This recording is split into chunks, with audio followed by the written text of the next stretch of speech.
Hello everyone, this is the Theodore Schubot Friday live stream where we talk about culture, politics, social media. Well, not really social media, but we do talk about, well, I do talk about social media sometimes. We also do talk a lot about music, and we talk about movies, and we talk about all sorts of stuff. Anyway, let's start this Friday live stream, and it's going to be a good one. We're going to have a good stream. A lot of things to talk about. We'll be talking about Ukraine, Israel, and yeah, probably some other things as well. We'll talk about, I got a whole slate of articles to discuss. Talk about Russia, Europe, just lots of interesting stuff. A lot of crazy things have happened this week and also today. A lot of confusion, actually. There's a lot of confusion that's being stirred around. One day America is friendly with Russia, and then you hear about Donald Trump wanting to impose sanctions on Russia because Russia bombed Ukraine, and it's just all, people are just confused, understandably so. Hello, Andres Lopez, buenos tardes. I got two movie recommendations for you, The Arctic Convoy and Presence. I'll look them up, thank you very much. Hello, Prince Zachariah. Matt Mick, hello. Sup, pre-sup, hello, Otto Christos. Privet, privet. Hello, Goose Hunter. Did you hear about the UK new law that allows discrimination within their court system? I have not. UK new law that allows discrimination.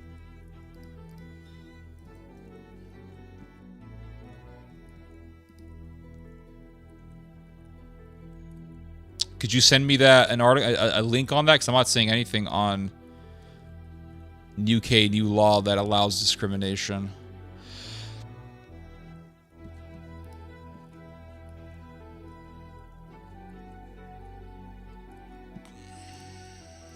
Is the music too loud or too low? Please let me know. I don't want it to be too loud.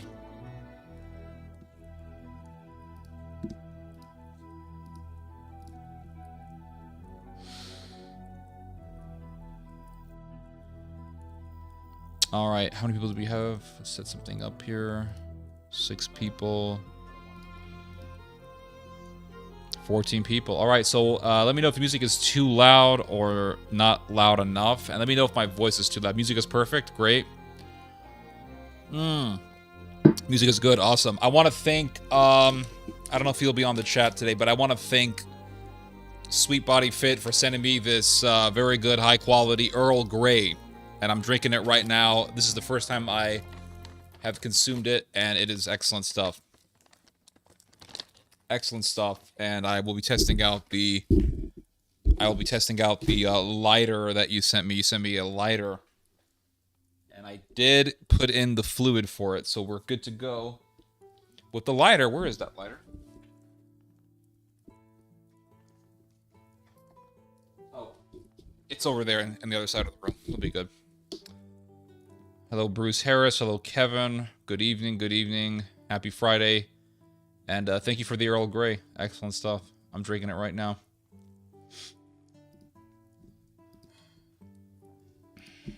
So we're going to talk about some interesting things that have happened. One of which is the Trump administration just broke a taboo, just broke a rule. And that is or not he personally, but his administration is in direct talks with Hamas. And this has never happened before, supposedly. This has never happened before. The rule has been that you do not have direct talks with terrorists, Hamas included. And so what the U.S. government has done in the past is use intermediaries like Qatar to have negotiations. So you have negotiations with Hamas, but not directly, and you have negotiations through Qatar instead. So this was the policy, this was the protocol, this has been the protocol, but supposedly Donald Trump has broken this rule, and Donald Trump's administration is now in direct talks with Hamas. So the question now is, and this is what some people are saying, is, has Donald Trump in a way legitimized Hamas? Because once you start doing negotiations with a group, then in a way you give that group legitimacy. So, for example, the United States has done work with Sinn Féin in the past, and Sinn Féin was a terrorist organization. It was the IRA. Sinn Féin it was the IRA at one point in time. Now it's a political party in Ireland, Northern Ireland. Well, actually, no, it's in Ireland. But the United States shed some legitimacy, gave some legitimacy to that group, even though they were considered a terrorist group. So now the Trump administration is in direct talks with Hamas. This is not really that surprising, given the fact that Donald Trump's administration during Trump's first term was in direct talks with the Taliban. And that was a pretty big deal. But in a way, the U.S. gave legitimacy to the Taliban. Now the Taliban is running Afghanistan after 20 years. After 20 years of war between the United States and the Taliban, now the Taliban is the official government of Afghanistan. And after $1 trillion+ lost, and after thousands of American lives lost, Taliban is still running Afghanistan, and they are the legitimate government there. So much for war. It's why I said in my last video that the last thing that governments care about is human life. Governments don't give a damn about human life. They don't. Actually, people in general, once they're in power, do not give a damn about human life. They care about power. They care about maintaining power. They care about victories and legacies and all that. But last thing on their mind is human life. Even though it's human life that they need the most. Human life is what they need more than anything else, because it's through human beings that they get things done. It's through human beings that they have economies and factories and workers and armies and wars. But human life, while it is the most sought after resource, and while it is the most valuable resource, human life is the thing that is cared the least about. It's the last thing on people's minds. So thousands of people dead, lots of Afghans dead, lots of Afghan civilians dead. Same thing goes with Iraq. Lots of Americans dead, lots of Iraqis dead. A million Iraqis were killed. And you see Iraq today, and what is it? It's still a shithole. And Afghanistan is still under the reign of the Taliban, so the Americans didn't really fix the problem. They only made it worse. So Trump got into direct talks with the Taliban in Doha. His administration did. And now his administration is in direct talks with Hamas. So the question is Donald Trump giving legitimacy to Hamas? Well, if history is a lesson to us, yes. He has given, in a way, legitimacy to Hamas. And who knows? Perhaps Hamas is not going anywhere. Perhaps Hamas is there to stay. Perhaps Hamas will rule Gaza jointly with the Palestinian Authority. And this has been this has been a policy that has been pushed for some time now. This idea that Hamas and the PA can rule Hamas together. Is that going to happen? Who knows? We have yet to see. But there is a lot of talk in Israel about doing mass deportations of Palestinians. And right now, there has been a lot of ethnic cleansing going on in the West Bank, or really just a lot of people getting driven out of their homes, kicked out of their houses in the name of fighting terrorism, which is pretty much what every genocide is done under. It's the pretext that every genocide is done under. And a lot of the times when you look into genocides, you'll see that deportations were the guise by which to cover up those deportations, or using the word deportation was the guise under which the genocide was covered. You see? So this is how all these things work. It's all very depressing. It's all very, very depressing stuff, but we're going to get right into the news. Let's just get into it and see where this stream takes us. Because, the word stream, this is a live stream. The word stream is the same word that we use when we talk about a literal stream. Like the stream, like the river, right? It's the stream. And a river goes in different directions. So let's see where this stream takes us. because these streams are a mix. They're really an amalgamation between planning and chaos. Because I plan for these streams, but you can't prepare for everything, and you don't really know where these streams are going to go. It depends on the audience, depends on my energy, and just depends on my mood swings, to be honest with you. So let's get right to it. Let's begin this live stream talking about Hamas and the Trump administration's direct talks with Hamas, inshallah. That's correct. So let's do this. So the first article, and I read this last night as I was preparing for this stream. U.S. and Hamas hold direct talks on hostages in Gaza. So that's the thing about Donald Trump, is he'll say, well, I am in full support with Israel. He talks as if he's in full support with Israel. He talks as if he is an emphatic ally of Israel.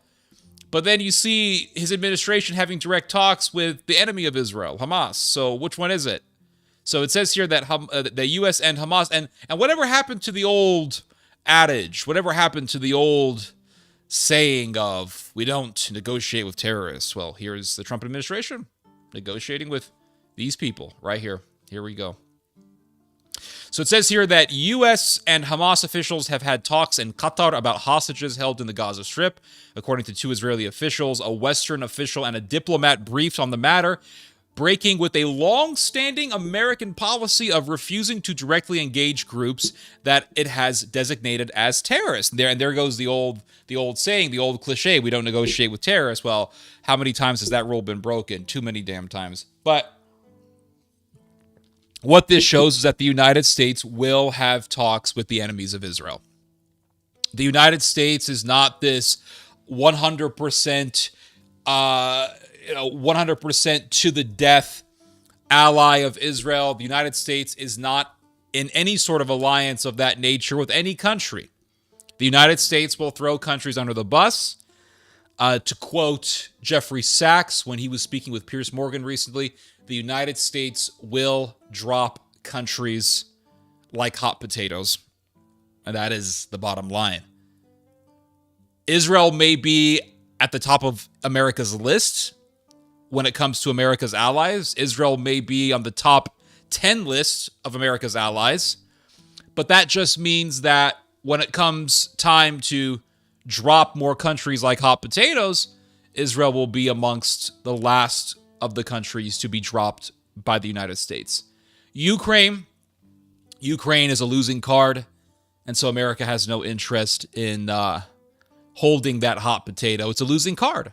Ukraine lost the war. There's no point in supporting Ukraine right now. And in order for Ukraine to actually win a war with Russia, it would have to have external support from allied militaries. And the United States is not going to have a war with Russia, at least not right now.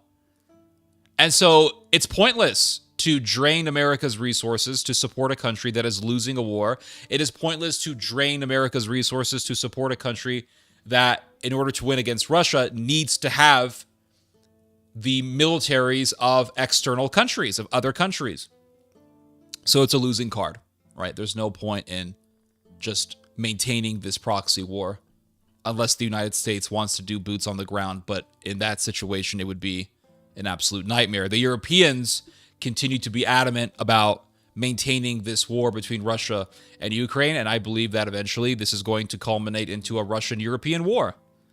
And you're going to have the revival of German militarism and nationalism. I've repeated this a gazillion times, and I'm sure some of you guys are tired of hearing it.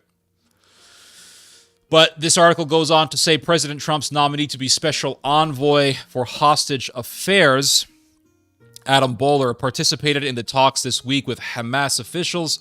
The diplomat said all four officials discussed the meetings on the condition of anonymity because they were not authorized to speak publicly about the sensitive diplomacy.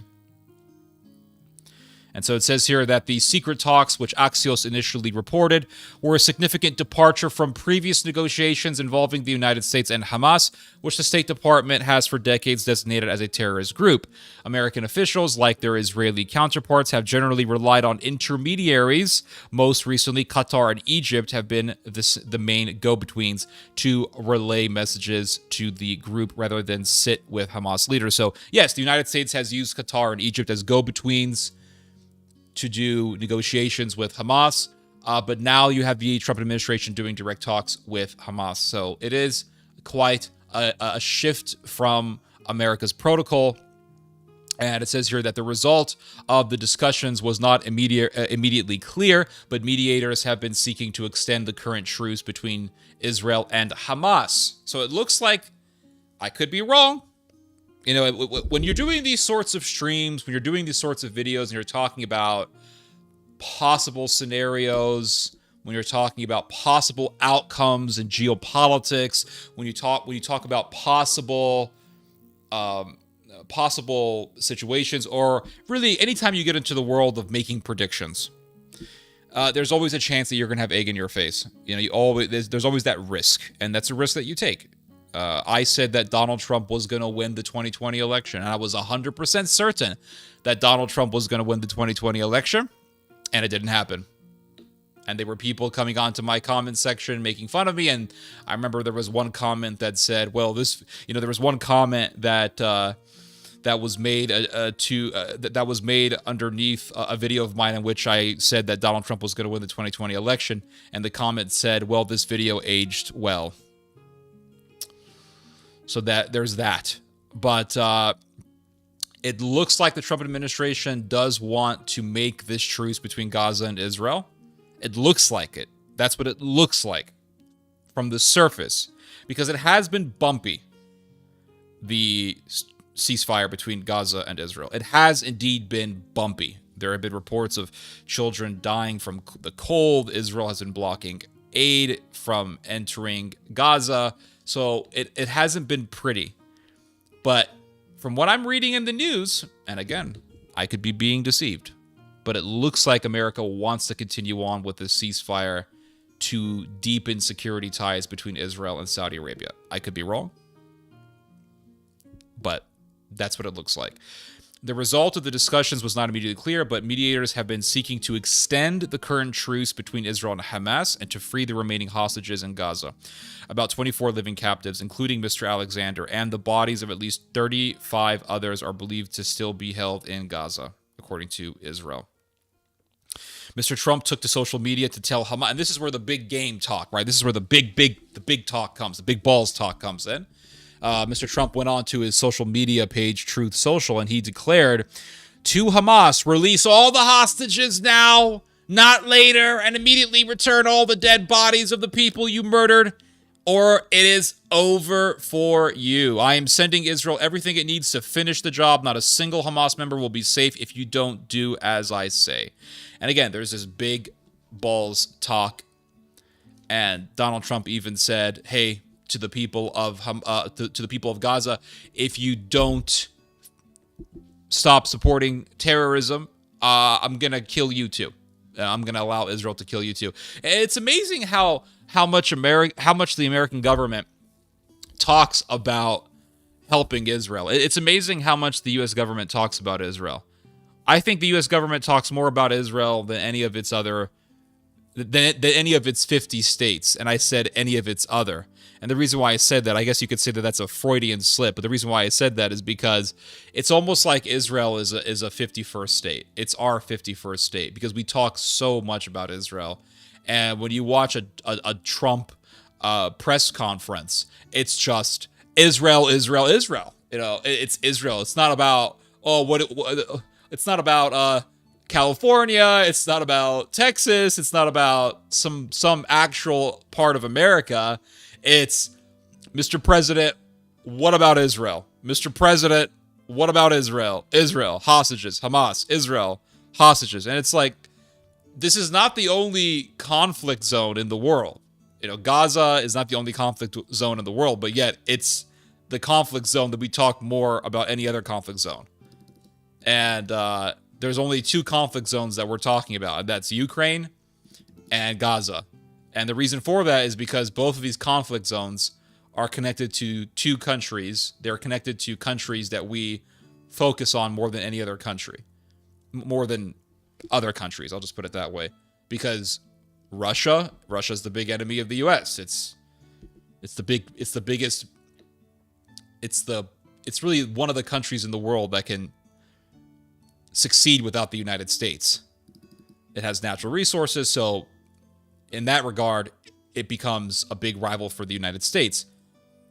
And with Israel, it's because of all the evangelicals who live in the U.S. that we have this fixation on Israel. That's the reason why. If it wasn't for all the Zionists in the U.S., the United States would not be having this huge focus on Israel. And once the boomers go away, I suspect that American politics in regards to Israel is going to decline precipitously. It's going to have a tremendous decline, and you will see a huge shift in how the United States does politics with Israel. And the reason I say that is because America's political discourse and America's political decisions are based on what people want. For the most part, they are based on what people want. And the reason why Donald Trump is warming up to Russia is because, well, it's one of the reasons, at least, is because it's not popular to be pro-war anymore. It's not. It is not popular to be pro-war. So it's hard to incentivize people to go to war when the overwhelming majority of your population is amazingly anti-war. And that's the thing. So the reason why America focuses so much on Israel is because, at least one of the reasons, right? There's a geopolitical factor in all this. But one of the major reasons why the U.S. supports Israel is because of all the Zionists and the evangelicals. Once that goes away, you will see a shift in how people and how the U.S. government treats Israel. It will change. Just because the populace will change, and because the electorate will change. Really, the nature, the general, not the nature, but the general vibe of American voters will be different. When you see Americans watching people like Ian Carroll, who's a huge critic of Israel, or when you see so many people, watching Tucker Carlson, big critic of Israel, and you watch Tucker Carlson, and he's giving off all of the you have to read between the lines with that guy. He's giving off all of the signs that he's a big critic of Israel. And he talks about how he has that way of talking. He has that contour to him. I don't want to see my government just supporting wars, and I just don't want to see it anymore. Supporting Israel, Gaza, what? I mean, that has nothing to do with America. And I heard him talking with Piers Morgan recently, and he was talking about World War II, and he said, I mean, I'm no fan of Hitler, but supporting Stalin, really? Are you kidding me, Stalin? And once you start hearing stuff like that, you know what you're dealing with. You're dealing with someone who is very critical of the official narrative. He is critical of the official World War II narrative. He may even be critical of the official Holocaust narrative. In fact, he already has shown a sign of that when he brought in some revisionist historian who said that the Nazis never really intended to kill so many people, but they felt like they had to kill all these people because, hey, they had all these Slavic slaves and POWs, so they just resorted to killing them, but that wasn't really the intention of the Third Reich. So when you see that questioning of the official narrative, you know very well that it's a sign that there's a shift happening in the zeitgeist, a shift in how we see things. That's what it is. It's a shift. You see? So with that shift comes a change in America's politics. That's just the bottom line. So this article goes on to say, but one of the Israeli officials said Israel had not learned about the talks from the United States. So Israel wasn't told about this. That's the thing. Right? According to the mainstream media, I know a lot of you guys don't like the mainstream media, but according to the mainstream media, Israel did not know that the United States was in direct talks with Israel's big enemy right now, Hamas. And it says here, but one of the Israeli officials said Israel had not learned about the talks from the United States. hearing of them instead through what were described as other channels. So the United States, the Trump administration didn't give a call to Bibi. They didn't give a call to Israel saying, hey, just letting you know we're going to have talks with Hamas. That's what I'm trying to say. When you see America throwing Ukraine under the bus, Israel, don't think that that can't happen to you. Don't think that that cannot happen to you. Like I've said, when you see all these Americans watching Tucker Carlson, Ian Carroll, Norman Finkelstein, Candace Owens, Theo Vaughn, right? When you see all these Americans, especially American millennials, not boomers are still overwhelmingly pro-Israel, but when you see all these American millennials and Zoomers watching these influencers, I hate that word, but that's the word that's used to describe these people, watching these influencers, you know damn well that a shift is looming through the clouds. You know very well that a shift is looming through the horizon. When you see people like Tucker Carlson talking about foreign policy, America's foreign policy? I mean, I just don't understand this. We're just supporting Israel all the time. I mean, I don't mind Israel. I have no problem with Jewish people. I have a lot of friends who are Israeli. But, I mean, come on. This is just crazy. All right, when you see Candace Owens saying stuff like, well, the Germans did burn the books, but what were those books? Turns out a lot of those books were actually just books pushing transgenderism. And she says this knowing full well that we are in the midst of this huge anti-trans trend in America. Everybody hates transgenderism. Everybody hates the transgender ideology. And don't get me wrong, I'm against the transgender ideology, just in case some people think I'm for it because I said that. But I'm just simply making an observation. Transgenderism is extremely unpopular. Everyone knows this. You can see it as clear as day. You can see it as clear as day.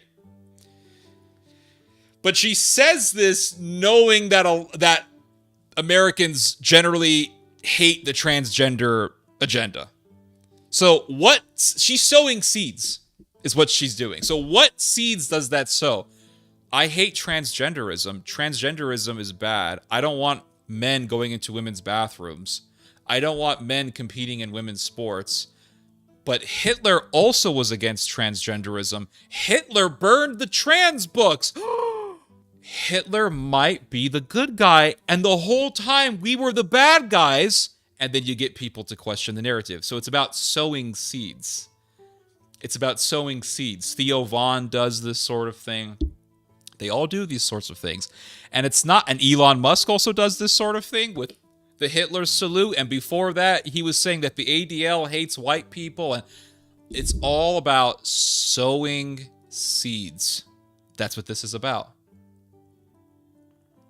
And what that does is it acts like, what this sort of rhetoric does is it acts like, what's the word?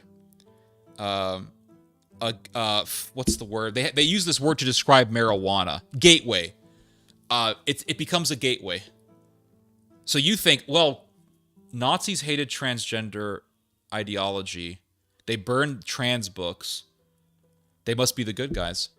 And that's what this does, right? That's what this line of rhetoric does. Or when you hear Tucker Carlson saying stuff like, I mean, I'm no fan of Hitler, but Stalin, we allied with Stalin.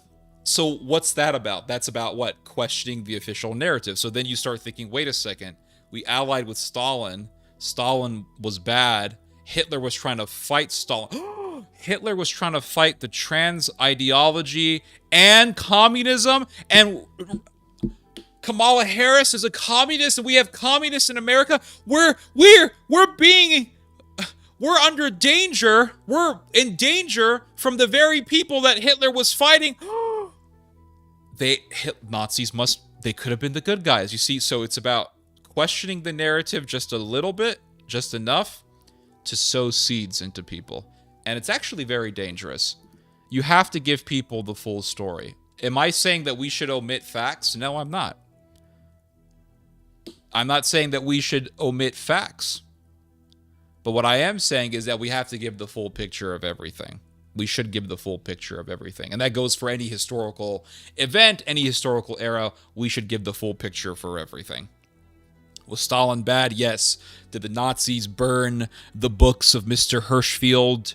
And was Mr. Hirschfeld the biggest LGBT activist in the world at that time? Yes. That's all true. But were those the only books that the Nazis were against? No. They were against a whole bunch of other books that weren't bad. In fact, they were against the Bible. And people don't talk about that. But they wanted to get rid of the Old Testament. So sure, they were against the trans ideology, but they were also against the Old Testament. Are you, Mr. Christian conservative, against the Old Testament? I'm sure you're not.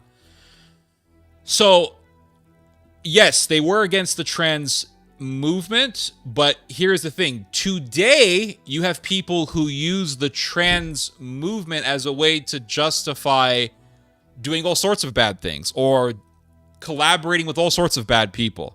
So, Jordan Peterson will collaborate with Camille Paglia against the woke left, against third wave feminism. But Camille Paglia has literally been a spokesperson for NAMBLA. And Camille Paglia wrote a book in which she actually defended pedophilia. So, is Jordan Peterson and Camille Paglia against transgenderism? Yes. Does that mean that they're automatically the good guys? No. If you want to ally with someone who was a spokesperson for NAMBLA, you're going to reveal yourself. And if you are against transgenderism, why would you, as a response to transgenderism, ally yourself with someone who actually has defended pedophilia? That's completely counterproductive. But Jordan Peterson would. Jordan Peterson will ally with Camille Paglia, which shows that Jordan Peterson is evil. So, anyway, that's a different... We've just segued off into a whole different topic. I don't want to make this about something else. We can talk more about that later. I've talked a lot about this subject matter, but let's get back to this article here. We tend to do that in this stream. We tend to bring up an article and then blah, blah, blah, blah. Let's talk about something else. All right. And my brain does that. And some people have told me that I shouldn't do that, but who cares? Right. This is a stream, not a script. You know, it's a stream, not a rehearsal. That's what this is. It's a stream. Streams can be a little chaotic. It's not a rehearsal. I have two cats sleeping in my room right now. So it says here that, so Trump never told Israel shit, and Israel had to learn that the Trump administration has been in direct talks with Hamas on their own. And it says here that General Nitzan Alon, a member of Israel's negotiating team, alerted Prime Minister Benjamin Netanyahu to the negotiations and informed the team of U.S. officials in Doha that Israel was aware of them, according to the Israeli official. So if Trump is this super pro-Israel guy, I mean, why didn't he let his buddy not know that he was going to be, or that his administration was going to be in direct talks with Hamas? That's what I'm trying to tell people all the time. You give it time. You watch. Israel is going to be abandoned. It's like the whore of Babylon. All of her lovers abandon her in the end. And we sit here and say, oh, well, they're our greatest ally and all this. Listen, we were glazing Ukraine for 3 years. Glazing Ukraine for 3 years. Glazing Zelensky for 3 years. And what happened? We just saw America throw Ukraine under the bus. And now all of the Europeans, not all of them, but a lot of the Europeans, all the big European regional powers like Germany are now saying, we can't trust the Americans. Because they know damn well that America will throw you under the bus. That's the bottom line. That's the bottom line. So that's just a matter of fact, right? I'm just saying that as a matter of fact. I'm not saying that I would support America throwing Israel under the bus. I'm not saying that I think that America should go to war against Russia so that we can please our European allies. I'm just saying that this is just a reality. As Mr. Jeffrey Sachs said, America drops its allies like hot potatoes. So it says here that U.S. and European officials had hoped the no-contact policy with Hamas would isolate and weaken the group after it seized control of the Gaza Strip in 2007. Critics occasionally questioned the effectiveness of the boycott, which continued through years of deadlock and little apparent shift in Hamas's position. So the policy before Trump did this, the policy has been we do not negotiate directly with Hamas. That has been the policy, but that protocol has been broken apparently. After the Hamas-led attack ignited the war in Gaza, mediators played major roles in brokering efforts to pause or end the fighting and to free Israeli and other hostages seized by Palestinian militants in exchange for the release of Palestinians held in Israeli prisons. And remember, Israel's getting something out of this, right? They're getting hostages released. That is true. But remember that Hamas is also getting something out of this. So it's not like Hamas is getting totally deprived. It's not like Hamas is being left to dry. Hamas is getting something out of this. They're getting prisoners released. Bro, they are going to be abandoned like the Whore of Babylon. That's prophecy fulfilled. Yep. Yeah, that's what I'm saying. That's what I'm saying. So it says here, Israel and Hamas are deadlocked over terms for the current deal's next phase. This is phase 2, which would see Israel do a complete military withdrawal out of Gaza.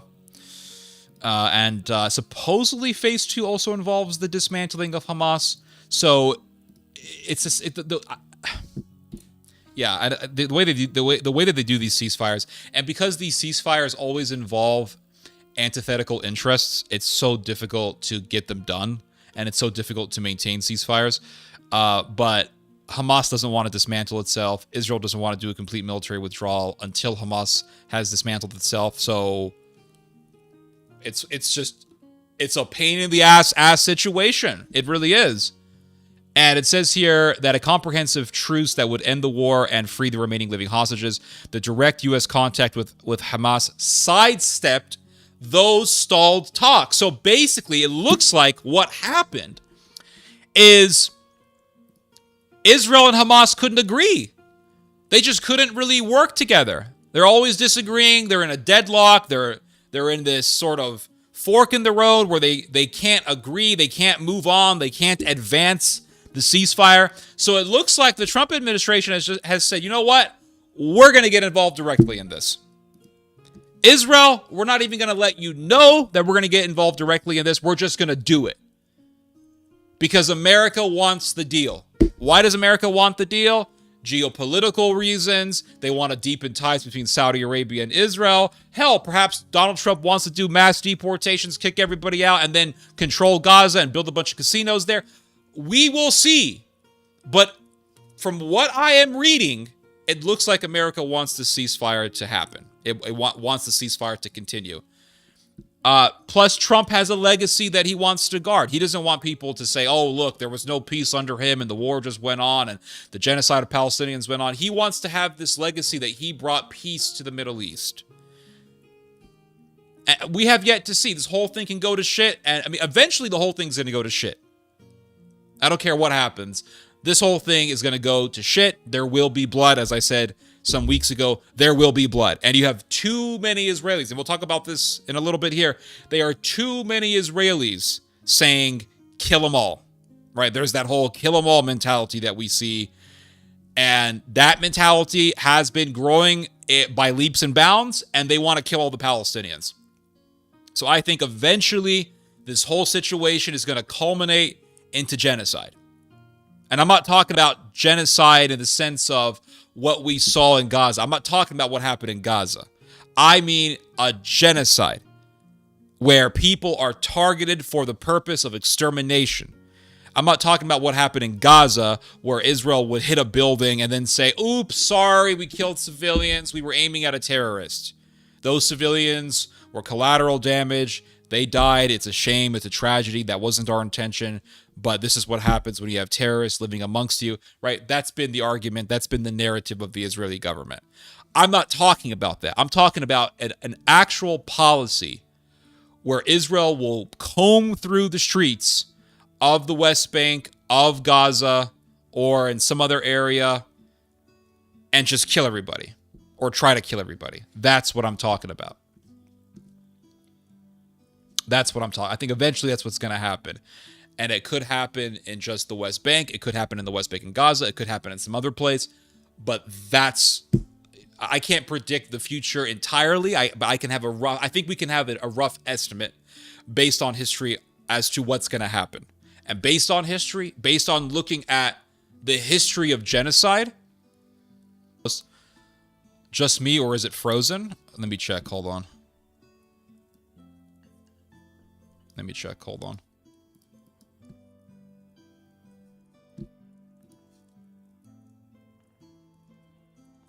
Oof, you might be right.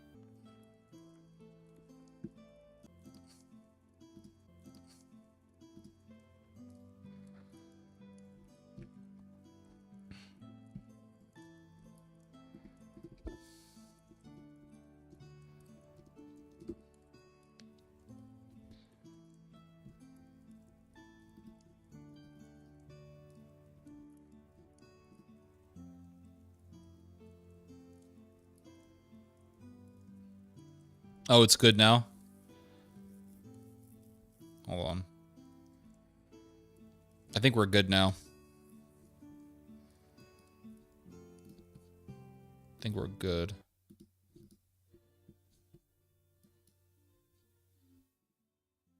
It's working again? It looks okay. Oh, it's good now? Okay, it's okay. Okay. We're good. Okay, cool. All right. Let's go back to my music. Sorry about that, guys. Internet was being retarded. It looks okay. Internet was being retarded. Oh, man. Yeah, 20. Okay, we're good. Okay, we're good. We're good. Awesome. Awesome. Excellent. Excellent. Okay. So, let's get right back to it. My apologies for that, for the inconvenience. Thank you for letting me know, Orthochristos. Let's carry on. So let's go right back.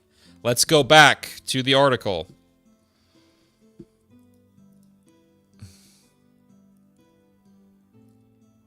So this article was published by the Washington Post, which is almost like a mirror of the New York Times. If you read the New York Times and then read the Washington Post, you'll see that the Washington Post's stories a lot of the times are just what the New York Times has reported. And I'm not sure which one reports which first, but it's almost like they're a mirror of each other. It's weird.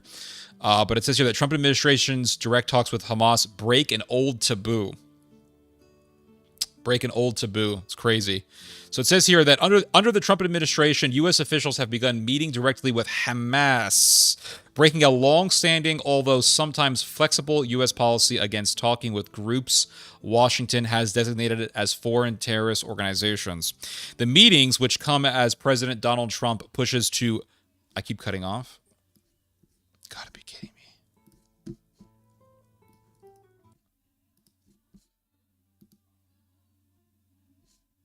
Is designated as foreign terrorist organizations. The meetings, which come as President Donald Trump pushes to... I keep cutting off. Gotta be kidding me. I'm fine. My connection is fine. Guys, is the connection good? Not kidding, sorry.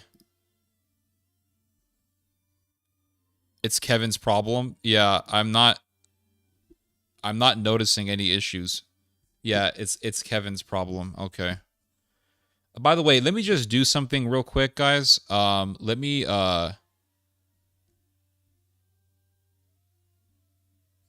do something real quick.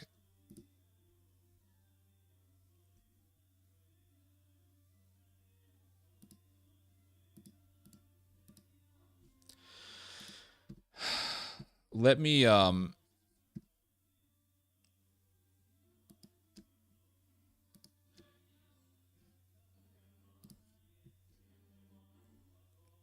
edit the YouTube page real quick. I do all these YouTube videos myself. And let me real quick change the thumbnail for this live stream just so I can let people know like what I'm doing.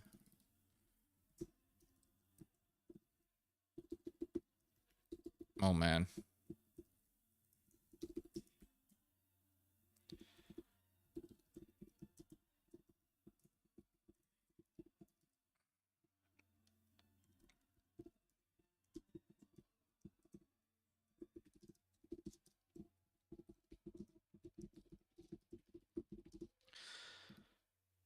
Yeah, okay.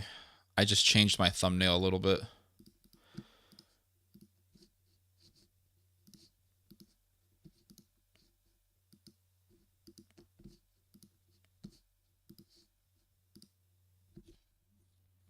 Yeah, okay, there we go. Get my music back on.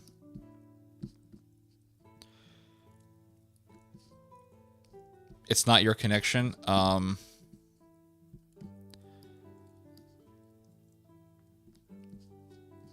It is your connection. Hold on.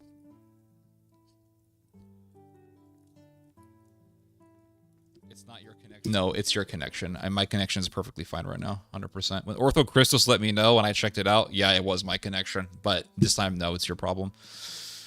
100%, trust me. It's I would try to restart your Wi-Fi if I were you, because you're having internet issues. Because my internet connection is perfectly fine. You have to understand, if there is a connection problem with the stream, and it's because my Wi-Fi is bad, it's my problem. But if there's an internet connection that if there's a connection that if there is a problem that you are having as you're watching the stream, and your Wi-Fi is messed up, it's your Wi-Fi.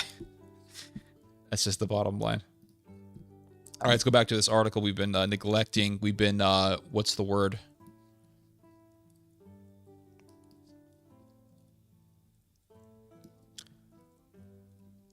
No, it's his connection. I've just checked out my Wi-Fi. My stream is working perfectly fine right now. So it says here that under the Trump administration, U.S. officials have begun meeting directly with Hamas, breaking a long-standing, although sometimes flexible, U.S. policy against talking with groups Washington has designated as a foreign terrorist organization. The meetings, which come as President Donald Trump pushes to broker an agreement to end the war in Gaza and release the remaining hostages held by Hamas, mark a shift in policy from the Biden administration, which had worked with outside mediators to interact with Hamas. The first known meeting between a U.S. official and a Hamas representative occurred recently in Doha, Qatar, where U.S. Special Hostage Envoy Adam Bowler was meeting to discuss hostage releases. So it says here that Netanyahu was not informed of the talks through official channels before they took place and was caught off guard, said an Israeli with knowledge of the matter. Separately, an Israeli official said that if Trump were to secure the release of U.S. hostages but not Israeli citizens, the issue could cause embarrassment for the prime minister domestically. Both spoke on the condition of anonymity to discuss sensitive details. So, if Donald Trump's direct talks with Hamas only work on releasing American hostages, but not Israeli citizens who are not American citizens, then that could embarrass Netanyahu, because then people could say, well, look, here's America, you're a big ally, and they're working with the terrorists. They're in talks with terrorists only to help their people, but not to help you, Natan. America doesn't give a damn about you, you see? On Thursday, Trump acknowledged the talks, quote, "We are having discussions with Hamas," he said, adding that the United States was also talking with Hamas about Israeli hostages. And White House National Security Advisor Jake Sullivan said Qatar is talking to Hamas, Israel is talking to Qatar, the United States is talking to both to try and move forward to a point where hostages can be released. In other words, we don't give a shit about the protocol. That's what that means. So it says here that any negotiation okay, now this is interesting. This guy here, his name is Kobe Michael, not Kobe Bryant. Kobe Michael, everyone. He is a former head of the Palestinian desk at Israel's Ministry of Strategic Affairs. He said, quote, "Any negotiation, mainly direct negotiation, provides Hamas with a broader layout or space of maneuver, as well as legitimacy. Furthermore, it enables Hamas to manipulate and play between Israel and the U.S." So has the Trump administration given legitimacy to Hamas? Well, I'll just put it to you guys this way. If Hamas ends up staying in Gaza, then yes, it'll be the case that Trump has given legitimacy. We have yet to see. But there is something that is very interesting as to what's going on in Israel. So this whole thing about deporting people, right? Trump said that the people in Gaza should be deported. There should be mass deportations. They shouldn't be allowed to come back, et cetera, et cetera. Well, this really stroked the egos of all the Israeli nationalists. Oh, yes, look, America is on our side. America is on our side. America says that we should have the deportations. Yes, America. I'm Israel Chai. They should do mass deportations. You see, so like I said in the past, the demon is out of the lamp. The jinn, the al-jinn, all right, is out of the lamp. Aladdin has grabbed that lamp and rubbed that shit. And the jinn is out. The genie is out. And so what's happening now? What's happening is the normalization of the idea of ethnic cleansing. That's what's happening. It's being normalized through language, through words. And this is how things get normalized, by the way. The normalization of something always gets done through rhetoric. And initially, that's how it gets done, right? It always gets done at the beginning through rhetoric. That's how the normalization process begins. So we start talking about deportations, et cetera, et cetera. But here is the thing. While there is talk about doing mass deportations, and you are seeing people by the tens of thousands being kicked out of their homes in the West Bank, what is not being talked about as much is the fact that there is this growing rhetoric in Israel that demands for mass extermination of Palestinians. They don't talk about this, but this is the truth. There is a growing demand for a Holocaust of the Palestinians. And we're going to talk about that. There was an article that was published recently by an Israeli newspaper. Baby steps to normalize things. Yep, that's right. There was talks here by an Israeli newspaper. One second, guys.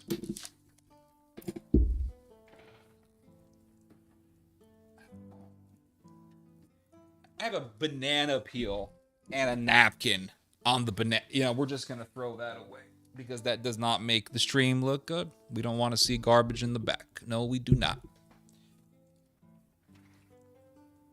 Yeah, I didn't realize it. There's garbage right there. Anyway, so here is an Israeli newspaper talking about this. Very interesting article. And I read through it and I thought, yep, this is very informative. Very informative. It's talking about the desire for genocide in Israel and how this desire is growing. So, yes, there's all this push for mass deportations, but there's also this push for genocide. And what do we learn from history?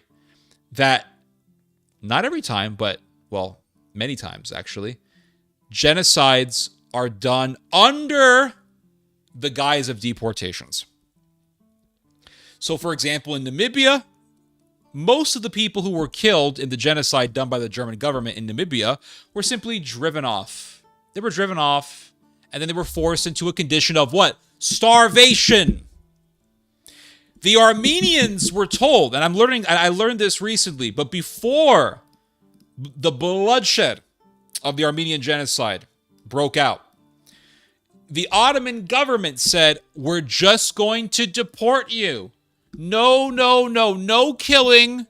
We're just going to deport you. And they reported this in the newspapers. The Ottoman government had it reported in the newspapers, in the media, that the Armenians were going to be simply deported. And they were deported under a decree. Do you know what that decree was called? Do you know what words were used to describe that decree? Temporary law of deportation. Temporary. Oh, it's temporary. And it's just deportation, not killing. but it was a genocide. And it was a policy of genocide that was done under the guise of deportation and done under the pretext of war, because the Ottoman Empire was in a war against the Russians and against the British at the time. So the Israeli government is talking about what? Deportations. It's just deportations. But then you have all this rhetoric that's happening in Israel's political discourse in which genocide is being entertained and pushed. Entertained and pushed. So it says here, normalization of calls for the extermination of Palestinians may be related to the outrage aroused by Hamas ceremonies during the release of hostages and the transfer of bodies. But it may also be evidence of the Israeli understanding that the Palestinians are not going anywhere, and that to make them disappear, they simply need to be killed. So they want to do mass deportations, but the Palestinians are saying we're not going anywhere. In fact, Palestinians who have been driven out of their homes in the West Bank, some of them have actually come back, even though they're living in an area that's, for the most part, deserted and devastated, and the roads have been destroyed. They actually just go back to their homes. They say, no, we're not leaving anywhere. We're going to stay here. They're very stubborn people. Pals are very, very stubborn people, amongst the most stubborn people in the world. And so you have these Israelis saying, okay, well, they're not leaving, so let's just kill them. That is the thing that they're resorting to, right? That's the policy that they want to resort to. Like the genocide in South Africa. Well, you're talking about the genocide of whites in South Africa. Let me tell you guys something about South Africa. South Africa is a shithole. It's a hellhole. I'll tell you guys a story about South Africa. My father went to South Africa back in the early 2000s, and he was there for 3 days, and he couldn't take it. He said, I couldn't even handle being there for 3 days. Couldn't. Because the violence, the criminality was so horrendous, he said. There's criminals everywhere. The crime is so bad in South Africa, my dad told me that people who have some money have to hire private security because they will go into your house, rob you, rape you, and kill you. He told me it's hell. South Africa sucks. So I don't care about South Africa. I don't care about helping the government of South Africa. The government of South Africa is evil. The guy who did the revolution, what's his name? Everybody worships him. What's the guy's name? The guy that what's his name? Oh, by the way, Dave, you still haven't told me about the law in the UK. What about that? I'm still waiting for that because I looked into it. I looked into it. I couldn't find anything. Could you send me a link on the law that you were telling me about, the UK law that you were telling me about? Could you send that to me, please? I'm waiting. So it says here...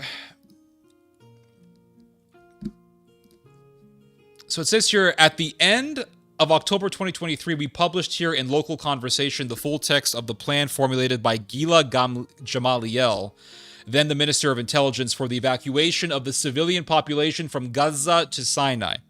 The plan received extensive coverage around the world as it was seen as proof that Israel's real goal in its war in Gaza, which was then still in the aerial bombing phase before the ground invasion, was not to eliminate Hamas, but to expel the Palestinians from the Strip. In Israel, however, the coverage was limited. And why were they covering? Why were they limiting the coverage on this policy that Israel wants to push, this policy of mass deportation? Because they don't want the Israeli citizens to know so much about it? Why is that, I wonder? It's obvious ethnic cleansing.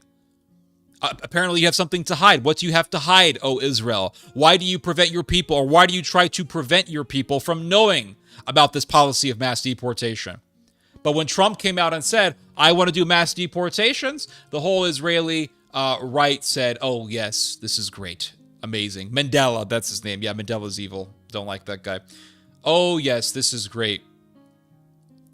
So what Trump did by saying that, even if Trump doesn't mean it, and maybe he does mean it, we have yet to see. Time will tell. Time will tell. The future will be a teacher for us, because we always learn things as time goes on. But time will tell. But when Trump said that, he gave the green light. He said, yeah, deportation is great. So one day, some Israeli fanatics are going to say, this is the time. And if the Palestinians don't want to leave, guess what's going to happen? Genocide, killing, bloodshed, the whole thing. So it says here, in Israel, however, coverage was limited, perhaps because the Ministry of Intelligence had no authority. It has since been closed, perhaps because Gamaliel had no real political weight, and perhaps because the Israeli media prefers not to deal with the war crimes that Israel is planning. Ooh, I see. So Israel doesn't want to talk about its own war crimes so much. But thankfully, there are Israeli publications that do talk about Israeli war crimes. There's Plus 972, there's Haaretz. I think Ynet will talk about this. There is The Hottest Place in Hell, and yes, that is the name of the publication, although it is called... The title of that publication is The Hottest Place in Hell, but the Hebrew translation of that term, I don't know how you say it in Hebrew, but you do have Israeli publications that do talk about Israeli war crimes, and they are trying to shed light on this darkness. They are trying to show the world, tell the world about this stuff. So thankfully, there are Israeli publications. And they're not able to hold the truth for very long. They're not able to prevent the truth from very long. They're not able to prevent the truth that they are Israelis who want to do genocide for very long. So it says here that 16 months later, Gamaliel's plan has effectively become the official plan of the Israeli government. The credit must, first and foremost, of course, go to President Donald Trump, but it cannot be denied that this is a maturation of ideas that have long been cherished by the Israeli public. The fact is that even Loot his transfer plan in recent days, saying that it was just a recommendation and that it was not a forced evacuation. Benjamin Netanyahu continues to speak in praise of, quote, President Trump's groundbreaking plan to allow freedom of exit for Gazans. And Defense Minister Israel Katz is establishing an administration for voluntary exit from Gaza. These formulations are present almost one-to-one in Gamaliel's plan. So it says here that, therefore, it is not worth casually dismissing the words of Knesset Deputy Speaker Nissim Vaturi, according to which, quote, the children and women should be separated and the adults in Gaza should be killed. So you have actual mass murder being promoted and pushed for in the Israeli Knesset. Do you see what I'm saying? So they are actual Israeli officials who want to see this done. They want to see genocide done. Audio's going in and out. Oh my God. Okay. Let's check it out. And Dave, by the way, I'm still waiting for that link, buddy. Where's the link about the UK law? Where's the link? Linky.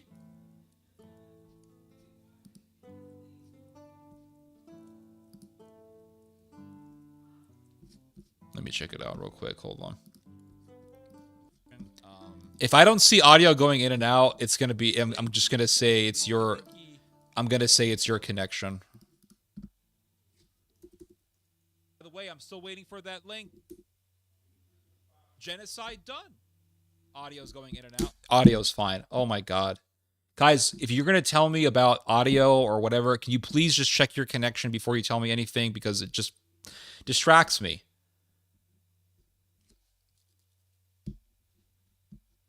It just distracts the hell out of me. And it's like, oh, there's audio. Check your freaking internet, please. Shit. Because it just disrupts the whole thing. Anyway, no problem. Sorry about that. I should not get frustrated. You're correct. But just try to check your internet, guys. Try to check your internet. That's all I'm asking. I'm not trying to... I shouldn't get frustrated. Refresh, first of all, if you got issues. If you have issues, just refresh it. Check your Wi-Fi. Check to see if your internet connection has issues, because everything is going fine on my end, and now the whole stream has been disrupted, and I was talking about something, and now we're not talking about that thing. So anyway, let's get back to the story. It's kind of annoying after a while.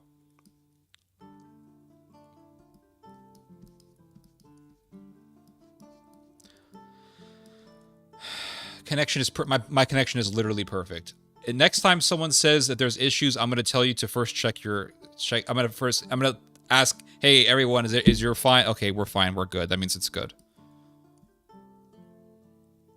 Dave, I'm still waiting for that link about the UK law.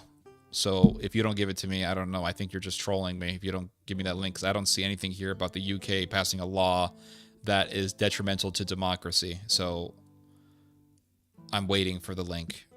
Where is that link, Dave? If the link doesn't come, then you're just a troll. When someone brings up, it's like I'm talking about Gaza, and then someone says, just like South Africa. Oh my God, here we go. Let's change the subject now. Let's talk about South Africa, the big calling card for all the right wing of the world. Here we go. How many people are listening to this stream? 37 people, not bad. Damn. All right, let's go. You have bad internet. Internet's not working. It's check your Wi-Fi, please, and thank you. All right, here we go. So Mr. Vatouri is calling for mass murder, and this guy is the Knesset. He is the deputy speaker for the Israeli parliament, and he's calling for mass murder. Mass murder. So, yes, there are these calls for deportations, but there's also calls for murder and genocide, mass murder, massacres. So, the writing is on the wall. The writing is on the wall. Eventually, there's going to be a genocide of the Palestinians. And no, well, there's already been a genocide in Gaza. No, I'm not talking about that. I'm talking about an actual policy where people are directly targeted for extermination with the intention of exterminating all Palestinians. It's going to be the final solution. That's what it's going to be. So it says here,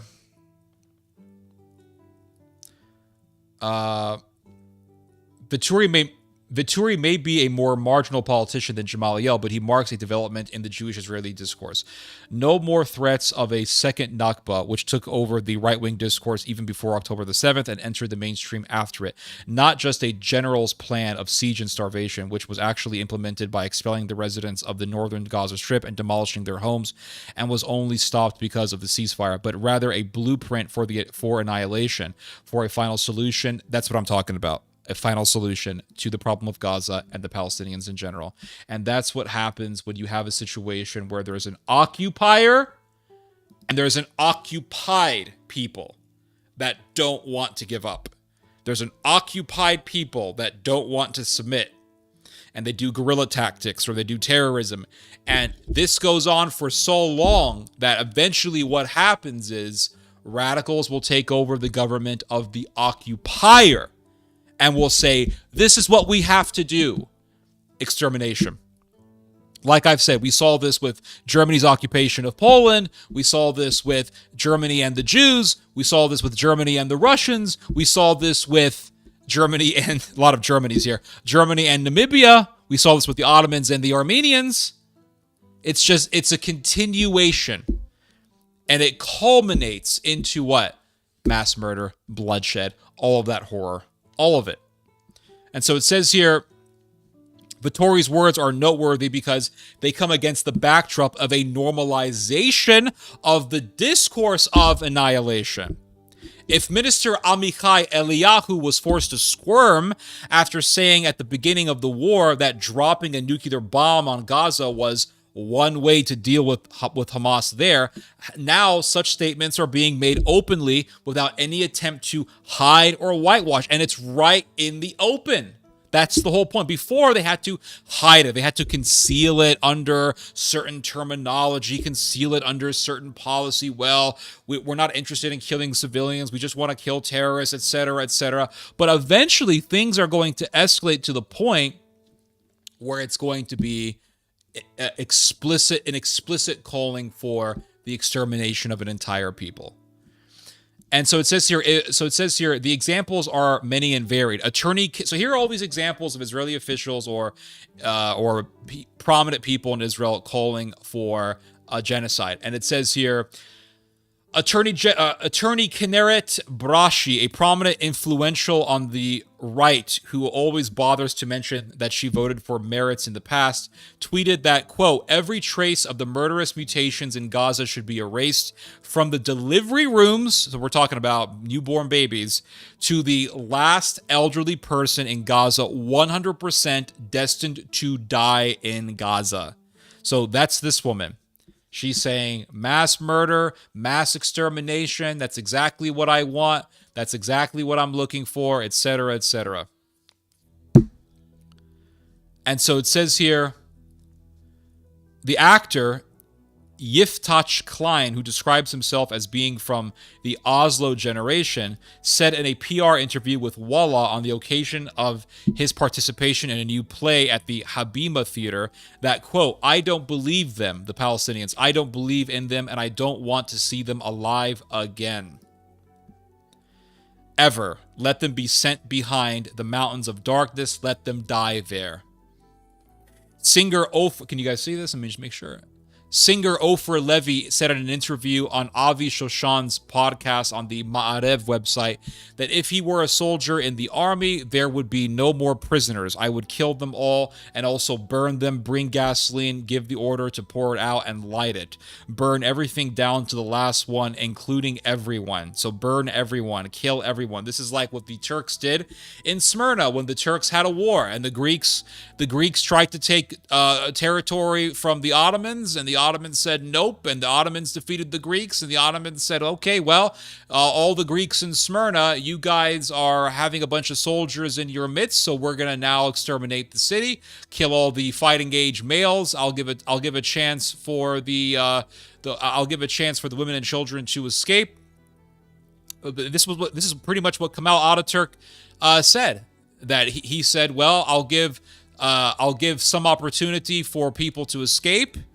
And he did that with Asa Jennings, the American humanitarian. He told Asa Jennings that you have 7 days to provide the ships for the elderly and the women and the children. But as for the fighting age males, they're all going to die. And if you, Mr. American humanitarian, Asa Jennings, cannot get the elderly and the women and the children out, then they're also going to die. Ataturk didn't give a damn about civilian life. He didn't.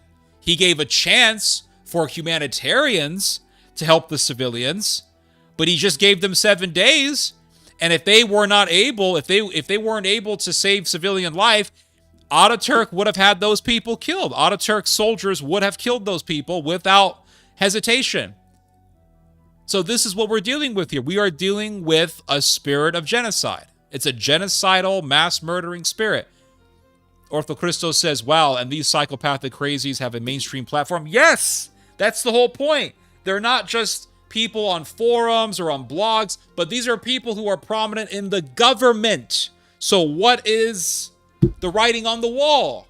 The writing on the wall says that genocide is coming. That's the bottom line. Oh, by the way, since Israel occupied a nice chunk of Syria, would that be possible for Israelis to dump Palestinians in there? That is a good observation, and I have thought about this. Yes, it is possible that Israel will just dump Palestinians in Syria. That is also possible. Either way, Israel is going to be screwed over, because let's say Israel does mass deportations of Palestinians and they dump a whole bunch of people in Syria. Do you think all Palestinians are going to want to go to Syria? Nope. People are going to fight back. People will resist, and blood will be shed. There will be blood. So either way, people are going to be murdered. There's going to be mass killings, and there's going to be mass deportations. And if those deportations are done in a way where people are just thrown into Syria, then the Turks, no matter what, actually, the Turks are going to say, look, Israel is driving people out of their homes. Israel is murdering innocent Palestinians. We must be the hero for the Palestinian cause, the Palestinian people, and now we must punish Israel. And thus will begin the next Holocaust of the Jewish people. And I think that's how the next Holocaust is going to happen, by the way. And I've put a lot of thought into this.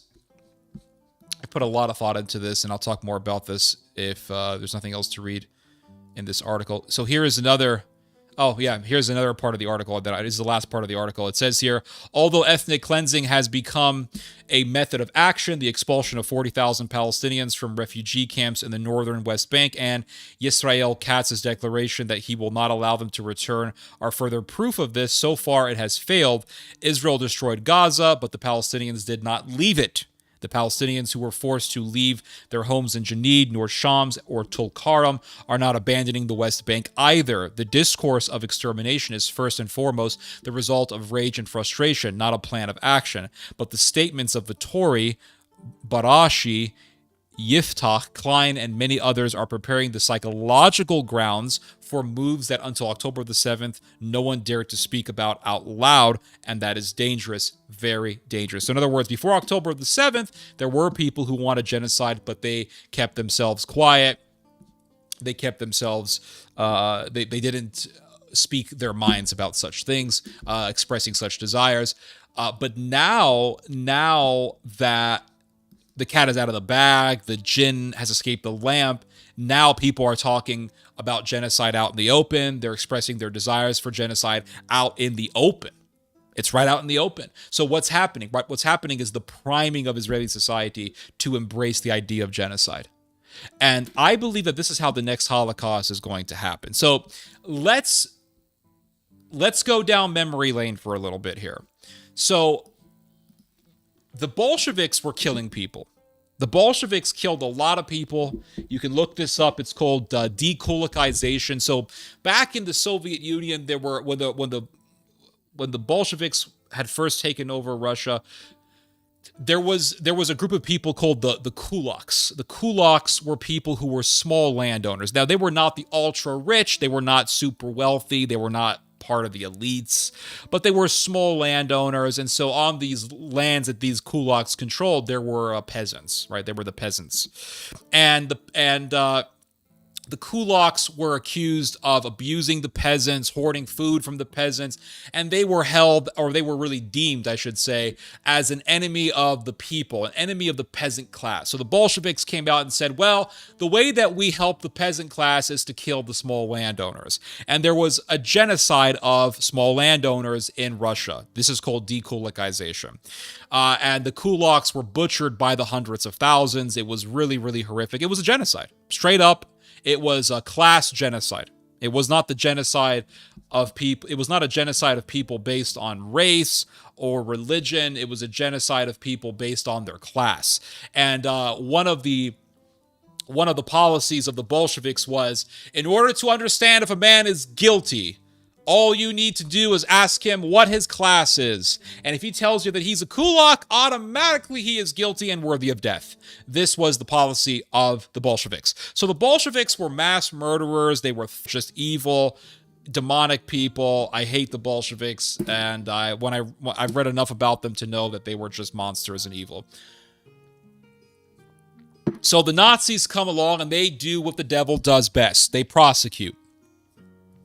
The Nazis come along and they start talking about Bolshevik violence. Now, the Bolsheviks, when they took power, they began talking about certain things that they had issues with.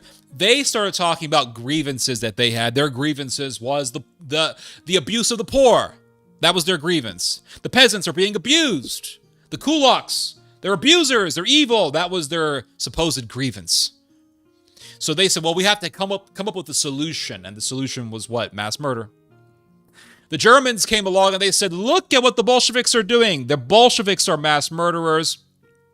The Bolsheviks are killers. And now the Bolsheviks want to take over Germany. Do you see right there what the Nazis did? They sowed seeds. They sowed seeds for mass murder. Seeds to cultivate the desire for mass murder. This is what the Nazis did. So they pointed to a fact to justify an evil. They pointed to one wrong to justify another wrong. So the Nazis, they had their own aspirations for mass murder. And they pointed to other mass murderers to justify their own mass murderous desires. And this is how the devils work. This is how Satan works. They don't call Satan the accuser for no reason. Satan accuses people for evil desires. Well, the servants of the devil, be they Bolshevik or Nazi, will point to abuses or grievances to justify other evils. And this is what they do. So, fast forward to our own time period. Israel has killed tens of thousands of people in Gaza. Israel is kicking people out of their homes. And the Bolsheviks, they were doing abuses, right? And the Bolsheviks, a lot of them. I'm just saying this as a matter of fact. YouTube, I am not promoting Nazism. Do not take down this stream. Not promoting Nazism. I'm exposing Nazism. Hate Nazism. Hate Nazis. I hate Bolsheviks. Hate Bolshevism. Hate communism. Don't take this video down. But there were Bolsheviks who were Jews. Don't shoot the messenger, but it's the truth. And so the Germans, the Nazis, they took advantage of this and they said, look at how murderous Jewish people are. This is what they did. So fast forward to our own time, and let's fast forward to our time, and let's look at what's happening now, and let's try to come up with a rough draft for the future, a rough draft as a rough draft of a prediction. Okay, so Israel has been killing people, and Turkey is saying what? Look at all the people Israel is murdering. This is what Jews do. This is what Israelis do. This is what Zionists do. They're murderers. Zionists are murderers. So then, what happens? Well, you have Zionists who are murdering people. So Turkey has, what? More propaganda. Now, Turkey is the biggest threat to Israel right now. I've said this a gazillion times, but Turkey right now is the biggest threat to Israel. And what's happening right now in Syria? Right now in Syria, there is a quiet Cold War that's happening in Syria between Israel and Turkey. Israel is backing the Druze against the rebel government that is ruling over Syria and that was propped up by NATO. And Turkey is backing the new government of Syria, the HTS. And the HTS are a bunch of murderers, they're thugs. Ironically, well, maybe not ironically, but amazingly, the government is controlled by HTS, Hayat Tahrir al-Sham. HTS was formerly known as Jabhat al-Nusra, and Israel was funding Jabhat al-Nusra. So now Jabhat al-Nusra is ruling over Syria, and now Israel has a problem with the very terrorist group that it once funded to overthrow Bashar al-Assad. So Israel has really, I'll be honest with you guys, Israel has really screwed itself over. It really has. It supported Jabhat al-Nusra, and now it's fighting against Jabhat al-Nusra. Now it has a problem with Jabhat al-Nusra, and Turkey right now is supporting Jabhat al-Nusra, now known as HTS. It's the same people, same forces. So Turkey is in a Cold War with Israel, and Israel is backing the Druze against the government. Turkey is backing the HTS, and Israel wants for Syria to remain divided, because as long as Syria is divided, it is not a threat to Israel. And they want to make sure that Turkey doesn't have complete control over Syria. Because right now, Russia still has a military presence. Russia has its Hanaimim, or whatever you call it, air base. And then Russia also has its Tartus naval base. So Russia still has a military presence in Syria. And I've talked about this a billion times. And as I said last week, Israel is begging the United States not to push the Russians out of Syria, because Israel is hoping that there will be collision, that there will be conflict between Russia and Turkey to keep the Turks weak, because Israel is terrified of Turkey. So Turkey wants to invade Israel. Erdogan has made this very, very explicit. He's talked about invading Israel several times, and there have been calls made by other people in Turkey to invade Israel. So this is a very, very real aspiration that lies within the ideology of Turkey, ideology of Turkish nationalism, Kemalism, Turkish Islamism, etc. And so the violence against Palestinians is only going to get worse. And what's Turkey going to do? They're going to say, look at how the Zionists murder people. And Erdogan has said this. Erdogan said, look at how Israel is expanding into Syria, and perhaps one day Israel will try to invade Turkey. This is what Erdogan said. So Erdogan is making this implication, or he's making, not really an implication, he's expressing this worry, and he is sowing this seed into the minds of people that Israel could invade Turkey and could kill Turks just like they massacred and genocided Palestinians.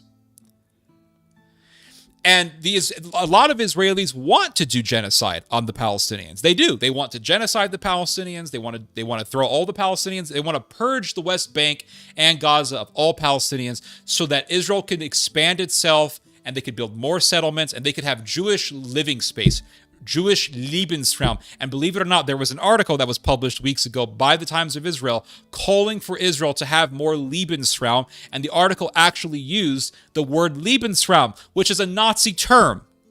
And the Times of Israel was so embarrassed by this that they actually had to take the article down. They took the article down. But I found it on the archives. Thank God for archive.is for allowing us to find articles that get deleted.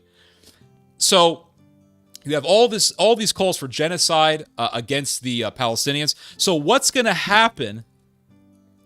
What's going to happen if the Israelis actually do open genocide of the Palestinians? Or if they do just mass deportations? In any case, it's ethnic cleansing. Well, the Turks are going to say, look at how Zionists murder people, and they're going to murder us if we don't stop them. And thus will be a pretext. Thus, there will be a pretext by Turkey to invade Israel, go to war with Israel, and there will be another Holocaust. Because if there's anything that we know about the Turks, is that they are efficient at orchestrating genocide. They did it to the Armenians. They did it to the Assyrians. They did it to the Greeks. They're very efficient at this. Hell, the Germans were inspired by the Turks. You know who inspired Hitler? It was the Ottomans. The Germans watched. They were observers. They watched that Armenian genocide happen, and they said, oh, we can't stop this. Keep it going. And they saw, look at how the Ottomans used the train system, the railway system, to efficiently and systematically murder people. We can learn something. They were inspired by that. They were inspired by it. And when the Nazis took over when the Nazis took over Germany, do you know who was one of the main inspirations for Hitler and for the Nazis? Kemal Ataturk. Kemal Ataturk. The Kemalists were an inspiration. And really, the Ottomans were an inspiration for the Nazis. And what did Hitler say? He said, who remembers the Armenians today? In other words, we can genocide Jews, Russians, Poles. No one's going to care in the future, just like no one cares about the Armenian genocide. And you know what the sad thing is? There's a kernel of truth in that. There is a kernel of truth. Because really, who today cares about the Armenians? Answer, almost nobody. Proof? You want proof of that? Look at what happened in 2020 in the war in Nagorno-Karabakh, in which Turkey did a proxy war against the Armenians, and the Azeri Turks butchered civilians. And they even filmed it. They filmed themselves beheading people. They filmed themselves doing executions. And no one gave a shit, and no one still gives a shit. So, in a way, what Hitler said was a dark reality. Who today remembers the Armenians? Who today? So, if the Israelis unleash a policy of mass extermination of the Palestinians, the Turks will say, look at what the Zionists are doing. You see how Zionists kill people? And thus will begin the pretext for the next Holocaust of the Jews. Now, go back to the past. What did Nazi Germany do? They said, look at how the Bolsheviks kill people. And a lot of those Bolsheviks are Jews. You see how the Jews kill people? This was the propaganda of the Nazis. You see? This is the propaganda of the Nazis. And that's how these things work. This is how genocides work. Genocides are always done by pointing to an evil to justify the genocide. Now, here is a possible scenario for the next Holocaust of the Jews. Here's a possible scenario, and I've thought about this, yesterday. So, it looks like Israel is going to have political instability because you have the far right in Israel that wants to do a judicial overhaul They've been wanting to do a judicial overhaul for a while, and by that I'm talking about this policy of the Licudists and their ilk to actually weaken and to diminish the authority of the Supreme Court in Israel. Now, the reason why the far right wants to weaken the Israeli Supreme Court is so that the Knesset could have full power, full, unhindered power. They want to have power in a way where they will not be impeded by the Israeli Supreme Court. Because the Israeli Supreme Court will step in as a check against the power of the Israeli parliament. If the Israeli parliament wants to pass something that is unconstitutional or that is illegal, the judicial branch comes in and says, no, you can't do that. So they want to remove the power of the judiciary in Israel. So if the Knesset wants to do a genocide of the Palestinians, and there is no judiciary to stop the Knesset can go forth with such a plan. This is why they want to get rid of the Supreme Court. They want to remove the Supreme Court so they can do a genocide of the Palestinians. That's the whole goal. This is the goal. So this is very scary. The far right in Israel wants to remove, or they want to diminish the power of the Supreme Court. If that happens, or if Israel is on the verge of weakening the Supreme Court, there will be political instability in Israel. And you will have a factious situation where you will have the liberals on one side and the far right on the other side. Right? The far right nationalist fanatics on one side and the moderates on the other side. And things will get bloody, most likely. Things will get bloody. The whole world would watch as Israel tears itself apart. And with political instability, you will have lawlessness. Now, again, I'm not saying this is going to happen 100%, but this is a possible scenario. With political instability, you will have lawlessness. And perhaps in such a situation, the far right will say, now is our chance to genocide the Palestinians. Now is our chance. And a genocide of the Palestinians will happen in the midst of Israeli political instability. And Turkey will say, look, Israel is in the middle of political turmoil. It is politically unstable. Israel is tearing itself apart. And look, they're butchering Palestinians. Now is our opportunity to do the next Holocaust. And I think that this is a possible scenario for the future of Israel. And if this happens, it would be a parallel of what happened in antiquity 40 or so years, decades, let's just say, decades after the resurrection of Jesus Christ. So what happened after the resurrection? What happened was you had ethnic, and this is what Josephus talks about in his history of the Roman Judean revolt. So before the war between the Roman government and the Judeans broke out, there was ethnic conflict between the Greeks and the Judeans. Josephus refers to the Greeks who lived in Judea as Syrians.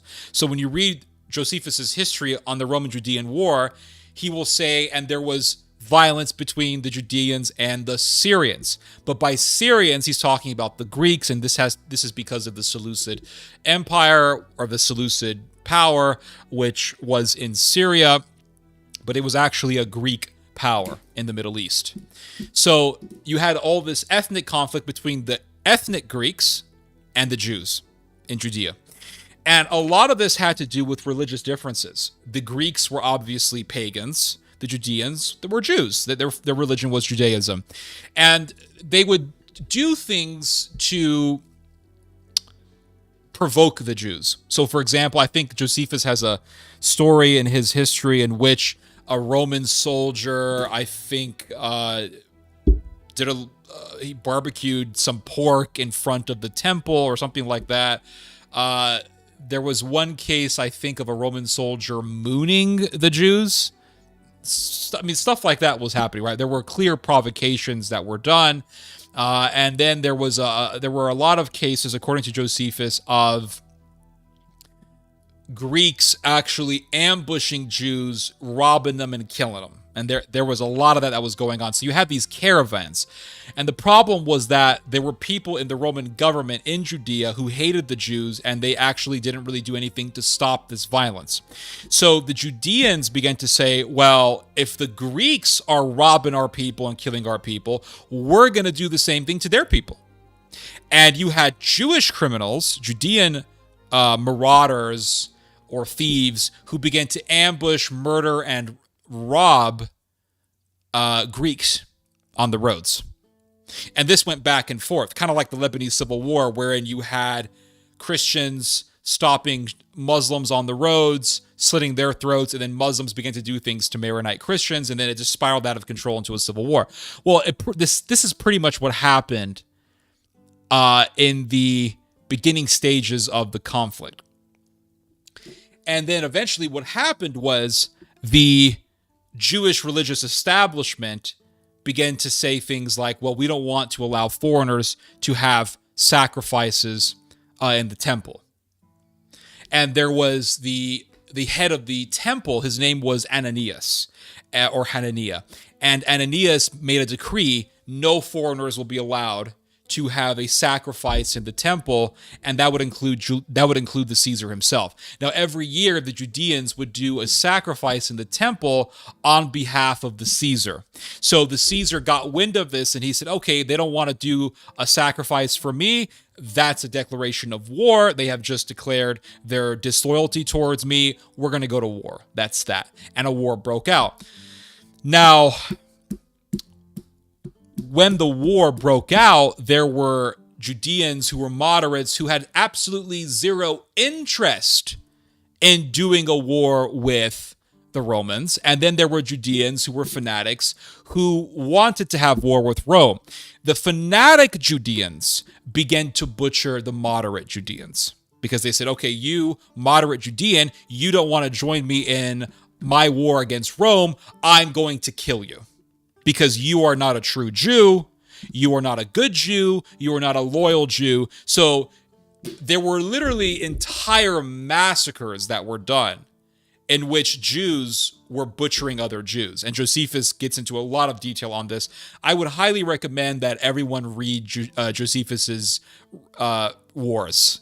I would highly recommend everyone read that book, because that book is... it's not only very informative, but it sheds a lot of light on the world that Jesus lived in, and it tells us what happened decades after the resurrection of Christ, and it also talks about what happened to the descendants of the religious authorities who conspired to have Christ crucified. You know, who not entrapped, but they falsely, the people who falsely accused Christ of blasphemy and of being an enemy of Rome. What happened to their descendants? And you read about the descendants of those people. So, for example, the New Testament talks about this high priest who slapped St. Paul in the face.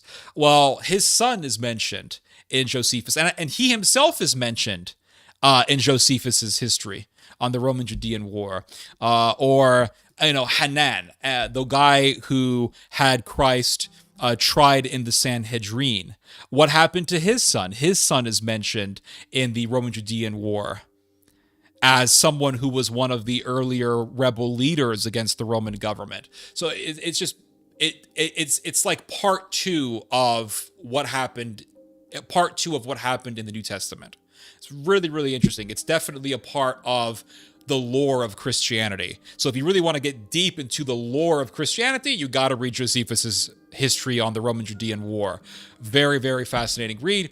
And it also tells you about what happened, but it also gives you insight into the world of ancient Judaism, or really post-Christ or post-Christ Judaism, or it just gives you an insight into that world. And there was a lot of violence, and it was very bloody, and it wasn't just Jews versus Romans. It was Jews versus Jews to a great extent. And so in the midst of this war between the Romans and the Jews, you have literally entire massacres being systematically done of Jews by other Jews. And Josephus describes how you had these radicals who would go door to door to door to door, just murdering people, just murdering entire families, elderly people. It was really, really horrific. Robbing, killing, mass thievery, mass murder. It was pretty damn horrific. And so the Romans are watching this. So the Romans are in a war with Judea, but at the same time, they're watching this civil war that is transpiring between the Jews, and they're thinking, okay, so the Romans get together and they say, let's just watch. Let's just watch them kill each other, and once it's all over, we're just going to fight the winner. So let the two factions fight and kill each other. When they're done, we're going to just finish them off. Let them do a lot of the work for us. And that's what the Romans did. The Romans watched to a great extent. They watched. And eventually the Romans did their own massacres of the Jews. And then you had eventually the destruction of the temple. But the Jews were fighting over what? They were fighting over ideological differences, but that translated into who was going to control the temple. It translated into this fight over who was going to control Jerusalem, who was going to control the temple. And they fought over the temple. And Josephus says that the fighting over the temple was so bloody that you could see just puddles of blood in front of the temple, inside the temple. It was pretty disgusting. Now, what do the fanatics in Jerusalem want to do today? They want to rebuild the temple. So let's say they want to rebuild the temple. Let's say they begin to rebuild the temple. That means them ruining Al-Aqsa Mosque. That's going to get the entire Muslim world riled up. That's also going to get the moderates in Israel to say, hey, this is wrong. And that could spark violence between Jews, in which you have fanatics killing moderates. And the Arabs are going to get riled up. The Arabs will get violent against the Jews in defense of Al-Aqsa Mosque. Jews will be violent against Arabs. And the whole situation will spiral out of control. And then you could end up with Israel saying, or you could end up with fanatics saying, let's finish off the Arabs. Not just the Palestinians of the West Bank, but also the Arab Israelis as well. Let's get rid of them all. Let's get rid of them. So in any situation, right, in any one of these scenarios, you're going to have political instability in Israel. You're going to have ethnic violence, ethnic conflict in Israel. And eventually you're going to have Turkey going to war with Israel, and you're going to have another Holocaust. Turkey, if you think about it, is an extension of the Roman Empire. Now, the Ottoman Empire was really the Islamized Roman Empire. If you think about it, that's what it was. You had these Muslims who took over Constantinople, and the Sultan of the Ottoman Empire, Mehmed II, he said, I'm the next Caesar. That's me. I'm the next Caesar. So the Ottoman Empire, in a way, saw itself as a continuation of the Roman Empire, but it was an Islamized Roman Empire. So Erdogan wants to revive that empire. Thus, he wants to revive an Islamist Roman Empire, Eastern Roman Empire, right? He wants to revive an Islamist Byzantium. And so here you have this revived Turkish Empire. That's the Roman Empire. And just as the Romans looked on as the Jews tore each other apart, and just as the Romans would go to war against the Jews and do their own massacres, the Turks are going to look as the Israelis have their own conflict. They're going to look as the Israelis have an ethnic conflict between the Jews and the Arabs, and they're going to say, okay, let's go to war. And it'll be a situation that, in a way, parallels with what happened in the past, with what happened in history. So, like I've said many times, history doesn't repeat exactly, but it does rhyme. So, what did you have before the destruction of the temple? You had ethnic strife between the Jews and the Greeks, and you had strife between the different political factions in Judea, and you had a war between the Jews and the Romans. And I think what's going to happen in the future is what? You already have ethnic strife between the Arabs and the Jews, and before the Roman-Judean War, you already had ethnic strife between the Greeks and the Jews. So right now, we already have ethnic strife between the Arabs and the Jews, the Palestinians and the Jews. Eventually, you're going to have political strife between the Jews themselves over what's going to happen to the Supreme Court. And eventually, you're going to have a war between the Jews and the revived Islamist Roman Empire, the Ottoman Empire, the Neo-Ottoman Empire. So, it's the rhyming of history.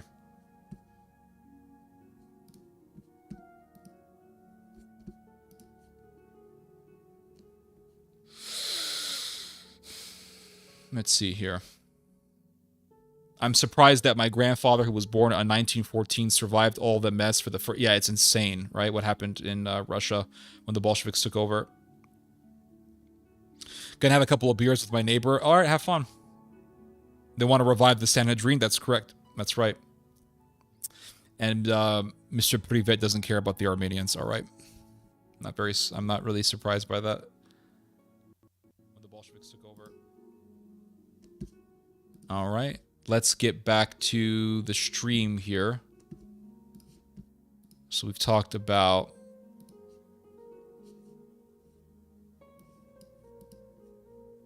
Hamas, we talked about genocide.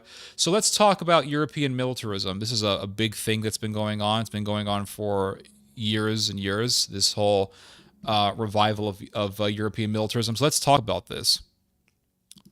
Very interesting stuff. New York Times did an article recently on this.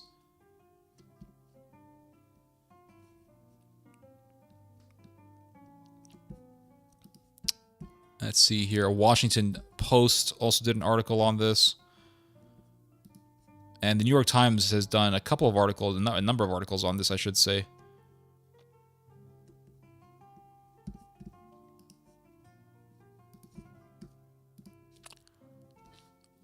So let's go to the New York Times, and then I'm going to give you guys my my commentary. So let's get right to this.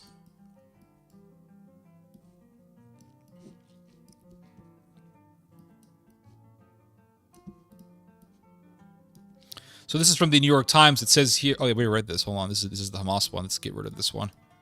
Here it is. Europe races to craft a Trump-era plan for Ukraine and defense. So it says here... Make sure you guys can see this. Yep, because you guys can see it just fine. European Union leaders are confronting one of the biggest challenges in the bloc's history as an aggressive Russia looms to the east and American support wavers from the west. On Thursday, they pledged to rise to the challenge. So the Americans are saying we don't really care so much about NATO as much. Trump himself said something really interesting. He said, I was watching him yesterday, and I'm sure some of you guys have already seen this. He said, and part of NATO is that we're supposed to protect each other. And, well, if America gets attacked, are these Europeans going to come and save our asses? I don't think so. I'm not so sure. And so what is Trump doing? What Trump is doing is he's sowing the seeds, right? He's sowing these seeds. And he knows that Americans, for the most part, don't give a damn about NATO. Most Americans do not give a shit about NATO. They don't. This whole thing about NATO... It's all based on a treaty. I've done a few videos on this already. It's all based on a treaty. And in this treaty, it says, well, if one NATO group gets attacked, then that'll be considered an attack on all NATO members, blah, blah. It's all the, the Three Musketeer thing, right? The all for one, one for all sort of thing. But really, Article 5 of the NATO treaty in which this is stated, it has a loophole in it. I've talked about this before. So in the beginning of Article 5, it says an attack on one NATO member will be considered an attack on all NATO members. Okay, fine. So that means if Germany gets attacked or if Poland gets attacked, that is considered an attack on the United States. Well, it's a bullshit statement because Poland is not America. Germany is not America. So if Poland gets attacked, people in America aren't going to care because Americans don't give a shit about Poland. They don't. The reason why Americans don't want to help Ukraine anymore is because Americans are tired of seeing, or they're tired of reading about how billions and billions of American dollars go off to help Ukraine. Now you could say, well, Ted, those people have the wrong perception because yes, we do pour out billions of dollars to help the Ukrainians, but a lot of that money goes back to America because, yeah, we do give weapons to Ukraine, but those weapons are purchased, and that helps the American economy, and a lot of the money that we send off to Ukraine goes back to the American economy. Blah, blah, blah. That doesn't matter.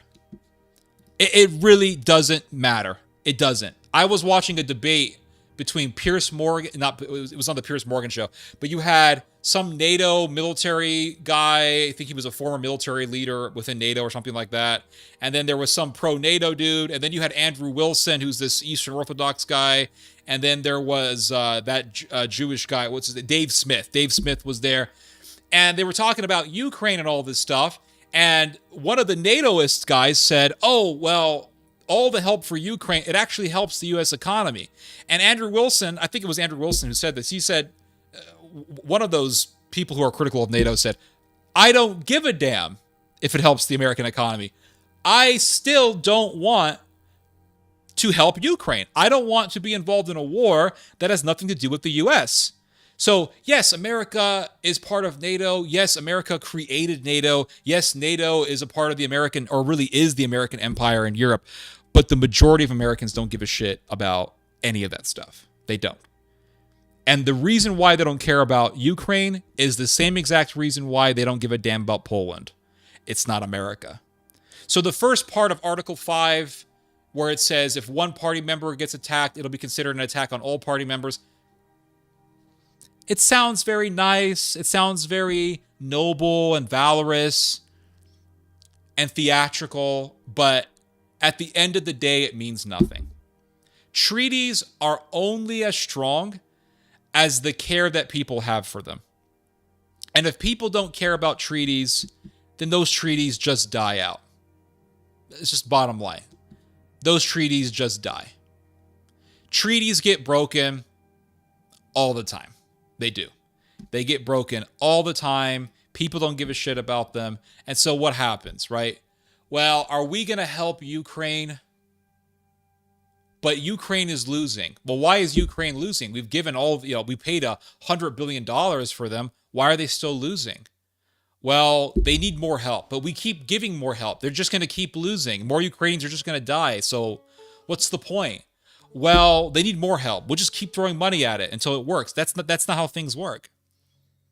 Well, America needs to put boots on the ground. Hell to the no. People aren't going to support that. So if Poland gets invaded by Russia, I'm not saying this is going to happen. Maybe it will happen. I don't know. But if Poland gets invaded, are we going to sit there and say, well, we have to help Poland? Your average Joe Schmo barstool American is going to say, I don't give a shit about Poland. But they're part of NATO. F NATO. Elon Musk said that we should leave. So America pretty much voted for Elon Musk when they voted for Trump. Let's be real here. Like when people say, oh, Elon Musk he's not an elected official. He is actually. I mean, effectively, he is an elected official. Because if you voted for Donald Trump, let's be honest here, you voted for Elon Musk. Elon Musk is a part of Trump's circle. Elon Musk was part of the backbone of Trump's campaign. X was a part of Trump's campaign.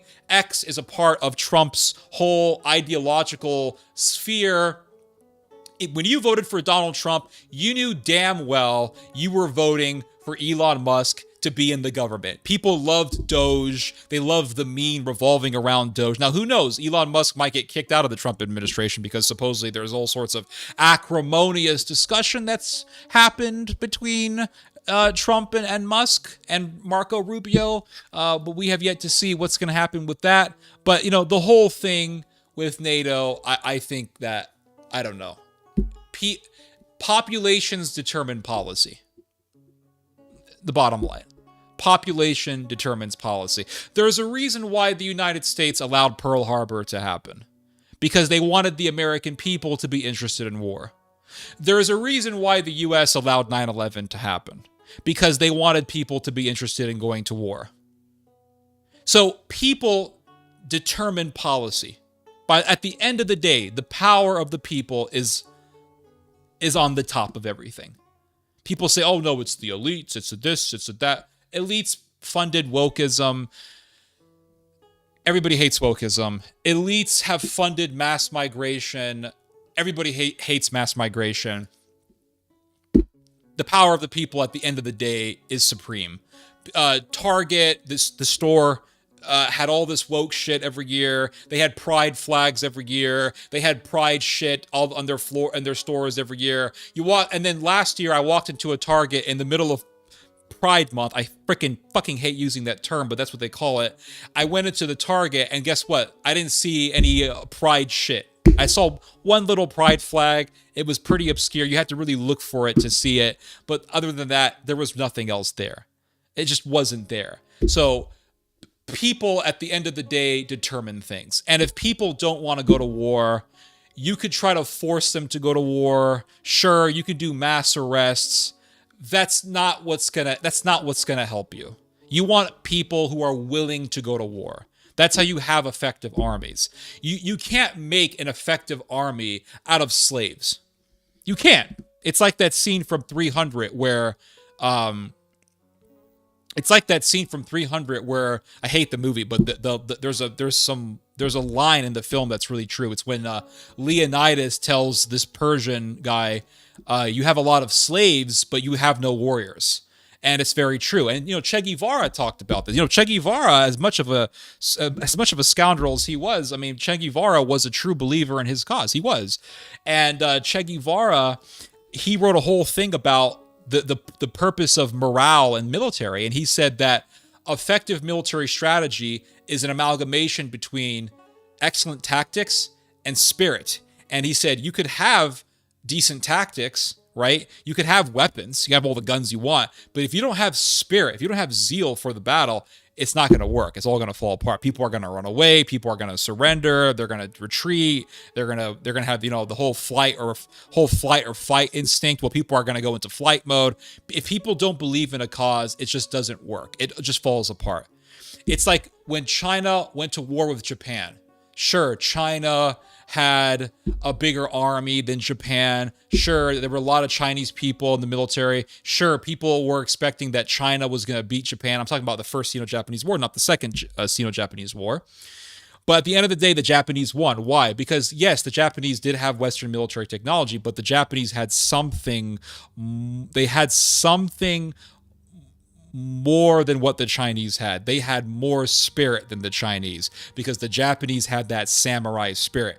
I'll give you guys an example. This is not from World War II. This is from the Russo-Japanese War from 1904 to 1905. There was a Russian account that I read years ago. It was written by a Russian guy, of course, Russian. It was written by a Russian guy who had fought against the Japanese in the Russo-Japanese War. And he talked about how after a battle, you could see just a strewn of dead Japanese soldiers. And not all of them were dead, but there was just a strewn of Japanese bodies. Not all of them were dead. And he said, at night, he said, you would pass by these Japanese bodies or half-dead bodies, and you could hear the half-dead Japanese saying over and over and over again, Amitabha Buddha, Amitabha Buddha, Amitabha Buddha. He said even in death, even in the, I think it was winter time, but even in the evening time where they were just on this battlefield, dead bodies all over them, all around them, you still had Japanese people saying Amitabha Buddha, Amitabha Buddha. That is faith. That's faith. And there's something that you can never break, and that's faith. That is something you can never break. You can have all the guns, you can have all the money. If you are going up against faith, you won't win. You won't. The Muslims have faith. Muslims are still around. Taliban is still around. They have faith. It's like that scene from The Siege where the terrorist is speaking to the CIA agent, and the terrorist says, you see, you Americans, for you, money is power. For me, belief is power. And it's true, belief is power. So you can have the guns, you can have the soldiers, you can force 1 million people into an army, but you got to have faith. It's like the Persians versus the Spartans. The Spartans were outnumbered, but the Spartans butchered. Sure, the 300 Spartans were killed. Oh yeah, okay, the 300 Spartans were killed. Yes, but the 300 Spartans managed to kill literally tens of thousands of Persian soldiers. Pretty incredible. That's the difference between people who want to fight and people who are forced to fight. You got to have belief. You have to have belief. So people, at the end of the day, are supreme. The people are supreme. And if you don't have Americans who are interested in going to war, you're going to have a tough time going to war. There has to be something that comes up that acts as a catalyst to muster people up for war. 9/11 was a catalyst. Pearl Harbor was a catalyst. So if America wants to go to war with Russia, there needs to be a catalyst. If America goes to war if America decides to go to war with Russia and join the Europeans against the Russians, there's going to have to be a catalyst. You're going to have some Call of Duty Modern Warfare, no Russian shit to happen. That's going to happen. They're going to say, oh, the Russians did this. They killed a bunch of people in a mall or something like that. And that could be used as a catalyst. But even then, as I said in one of my prior videos, even then, it'll be a hard sell. It'll be a hard sell. Because with Twitter and with the internet, you're going to have people saying, nah, this is all just a conspiracy theory. So that's the thing about NATO. How strong is NATO? NATO can only be as united as the people are, as the people want to be. It's like any other treaty. A treaty is only effective as the willingness of the people who want to actually maintain those treaties. And if a treaty has no fans or not enough fans, and if there isn't enough enthusiasm for a treaty, that treaty will fall apart. It's just inevitable. And as Mr. Privet says, Article 5 is kind of voluntary. Because when you read Article 5, it doesn't say, well, if one party is attacked, that will be considered an attack on all parties, and therefore all parties are mandated to have boots on the ground. That's not what it says. There's a big old fat word salad. That's called Article 5. And if you just take the time to read it, it's very short. It's a small little paragraph. It says that all parties can take action, but it can take the action that it deems necessary, including armed force. So that means that there's other options that are available for all the parties to take in the case of one party being attacked, and only one of those options is armed force. That means that you can do other things besides armed force. You could give weapons, you could give munitions, you could, give walkie-talkies. You can give away walkie-talkies. Article 5 is kind of bullshit. It is. It's kind of bullshit. So, and you have Trump saying, we're not going to defend you necessarily if you get attacked by Russia. If you're not paying up enough money, we ain't going to help you. So what has that led to? It's led to this rhetoric that says you can't really trust the Americans. And so that's why you're reading all these New York Times articles about how the Europeans are just racing to make their military stronger. That's why, because they feel like they can't trust the Americans. And what that's going to lead to is a revival in Nazism. And that's what it's going to lead to. Because, as I've said in this video, you need spirit if you're going to have a successful war. Well, if you tell people, we're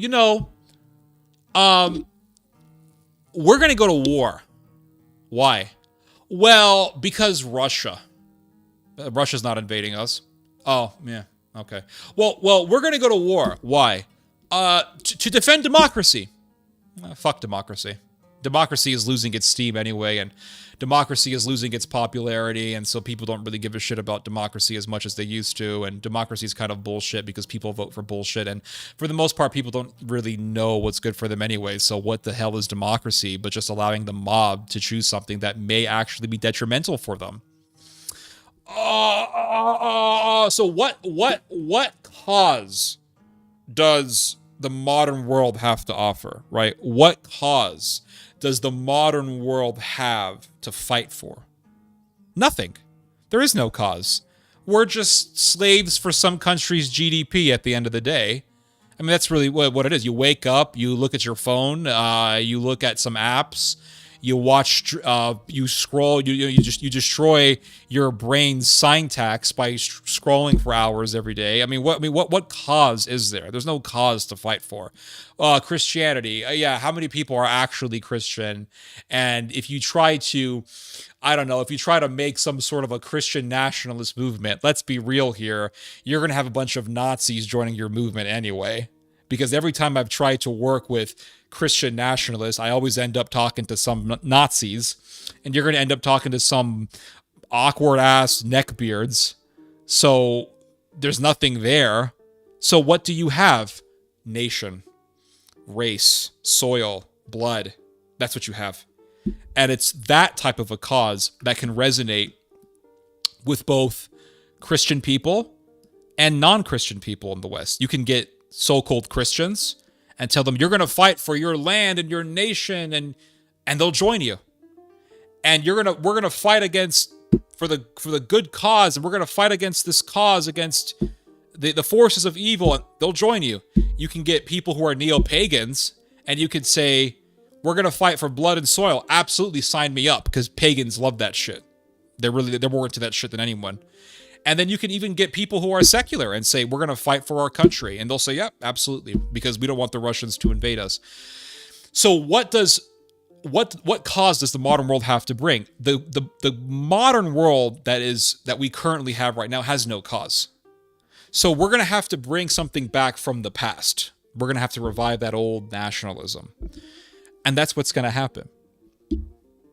And that's why the United States is supporting the AFD, because the Americans know that if you're going to get the Europeans to become a proxy against the Russians, if you're going to sick the Europeans on the Russians, you better bring back nationalism, because this whole fighting for democracy shit ain't going to cut it. No one gives a shit about democracy anymore.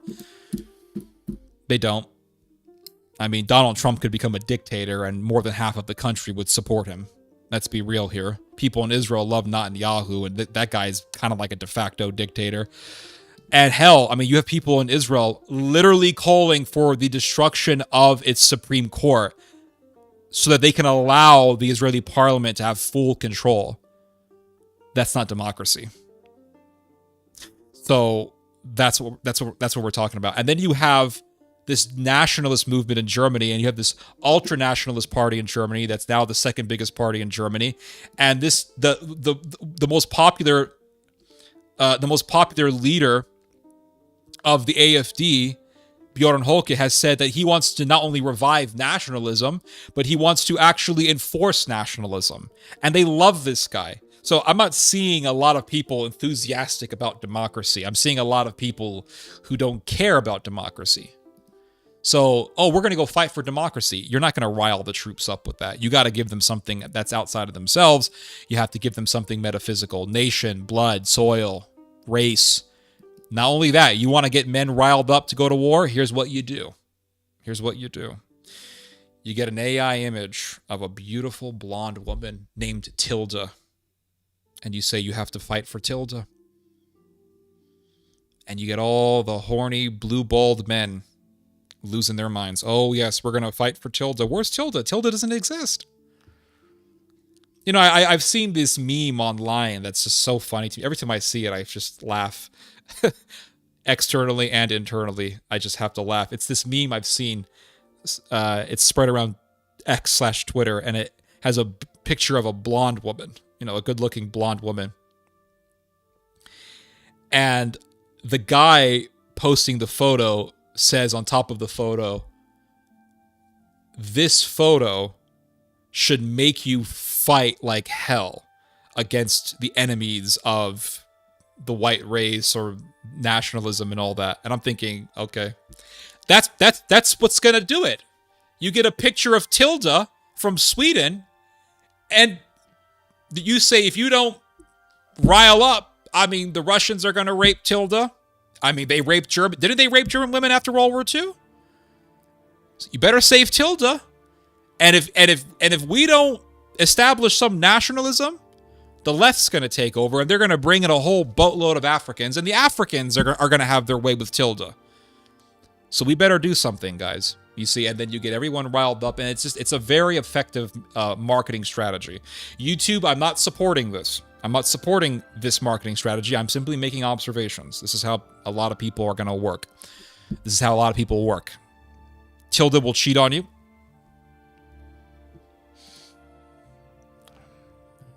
Just a fun fact, Germany entered Eurozone through the executive order because the chancellor at the time knew the referendum would fold democracy, right? What are you talking about? Entered the Eurozone?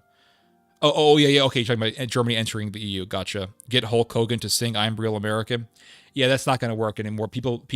We're not living in the 90s anymore. People want a new aesthetic. Neckbeards, yep. Part of my family lived in a town called Azek in southern Turkey. The village fought back so hard, even using ancient Assyrian walls for defense. In Ottoman general, wow. Georgescu he said that Ursula needs to check the definition because she's way astray. Siege of Carthage predated Bar Kokhba. That's why we win in Ukraine. Yep. Article 5 is kind of voluntary. Yep.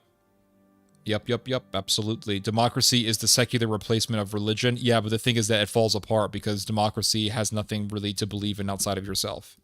It doesn't. There's nothing metaphysical about democracy. Democracy is just the mob. That's what it is. So democracy, the problem with democracy is hinged upon people being moral. If people are not moral, democracy will fall apart. Now, I don't really have an issue with democracy if we have a moral society. If we live in a moral society where people have principles and boundaries and they're balanced, then democracy is fine. You can democracy all you want. The problem is when you have a society that becomes very immoral, people have no boundaries, then what you end up with is crime. You have crime in the society. And then what happens is that the crime gets so bad and the lawlessness gets so bad that people will vote for a dictator so that they can have protection, harmony, peace, and security in their society. And then they will throw democracy out the window so they can have harmony, peace, safety, and security. So democracy is only useful. It's only going to be maintained if we have morals. This is why there was an American founding father who said that the Constitution is for a moral people. And I think what this person said was the Constitution or the Declaration of Independence or whatever, the American system was designed for a Christian and moral people. If you do not have a moral people and you have democracy, democracy will eventually fall apart. Because, as I said, you have no morals, then people don't respect laws, then you have crime, murder, robberies, rape, all sorts of crazy things happen. And then people say, man, this democracy stuff is not working. We have too many criminals in our midst. We really need to vote for someone, a great leader who's going to bring order. And they will throw democracy out the window. And that's why you have Franco. That's why Spain ended up with Franco. Spain didn't end up with Franco because, Spanish people just love dictatorship. Spain ended up with Franco because there was lawlessness in Spain. You had anarchists and socialists, and they were doing massacres, and it was really nasty. You had the Catalonians who were doing mass murders, and it was really disgusting. And so people loved Franco. And under Franco, there was no crime. And that's what people wanted. People at the end of the day wanted security. Same thing with Bashar al-Assad. Why did so many Syrians love Bashar? Because they didn't want these hooligans running around. So, democracy could only be maintained as long as there's a moral people, as long as society is moral. If there's no morals, then eventually democracy will fall apart.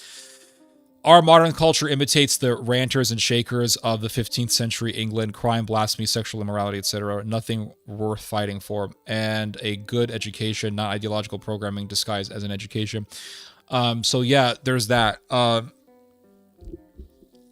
So yeah, treaties, If people don't care about treaties, what's the point? What is the point of having treaties? And so you have Donald, and the American people are tired of NATO. They're tired of NATO. I'll put it to you this way. If Poland got invaded, do you think the average American would want to go to war to defend Poland? No, they wouldn't. Because people throw out this argument. They say, well, the reason why we don't care about Ukraine is because Ukraine is not a NATO member. Bullshit. The reason why you don't care about Ukraine is because you don't want to be involved in war, because war sucks. Who the hell wants to be in war? That's the bottom line. Who the hell wants to be in war? Nobody. That's the answer. Nobody. You see? So I think America, I don't know. Is NATO going to last? I don't think it's going to last forever. Nothing lasts forever, you know? Empires eventually crumble and systems eventually crumble. I mean, we had the League of Nations before World War II. That fell apart really fast.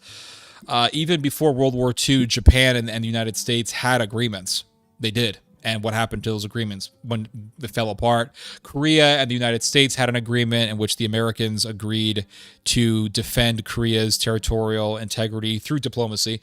If Korea's territorial integrity were ever under threat, Japan was going to invade Korea. America said, please, Japan, invade Korea because we want to empower you against the Russians.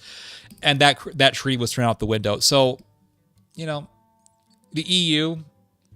Britain was a big cornerstone of the European Union at one point in time, and they're not there anymore.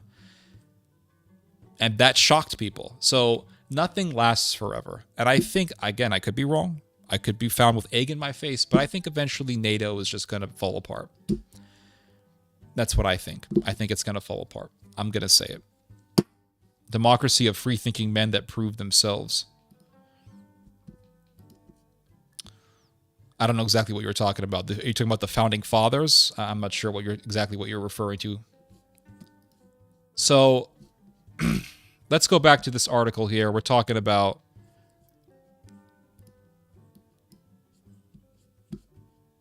we're talking about Europe. So here's the thing: there's a cat making noise. Here's the thing: See, NATO is hinged upon America. That's the bottom line. And the reason why people signed up for NATO was to receive the security that America provides through NATO. If countries are not trusting NATO, right? Oh, sorry, I'll put it in a more clear way. If countries are not trusting the United States, then they don't trust NATO because NATO is America at the end of the day. So if they don't trust America, then they don't trust NATO. And if they don't trust NATO, then you really can't keep NATO intact if there isn't any cohesion, because cohesion is based on trust. And if there is no trust, there is no cohesion. That's the thing. And so if European countries really trusted the United States, then why are they so adamant about being militarily independent? Because they don't trust NATO. That's the bottom line. Either way, European militarism is reviving. And either way, even if NATO doesn't fall apart, even if NATO does survive, either way, there is going to be a war between the Russians and the Europeans. That's just a fact. That's inevitable. How much is America going to be involved in that? Time will tell.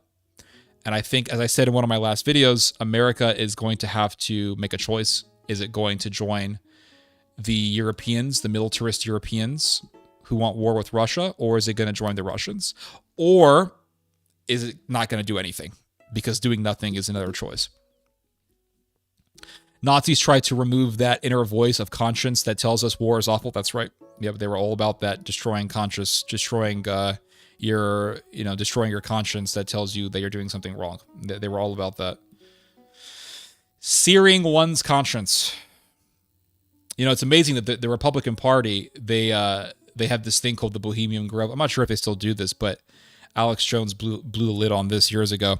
The Republican Party has a ritual where they take a human effigy and they put the effigy on an owl and burn it. And they call it the burning of conscience. And the effigy represents the human conscience. In other words, it represents your moral boundaries. And when you set it on fire, you are making the declaration that you have destroyed your conscience. And that's why Republicans were able to do a war in Iraq based on lies and kill 1 million people in Iraq and kill 500,000 kids in Iraq and think nothing of it. And that's why you have politicians like Madeleine Albright who said, oh, we killed 500,000 Iraqi kids? I would still do the Iraq war. I don't give a damn, because she doesn't give a shit. And as I said in my last video, the last thing that governments care about is human life. That's the last thing that governments care about. So let's go back to this article here. This is from the New York Times. Trump wants Europe to defend itself. Here's what it would take. And it's talking, or no, sorry, this is the article. This is the article that I wanted to read first. The Bohemian Gray Bee was Republican. I thought it was just a general leads. It was a Republican cult meeting. So it says here, Europe races to craft a Trump-era plane for Ukraine and defense. And it says here, European Union leaders are confronting one of the biggest challenges in the bloc's history as an aggressive Russia looms to the east and American support wavers from the west. Oof. American support wavers from the west. You see, that's part of the European narrative. We can't trust America. On Thursday, they pledged to rise to the challenge. Leaders gathered at a specially convened meeting in Brussels to discuss how to bolster both Europe's own defenses and its support for Ukraine amid enormously high ranks. They must figure out how to accomplish those aims without further alienating their tempestuous allies in Washington. So the Europeans are saying, okay, we got to have a balance. We have to have a balance between military independence, being militarily independent of the United States, and pleasing Washington, because they don't want to anger Washington. And the reason for this is because Washington has Patriot missiles in Europe. And those Patriot missiles are part of Europe's security. And, you know, the Europeans, they're going to need time to build up their militaries. The Germans are going to need time. Now, I read in this article, and perhaps we'll get to this article later on in the stream. I read in this other article that it will take at least, or at most, 10 years for the Germans to actually make a serious military. Now, 10 years is really not that long. I mean, 2015 still seems like it was recent. Now we're in 2025. But this same article, this very article stated that the Germans could actually rebuild their military or make their military strong again in less than 10 years. And I believe that, because the Germans, I mean, they're known to be very industrial people. And I could totally see Germany really ramping up military innovation and build up to make its military strong again, to revive its military strength in less than 10 years. I could see that happening. But Europe's going to need time. And before the Europeans, before the Germans can revive their military strength, they're going to need some American security to protect them from the Russians. Now, that's what they say. I'm not saying that Russia's going to invade Germany. But the Germans, the Europeans are saying, we're going to need time to revive our military strength. And for that time, we're still going to need American security. We're still going to need American Patriot missiles. Now, once they get their militaries up to full capacity, once they revive their military strength, then they won't need American security. And then at that point, America could actually withdraw its military security for Europe out of Europe. But before then, the Europeans are going to need time. So that's why they're trying to build, that's why they're trying to keep this balance. They're saying, okay, we do want military independence, but at the same time, we need to stroke the egos of the Americans because we still need American help. There's something I want to do real quick here. Hold on. I need to... Yeah. I want to get rid of this guy because he brought up a law. He said that, did you hear what the UK did? They passed this law to undermine democracy. And I looked up UK law. I couldn't find anything about democracy or anything. I asked them, could you give me a link? Because maybe it's out there. Maybe I'm not searching for the right words. And he didn't give me shit. And then before that, he brought up South Africa out of nowhere. And it's just like, I don't want you in my chat. You're annoying. So I just got rid of him. I don't like annoying people in my chat. I can't stand it when people say, did you hear about this? Hear about that? No. Could you help me out and send me a link on it? And they don't send you anything. Okay, get the fuck out of here. The question of European militarization depends if their economy can withstand the spending, Production and logistics, that's correct. Or to put it simply, if their economy survives their financial burdens. And that's the thing, and that's why you're hearing about Germany now being willing to take on more debt to rebuild its military force. And that's going to lead, or that could lead to economic problems because it would lead to massive inflation. But if you have massive inflation because of military spending, that means you're going to have economic grievances. And if you have economic grievances, you have scapegoating. And if you have scapegoating, you have nationalism. So either way, the Nazis win.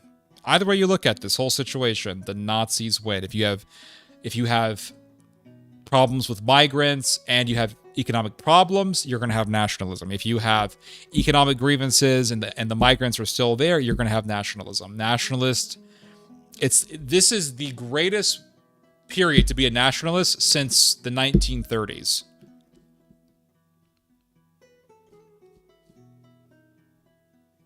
So it says here,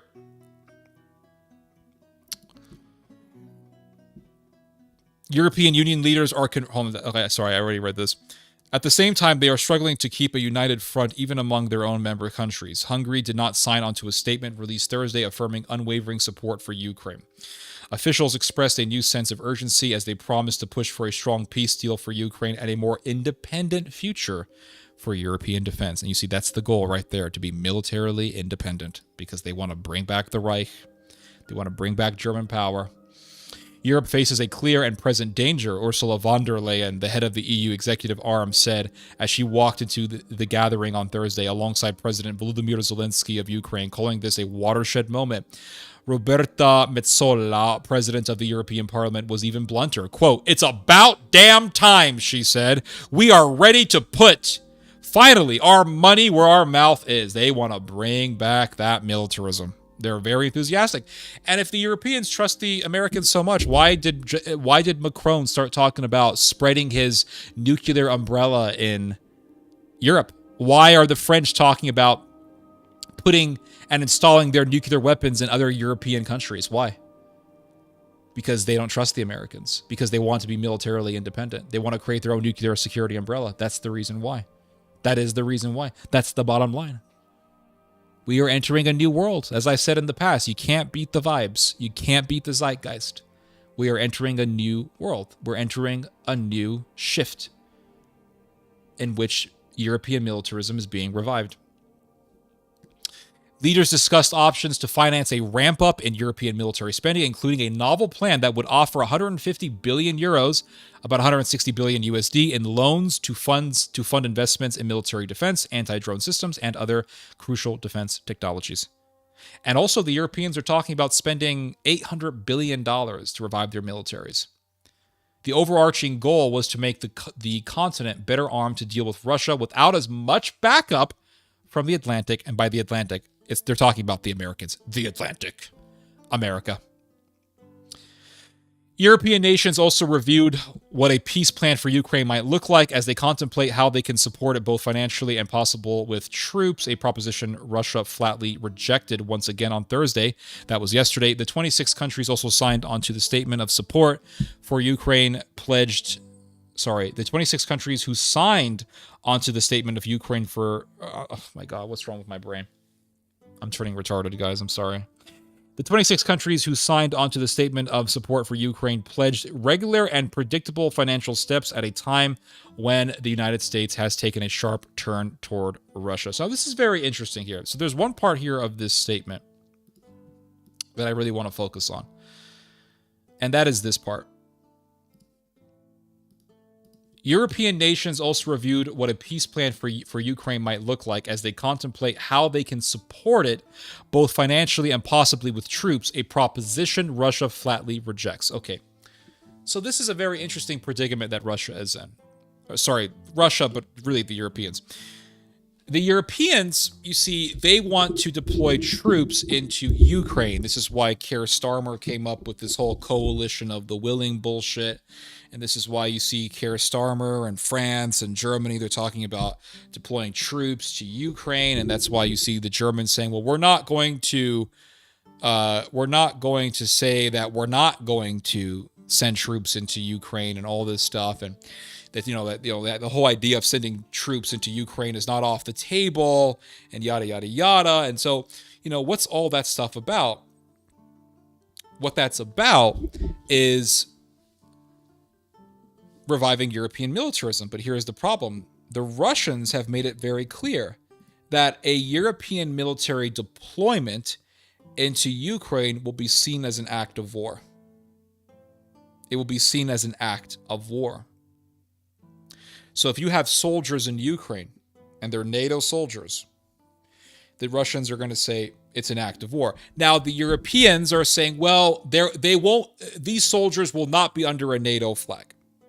Russians are saying that shit doesn't matter. We don't want to see any European soldiers in Ukraine because at that point you'll be right next to our border, our new border. So how are the Europeans going to deploy troops if the Russians would consider that as an act of war? Perhaps the Americans will bend the arm of the Russians to have them accept this idea of European troops in Ukraine. That's a possibility. But here's another possibility, and that is that the Europeans will not send troops right away, that they will wait. That they will wait for NATO to crumble more, that they will wait for America's empire to decline a little bit more, that they will wait for an opportunity to deploy troops. And at that point, it would be an act of war. And you would have, I'm not saying this is going to happen 100% emphatically, but I'm saying that this is a possibility. And at that point, you would have a Euro-Russian war. However this whole thing is going to happen, however this whole thing is going to flesh itself out, there will be blood between the Russians and the Europeans. That's obvious. Especially that prison, island, etc. Order placed, thanks. Confirmation will be sent to your email. What are you talking about? As of 1st of April 2024, the total size of the full-time UK armed forces was around 148,230. Yeah, the UK army is very small. All the European militaries are small. None of them are sufficient. That's what I'm saying. The Europeans are going to need time to revive their militaries. Before that point, they're going to need the help of the Americans. They're going to need that American security blanket, and that's why the Europeans are kissing up to the Americans. But they still will talk about being militarily independent. So it says here that the pressing question is whether the EU, with its consensus-focused clunky structure, can adapt itself quickly enough to ensure that Europe doesn't get left behind as President Trump upends the global order. Ooh, upending the global order. There we go. There's that shift that I'm talking about. He opened talks with Russia without directly involving Europe or Ukraine, and he at the same time assailed other European countries for paying too little to protect themselves in an unfair system. On Thursday, the American president suggested from the Oval Office that America might not protect NATO members that were not paying enough for their own defense, calling it common sense. A cornerstone of the alliance is that an attack against an ally is considered an attack against all allies. That is true, but at the end of Article 5, it says that the allies can respond. They can respond based on what they deem is necessary, which means they don't have to even go to war. They don't have to go on the battlefield.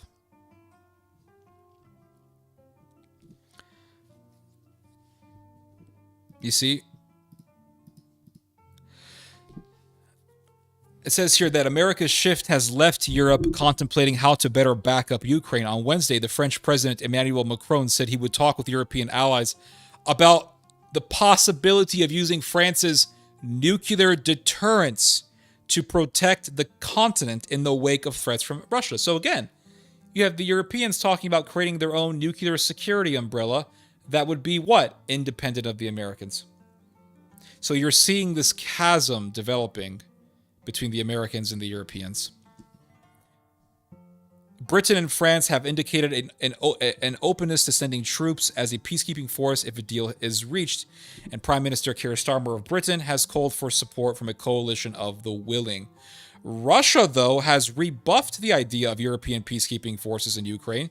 Sergei V. Lavrov, Russia's foreign minister, said on Thursday that there was no space for a compromise on the issue and that Russia would not allow it. Speaking at a news conference in Moscow, Mr. Lavrov said Russia would see the deployment of such troops on Ukrainian territory in the same way as we have looked at the potential presence of NATO.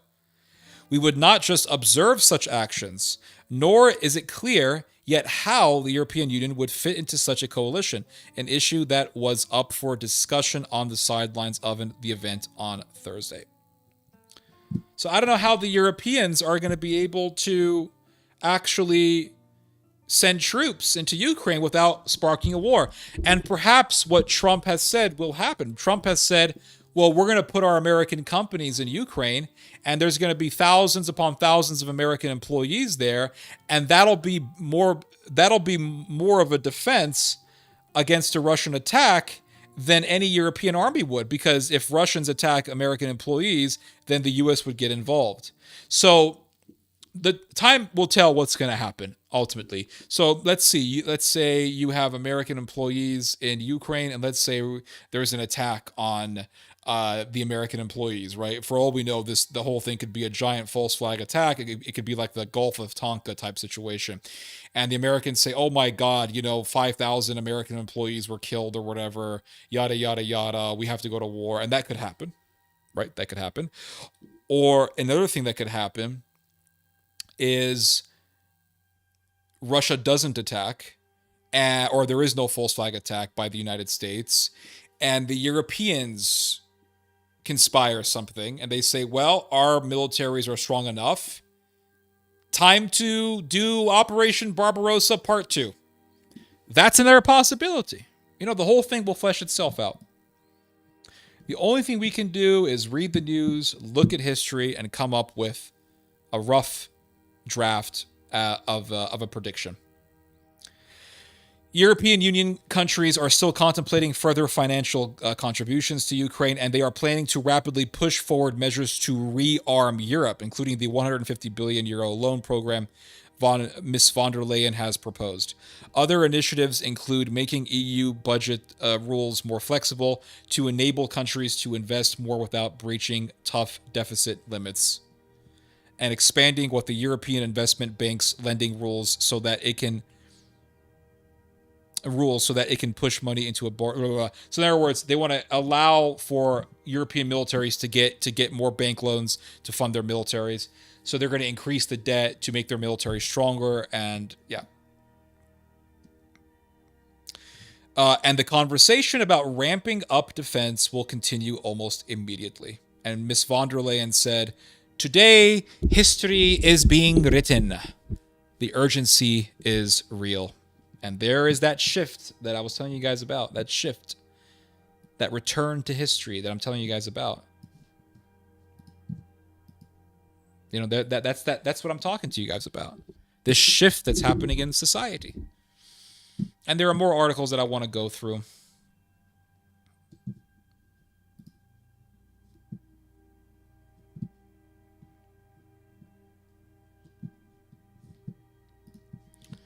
As of 2023, the Bundeswehr maintains approximately 183,000 active duty personnel, supported by a reserve force of about 30,000 individuals. Yeah, they're going to make their army a lot bigger. And if you guys don't believe me when I talk about European militarism coming back, and if you guys don't believe me when I say that the AfD party, the far right in Germany, are extremely militaristic, if you guys don't believe me, I'll show you guys an interesting article that came out today. Or yesterday. Look at this.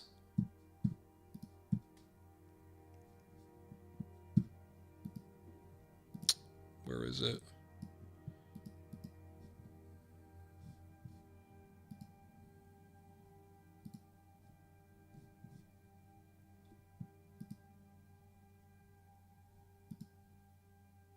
Where'd it go? I had an article here on this.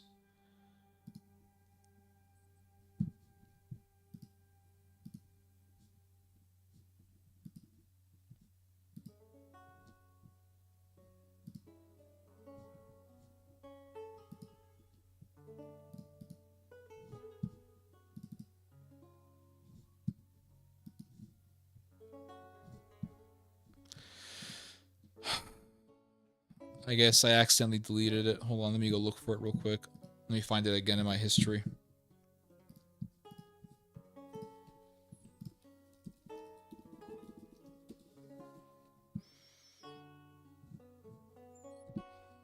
Here it is.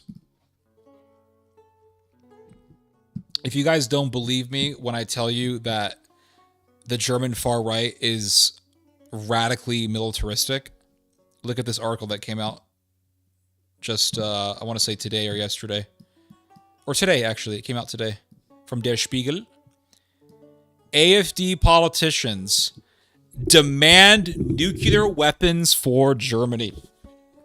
I have these morons who come to me and they say, oh, the AfD is actually the anti-war party. They're actually the party for peace. They literally want to have a nuclear-armed Deutschland. So they want to revive Germany's military. They want to revive German nationalism and enforce German nationalism. That's what Bjorn Holk has said. They want to question the Holocaust. They want to revive Nazism. And they want Germany to have nuclear weapons. This is like the German version of the 12th Imam cult of Iran. In fact, the 12th Imam cult in Iran says, the savior of Iran is right now in a well. He's the 12th Imam, and then he's going to get out of the well, and he's going to save the Islamic world, blah, blah, blah. Bjorn Holke, one of the big leaders of the AfD, has said that the savior of Germany is living in a cave right now, and then one day he's going to leave the cave, and then he's going to bring glory to the Reich. So it's a German version of Iranian 12th Imamism. This is a cult. Wolfenstein coming true. Yes! Yeah! I'm glad somebody said it. I am glad somebody said it. I played that game years ago. I played multiple Wolfenstein games. I played Wolfenstein the Old Blood, Wolfenstein the New Colossus. I played the one where he has two daughters. I forgot the name of that one. Great games, by the way. Really well done. A lot of fun. You know, you can shoot Nazis. It's great. But man, I remember playing that game years ago thinking, this game might become a reality. And I remember playing that game back in 2017. I remember playing Wolfenstein the Old Blood, which is a great game. I think that out of all the Wolfenstein games I played, the Old Blood is the best one. But I remember playing that game thinking, this might be reality one day. And I remember writing about the revival of Nazism back in 2017. And I remember there was this one comment that I got that said, looks like someone is playing too much Wolfenstein.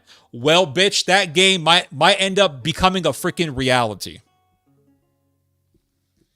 Good evening, good evening. Been listening while driving, very good. Considering the fact that drive safely, by the way. Considering the fact that the Brits don't even have a normal functional service rifle since the mid-'80s. The British kind of suck. Okay, let's be real here. One of the planners of Operation Barbarossa, Adolf Hausinger, was the second person to be appointed chairman of NATO. Oh my God. There you go. It's right there. Right there, guys. The Germans certainly can. They somewhat have an industry still. The Brits and the French, however, is a big-ass question. That's a good point. Yeah, the Germans, I don't really focus so much on the UK because the UK... like this guy said, like Mr. Privet here said, they're kind of weak. But the Germans definitely have that industrial capacity to become very, very powerful. And plus, geostrategically, geopolitically, they're in a position where they're going to be involved in militarism no matter what. I mean, it's just because they're right there at the center. They border with Poland. They border with France. They're right next to Scandinavia. They're right next to Russia. So if there's any conflict in Northern or Western Europe, Germany is going to be involved. Hell, in any part of Europe, Germany is going to have an interest. I mean, even in the 1990s, when the Balkaners were killing each other, the Germans had an involvement in that. They were arming and training the KLA, the Albanians, and the Germans actually were the ones pushing the Americans to bomb Serbia. And the Germans, they took that whole Balkan War as an opportunity to begin the revival of their military strength. So anytime anytime you have a situation where European militarism is coming out, you best be damn sure that German militarism is going to be front and center because of its geostrategic. I mean, I can't pronounce words anymore because of its geostrategic position and just because of its history. It has a very long history of being militaristic. A lot of wars. There's a lot of history of bloodshed in Germany. You can go back to the 30 Years' War. I mean, that's Europe's most brutal war before the World Wars happened. And most of the battles in the 30 Years' War happened right there smack in Germany. So Germany is always going to be a significant player when it comes to European militarism. Yeah.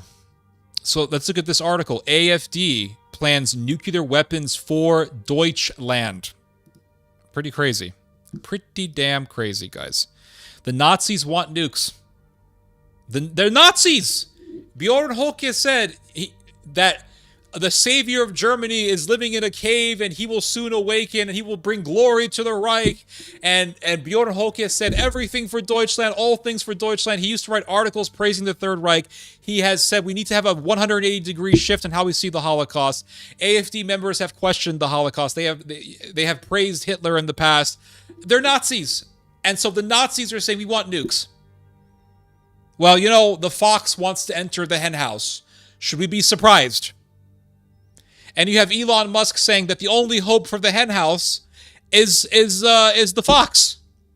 And everyone's clapping their hands, praising Elon Musk, saying, yeah, this is great. Genius. Genius. And then you have that guy, that op, what's his name? Lex Friedman. Just glazing Elon Musk. All the YouTube influencers glazing Elon Musk.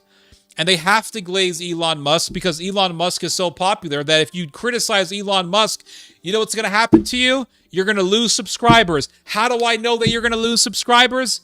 Damn it, I will tell you. I will tell you how you will lose subscribers. I will tell you why I know you will lose subscribers if you criticize Elon Musk. If you do not glaze Musk, and if you do not glaze the nationalist trend that is upon us, you will lose subscribers. I know this from my own personal experience because almost every time I release a video criticizing Musk, criticizing nationalism, YouTube lets me know you've lost this many subscribers because of these videos. And I look at the videos that have gotten people to unsubscribe from me. And you know what those videos are about? They're warning people about the revival of Nazism. That's what those videos are about. And those are the videos that get me to lose subscribers because nobody wants to face the reality that Musk is evil, that Musk actually stands for everything that Christian is. Sorry, my mistake. My brain glitched out there. Nobody wants to face the reality that Musk is evil and that Musk stands for everything that is against Christianity. He does. He does. He stands for everything that is antithetical to Christianity. Embryo selection, he stands for it. Abortion, he stands for it. Eugenics, he stands for it. Transhumanism, he stands for it. Do you know what Elon Musk said on the Joe Rogan show recently? He said, one of the big problems with the U.S. economy is Social Security. And he said the problem with Social Security is all these old bastards are living too long. And that's a problem for Musk. A problem for Elon Musk is that old people are living too long. What are we to conclude with that statement? Oh, and all the millennials in America, they hate the boomers. Not all of them, but a lot of the boomers hate millennials. That's true too. A lot of the millennials hate the boomers. A lot of the Zoomers hate the boomers. And you have all this talk online about how boomers need to just die. And how the only thing that stands between America turning against Israel and Israel are the boomers. The boomers are the biggest bulwark for Israel. And if we can just get rid of the boomers, then we can finally shift America's policy against Israel. People are saying things like this on X. And so in comes Elon Musk and he says, you know, the problem with America is old people are living too damn long. What's the conclusion? Well, given the fact that we are living in the midst of all this hatred against old people,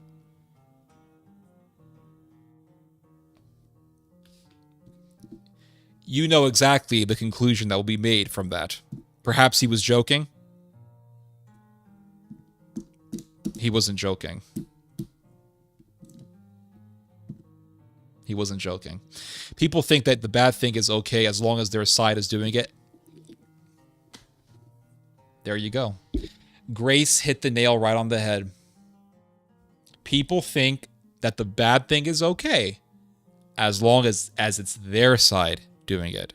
If liberals want to kill old people, look, leftists, Nazis, they're just like the Nazis, I tell you. They're the real Nazis. Democrats are Nazis. But if Elon Musk says it, it's kosher. If Trump says it, it's kosher. To quote Donald Trump could kill someone in the middle of public view. In plain sight, he can murder someone. I think his words were, I could literally shoot someone on Fifth Avenue and my followers will still love me. Trump said that. So Trump knows that he's dealing with a cult. It's a cult. And the whole Elon Musk thing is a cult. It's a cult. And so if some German liberals say we want nukes, people say, oh, look, crazy Germans, they want nukes. But if the AfD says it, it's kosher. Finally, I can relax and enjoy a live from you, Thea. Well, I'm very happy to hear that. That's, kick back, relax. We're going to be here for a while, boys. We're going to be here for a while. I've been here for how long? 3 hours? I'm going to be here for another 3 hours at least. So kick back and relax. It's going to be a bumpy ass ride. So it says here, this party that the United States government is supporting, by the way, AfD, the U.S. is supporting them. J.D. Vance supports them. They're Nazis. Just like the Obama administration supported Muslim fanatics. The Trump administration is supporting German fanatics, Nazi fanatics. There's no such thing. Nazi fanatic is redundant. If you're a Nazi, you're automatically fanatic. So it says here, the world situation is changing rapidly. Europe is working on its own security architecture, independent of the U.S. So this is what the AfD is arguing. Like, we Europeans, we're becoming more independent.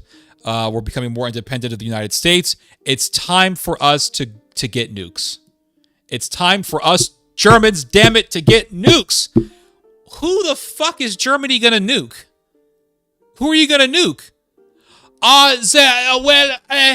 want to do the Operation Barbarossa. No, sorry, no, that's not what I meant. No, it's just a deterrence. We need the security deterrence. Oh, okay. Well, who else do you guys want to nuke? We want to nuke the Israeli Juden Schweine. Oh, no, I didn't say that. No, I didn't say that. No. We saw. Guten Tag. We just want to have a deterrence. That's it. Oh, okay. Right. And the AfD, they always say we're not interested in war with Russia. No. That's bullshit. The AfD is not interested in a war with Russia at the behest of America. In other words, the AfD is a nationalist party. And as a nationalist party, they are tired of Germany being America's slave. Germany has been an occupied country since the end of World War II. This is a fact. Germany is under a military occupation. There are how many soldiers in Germany? 30,000 soldiers, 40,000 soldiers in Germany. That's a lot of fucking soldiers. That's a military occupation. So they're under a military occupation, and so if America tells the AfD to go to war with Russia, the AfD's thought about that is, we don't like that because we want to do things under Deutschland's terms. If you read the AfD's foreign policy carefully, the AfD makes it very clear. We want to have our own policy based on Germany's interest, not based on NATO's interest. The war in Ukraine is NATO's interest. In other words, if Germany wants to do a war against Russia, it'll be because of Germany's interest, not because of America's interest. That's the difference. The AfD is not against war. Like I've said many times, they are the most militaristic party in Germany. They are not against war with Russia. They are against war with Russia at the demand of the United States, under the demand of the United States, or under the control or the dictates of the United States. You see? So it says here, from the perspective of AfD defense politician Rudiger Lukassen, this also includes Germany's nuclear rearmament, as well as the return of conscription, regardless of gender. So they're going to bring back the draft. They want to make a big, giant, fat German army, and they want to create nukes. This is the reason why Germany, out of all of the Western European countries, Germany has been the most friendly towards Iran. Out of all the European countries, Germany has been the most friendly towards Iran. Because Iran has been wanting what? They probably already have a nuke already. But for years, Iran was demanding the right to have nuclear weapons. And the Americans said, nope, you can't do that. Nope, you can't do that. And the Germans were always the most sympathetic. You can look into this yourselves. Going all the way back to the Clinton administration, the Germans always had a soft spot for Iran. Why? Ask yourself why. And when Trump pulled out of the Iran deal, the Germans said, no, don't pull out of the Iran deal. They wanted to do trade with the Iranians. So the Germans have always had a soft spot for Iran. Ask yourself why. Because the Iranians and the Germans are in a similar predicament. The Iranians say, we want nuclear weapons. The world sort of gets frightened by that. And they say, no, we don't want Iran to have nuclear weapons. The Germans say, we want nuclear weapons. Do we really want to bring back the Nazis? So there's a stigma about Germany having the bomb, similarly to how there is a stigma about Iran also getting their hands on a nuclear weapon or multiple nuclear weapons. And this is why the Germans have, for decades, avoided the discussion on Germany being armed with nuclear weapons. It's always been a big taboo issue. It's always been a sensitive topic. It's always been a topic that German politicians have tended to avoid.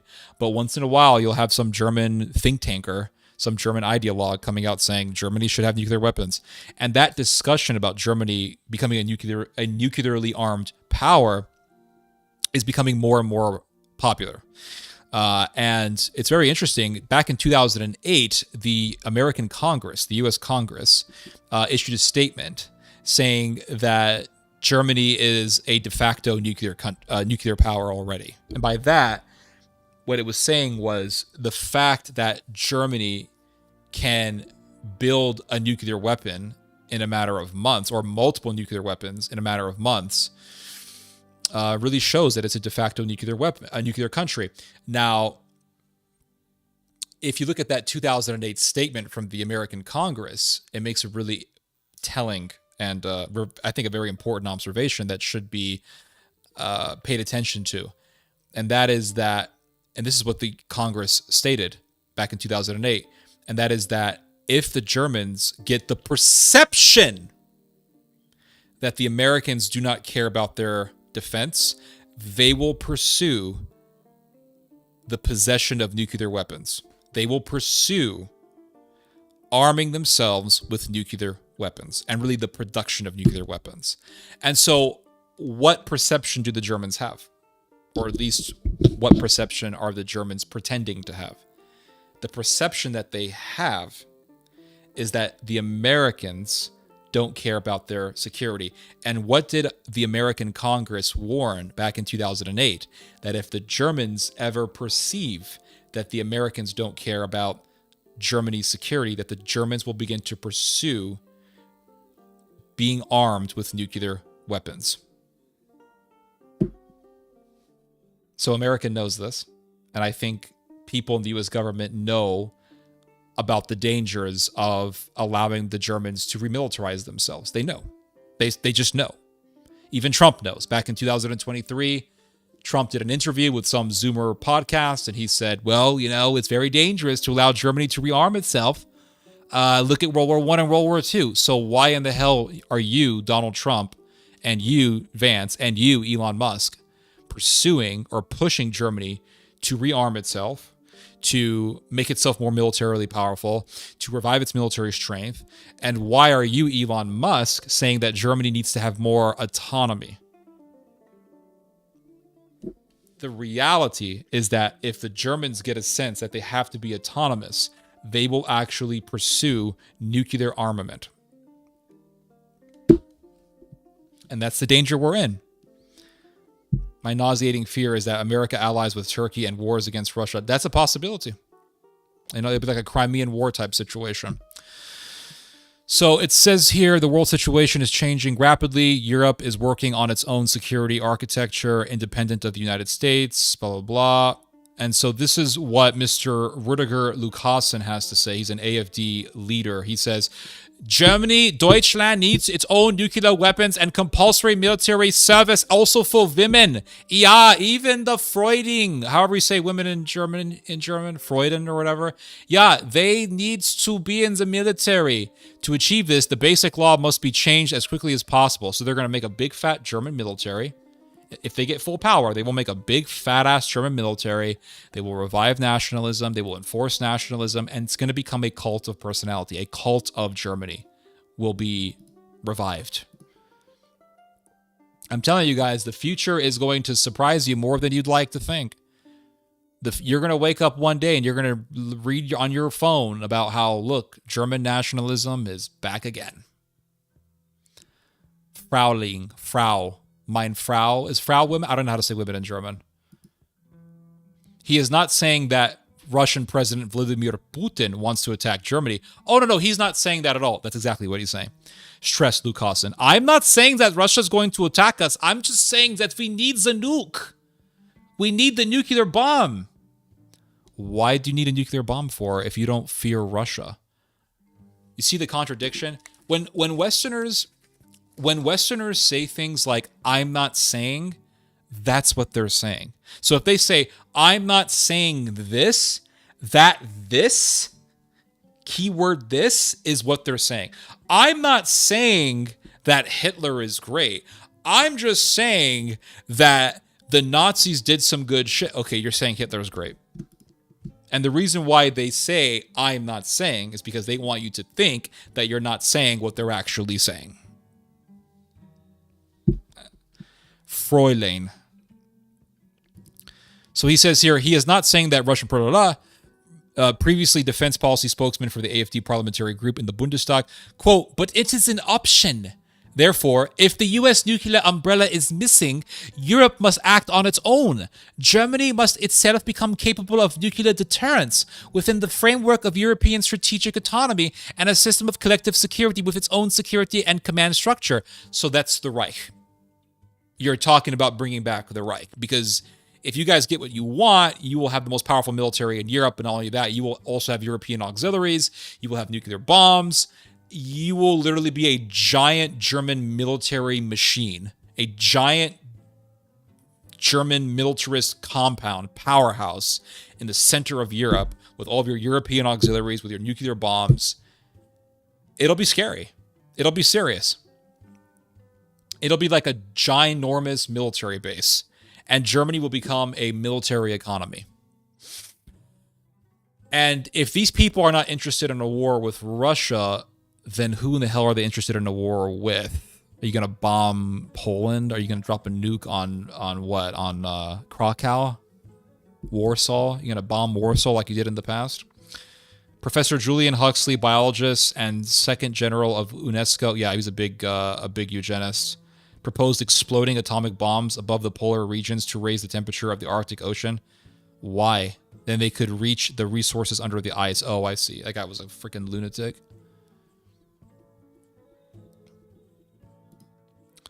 So it says here, AfD Bundestag member Hannes Gnauk, previously chairman of the AfD youth organization Junge Alternative, which is disbanding, expressed similar views. Germany needs its own nuclear shield.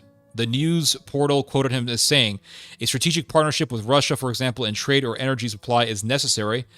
But we must not forget, Russia is not our friend, but it is also not our enemy. It's not your friend, but it's also not your enemy. But you want nukes to defend yourselves against Russia, and you guys are Nazis. Oh, I see. Operation Barbarossa Part 2. If the USA does indeed leave NATO, Germany must take on the leading role in the alliance. There you go. You heard it right there from the horse's mouth. That's what these Nazis want to do. They want to create a a pan-European force led by Germany. Germany will be the sole leader of the EU, of Europe. It'll be leading the militaries of Europe, or the militaries of its European allies. It will have the biggest, most powerful military in all of Europe. It'll have nuclear bombs. This is the Fourth Reich. And this is the party that the U.S. government is backing. This is the party. A party that has Nazis as its leader, Nazis in its leadership. It's a party that has Nazis in its ranks. It's a party that has people who question the Holocaust. It's a party that has a guy who says that the Messiah of Deutschland is going to come and he's going to revive the Reich and bring glory to the Reich and all this crazy shit. This is the party that the U.S. government, your government, because most of my listeners are American, is supporting. So how in the fuck is this a good idea? And how in the fuck can anyone who's intelligent, think that this is a good idea? It's complete insanity. It's complete insanity. And this is exactly what I was worried about with Donald Trump. I said this, this Trump guy, and I said this back when he was first president, during his first term. I said this many times. You can look at the receipts. You can read my articles. I wrote a lot of articles on this topic. I said, Trump is pushing for the revival of German nationalism and militarism. I said this back in the 2010s. Back in 2017, I was saying this. 2018, I was saying this. Back in 2016, early 2016, I began to write articles on the revival of German power. And here we are. And every year, I tell myself, Ted, perhaps you're wrong. Ted, perhaps you're exaggerating. Perhaps you're just pearl clutching, as some people have accused me of doing. Perhaps you're just full of shit. Perhaps you're just fantasizing. Maybe that commenter was right, that I am playing way too much Wolfenstein. Maybe I played too much Wolfenstein. Maybe I played Medal of Honor Frontline on the GameCube when I was in middle school. Maybe it got to my head. Perhaps I watched too much Saving Private Ryan growing up. Perhaps you're wrong. But you know what? Every fucking year, like clockwork, things happen that confirm what I'm saying. Every year, without fail. Every year. Last year, they were talking about being more militarily independent, blah, blah, blah. I talked a lot about that. The Ukraine war broke out in 2022. I said, guys, the Germans are going to come back. They're going to use this Ukraine war to bring their military back. I said this on the night of the war. I wrote a whole article. I stayed up all. I couldn't sleep. How the fuck can you sleep knowing that a major war is happening? How could you sleep? How could you look at the news, right? Let's say you look at the news and you say, Russia has invaded a country. I'll read about it in the morning.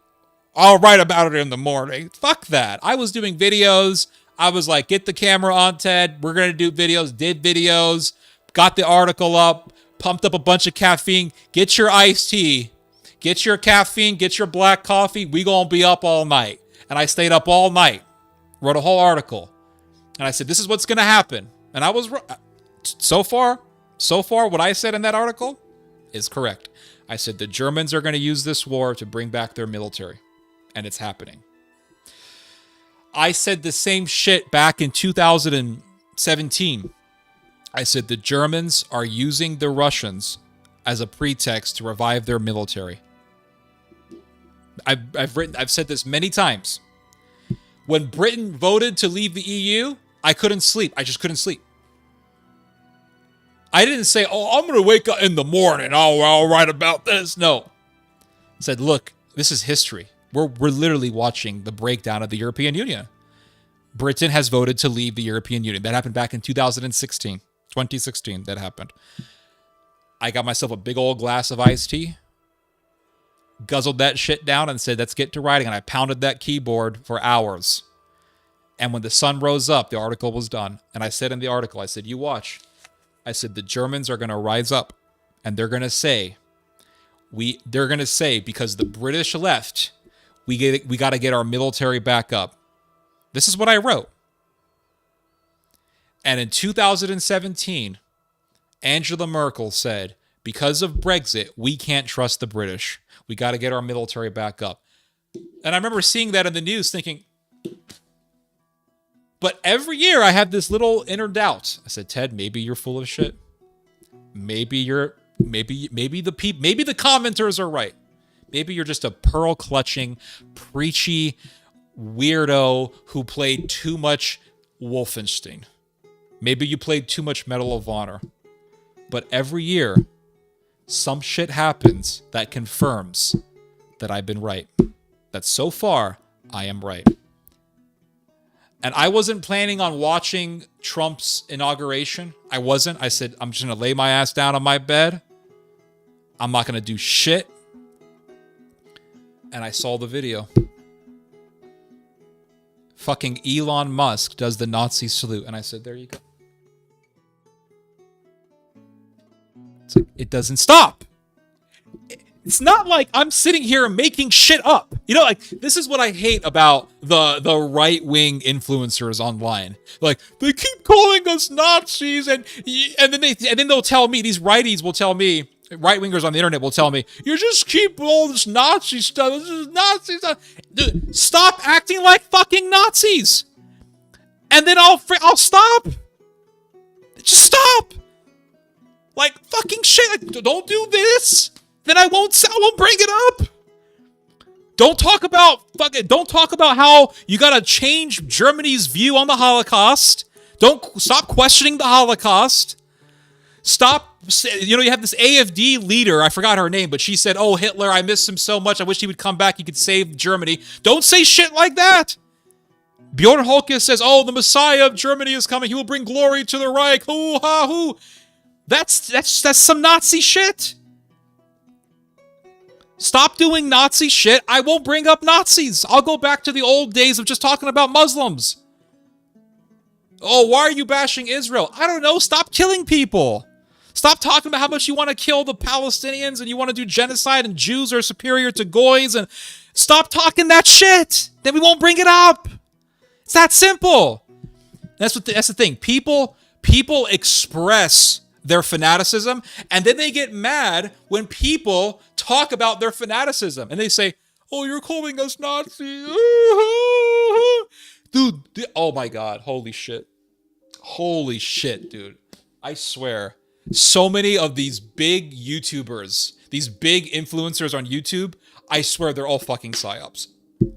I swear they're just, I think a lot of them are psyops. I think, like, I'm gonna say it. Lex Friedman, Rogan, I think it's all just psyops. Yes, they are appealing to a greater market. Yes, they are saying what people want to hear and all this stuff. But I think they're just psyops. Rogan is the #1 podcast in the world. You cannot be the number one podcast in the world without some CIA shit going around you. I just refuse to believe it.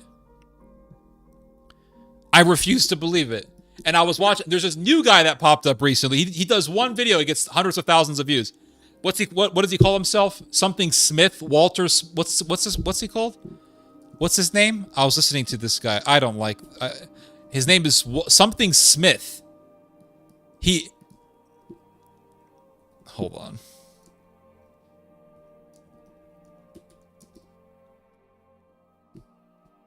Warren Smith. Here's a guy that just popped up last year. No one's ever heard of him. He does a video about, oh, he's a teacher. Like, he's this, he's a teacher who's been living in the cave all these years, and he never heard of this woke shit. And all of a sudden, he's been told about the darkness of wokeism, and now he must bring people to the light now, or something. And I never heard of this guy. All of a sudden, Solomon Pierce Morgan, all of a sudden, Asmund Gold was talking about him and this and that. And then, okay, what's all the hullabaloo about this guy? So I looked him up, found his YouTube channel. This guy does one video, and it gets literally hundreds of thousands of views. It's like, okay. And I'm listening to, so all of a sudden, he's on the Joe Rogan show.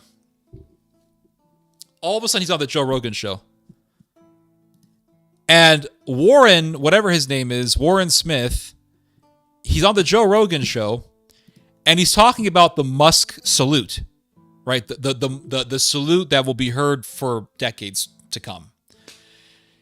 I kid you not. This is I need to stop saying like. This is one of the greatest examples of gaslighting I've ever seen in my life. Elon Musk does the katana. Okay? Warren goes on the Joe Rogan show, and he says, people said that it was a Nazi salute because that's what they wanted to see. They didn't see a salute, a Nazi salute. They want to see a salute. So it's not like, so basically he's saying, don't trust your own eyes. Just isn't that what I've been telling you guys since last year? All evil is the denial of the obvious. Isn't that what I've been saying? I've done a few videos on this topic. All evil is the denial of the obvious. You cannot escape this law. It's a law. The law of evil is that all evil is the denial of the obvious. You cannot be evil, perpetuate evil, advance evil, indoctrinate people with evil, advance an agenda of evil. You can't do any of those things without what? Denying the obvious. You can't. It's impossible. You can't do it. If you say, I think that we should kill all the elderly people to save money because they're draining the system. Well, it's evil to murder old people, but you just denied the obvious. It is evil to murder people. That's the obvious, right? So you've denied the obvious. All evil is the denial of the obvious. That's what it is. I think we should abort kids. Abortion is evil. Infanticide is evil. I don't care. You just. It's like when you see those videos of the people, they're protesting abortion clinics. You ever see those videos where they're protesting abortion clinics? And you always have you'll have the Christian who is protesting against abortion, and he has all the arguments that proves abortion is wrong. And then you have the women, the feminists, who come along and they support abortion.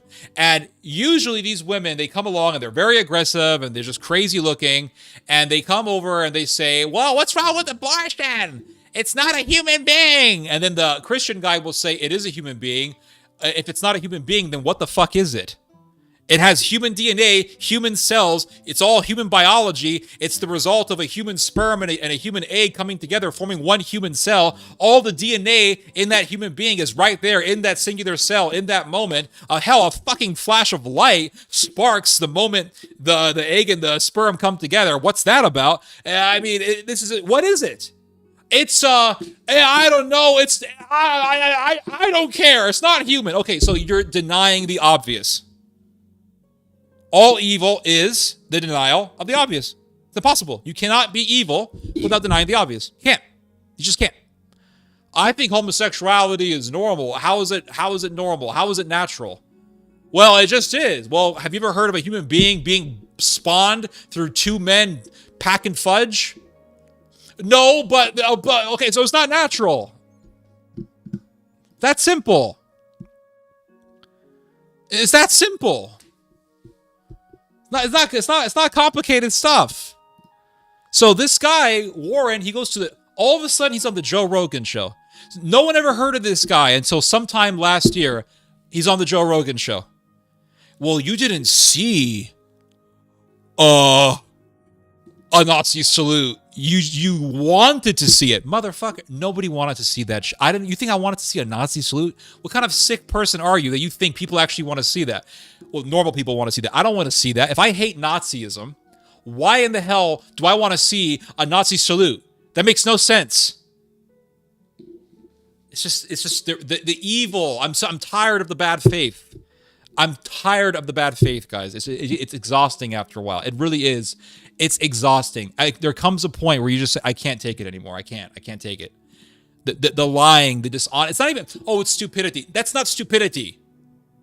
Stupidity is, a teenager that takes his mom's car and crashes it. Okay, stupidity. All right. When you see something like that, this And then he's supporting the Nazis in Germany, and he's saying that the only hope that Germany has is a Nazi party. Right? When you see shit like that, that's evil. You've left the realm of stupidity. You're now in the realm of evil. I'm sick of it, guys. I'm just tired of it. It's like every time. I swear, we are so... Search engines are useless, by the way. They're useless. Not useless, but they're pretty close to being useless. Because now you search for something and you just get whatever Google wants you to see. Well, based on your search, and then you get a bunch of shit you never even searched for, and then you'll get the opposite of what you searched for, and it's just crazy. So you go onto YouTube, and all of a sudden the algorithm is directing you now. Back in my day, when YouTube was a brand new thing, you went onto YouTube and you searched for what you wanted to see, and you got what you searched for. And if there was nothing in YouTube that corresponded with what you searched for, guess what? You had 0 results. You ain't gonna know shit. Now you search for something.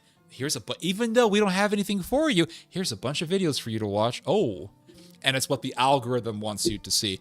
And so all of a sudden I'm on YouTube and I see there's this guy named Warren. He's just some guy who did a video and he's debating someone on J.K. Rowling, and it's this woke stuff, and he's using the Socratic method, and then the video gets 1 million views. Like, I watched the video for a few seconds. I said, okay, this is stupid. I'm done. I don't want to see someone argue about whether or not J.K. Rowling is right or wrong. I don't. I honest to God don't want to see that. I don't give a shit if J.K. Rowling is right. I don't want to see it. You know why? Because it's obvious that J.K. Rowling is right. I'm not talking about Harry fucking Potter. All right? I'm talking about the other shit that J.K. Rowling said. J.K. Rowling said that trans women are not women. No shit. No shit. You can't put lipstick. If you put lipstick on a pig, it's still a pig. You see what it's just so simple. So we're now going to have a debate on whether or not it's... Why do I have to debate that? It's obvious. Who cares? The whole thing's a freaking psyop. Why do I say it's a psyop? Because it's too obvious. That's why I say it's a psyop.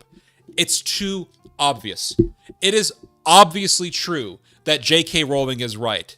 If someone says that she's not right, we say, wow, this guy's mentally ill. Disregard whatever else he says and move on with your life.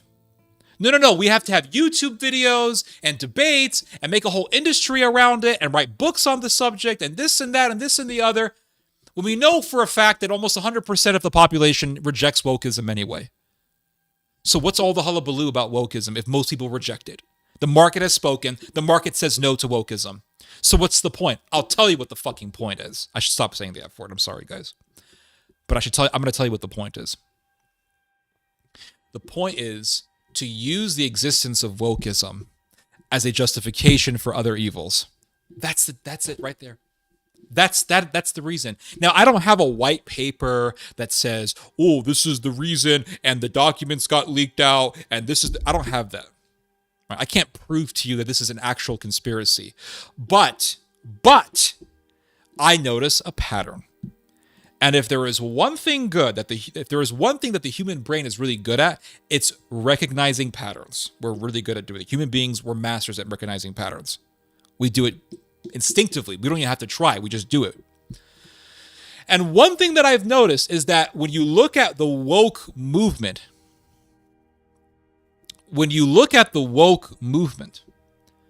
in almost every circle of the anti-woke movement, they're telling us that German nationalism is great. Every time. Well, not every time, but almost every time. Generally speaking, we'll just say it every time. Every time. Every time.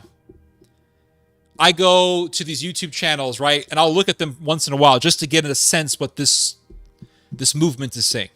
Because it's part of what I do with my time. So I'll go to the Lotus Eaters. There's a YouTube channel called the Lotus Eaters. And they are, lock, stock, and barrel, cereal box, anti-woke stuff. It's just cereal box, just standardized anti-woke stuff. And I'll go on their channel, and they have videos on German nationalism. The left is saying that it's Nazism.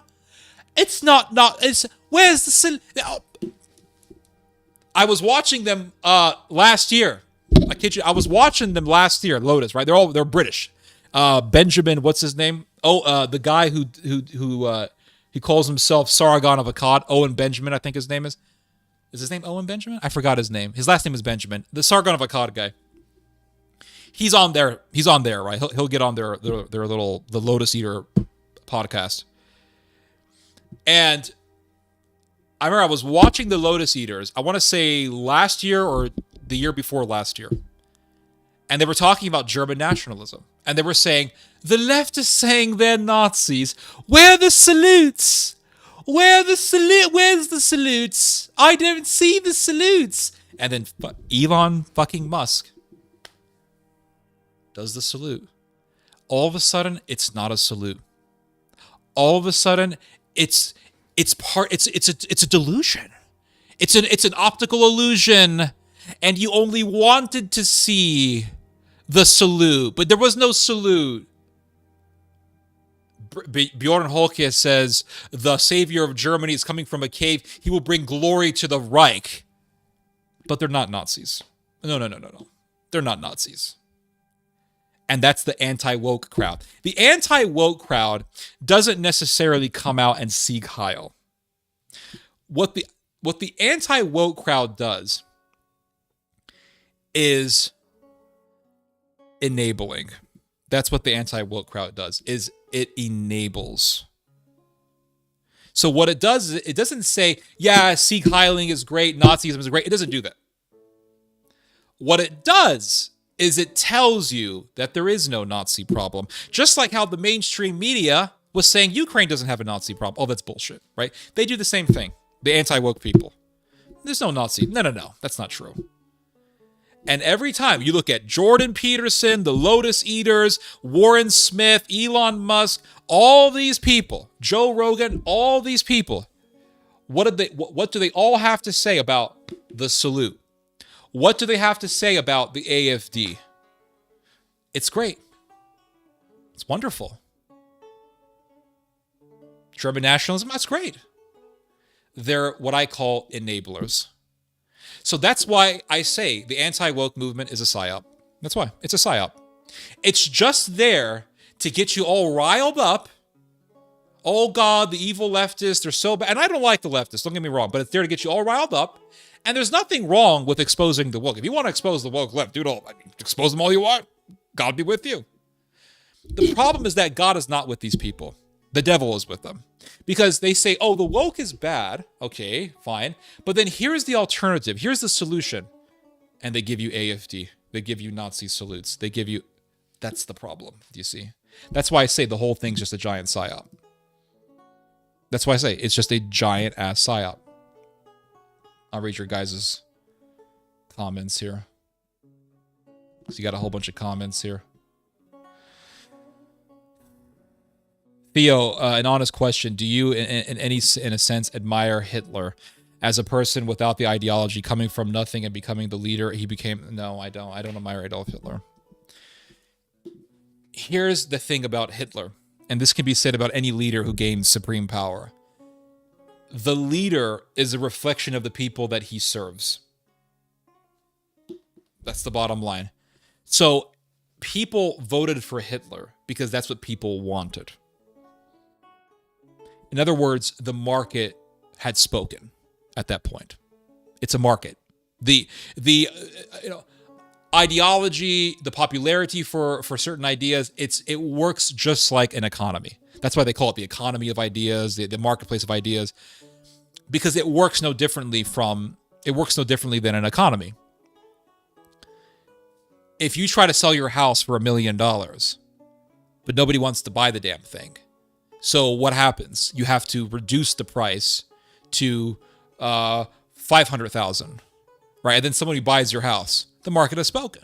The market has told you that $1 million, you're a greedy bastard. The house is not going to sell for that much, and that's it. You can't sell it for $1 million. The market has spoken. Well, I'll bring it to $500,000. Okay, somebody buys it. Okay, the market has spoken.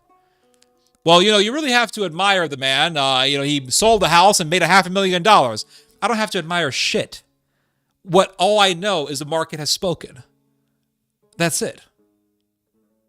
It's like Martin Luther. Why was Martin Luther so popular? Was it because he was this great guy? No. Or he was an admirable person? No. Martin Luther was popular because people hated the Catholic Church to the point that they wanted someone that would lead them against the Catholic Church.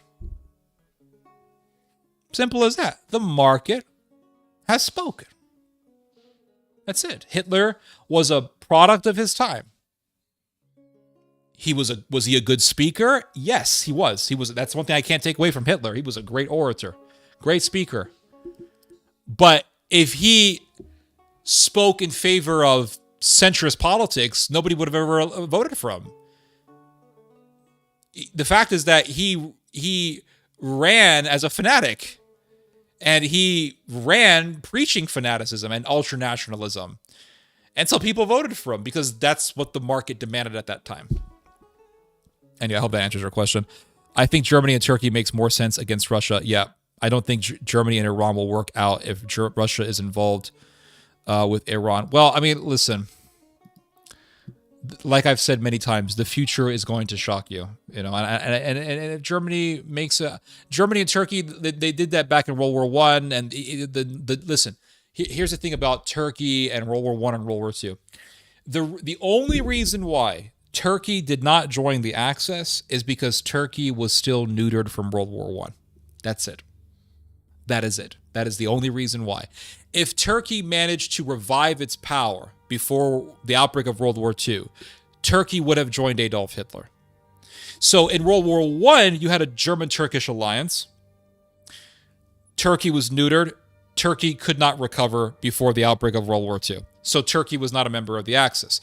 The Nazis admired Turkey nonetheless. And they admired Kemal Ataturk, and they admired the Kemalists. Now, why did Germany admire Turkey? The reason why Germany admired Turkey was because, for one thing, Turkey did a systematic genocide of an entire people. That's one thing. But secondly, Turkey managed to rebuild itself back up from the ruins of the First World War. Now, it didn't manage to rebuild itself back up to the point where it could become a military power before the outbreak of World War II. But nonetheless, it did manage to rebuild itself to a certain extent. And this was something that the Germans really admired. And they say, hey, look, Turkey rebuilt itself from World War I. We can do the same thing. And the Germans surpassed the Turks in rebuilding. And they became an industrial powerhouse and a militarist powerhouse. And you know the rest of the story. So in World War II, there was no Turkish alliance with Germany because Turkey was weak. But Turkey is not weak right now. So if Germany goes back to the warpath, that means it's going to make an alliance with Turkey against the Russians because the Turks are a big enemy of the Russians. The biggest enemy of Russia, the biggest enemies of Russia in the history of Russia are the Turks and the Germans. Historically, without a doubt, it's the Turks and the Germans. And unlike the Turks, the Germans actually managed to get close to defeating the Russians. They did. They managed to get close to defeating them. The Turks never really got close to defeating the Russians. In fact, the only time that the Turks were a part of a victory over the Russians was when the British allied with the Turks in the Crimean War, which began in 1853 and ended in 1856. So what's going to happen in the future is what the Nazis wanted to do with Turkey. The Nazis wanted an alliance with Turkey, but they couldn't get one because the Turks were weak. So in the future,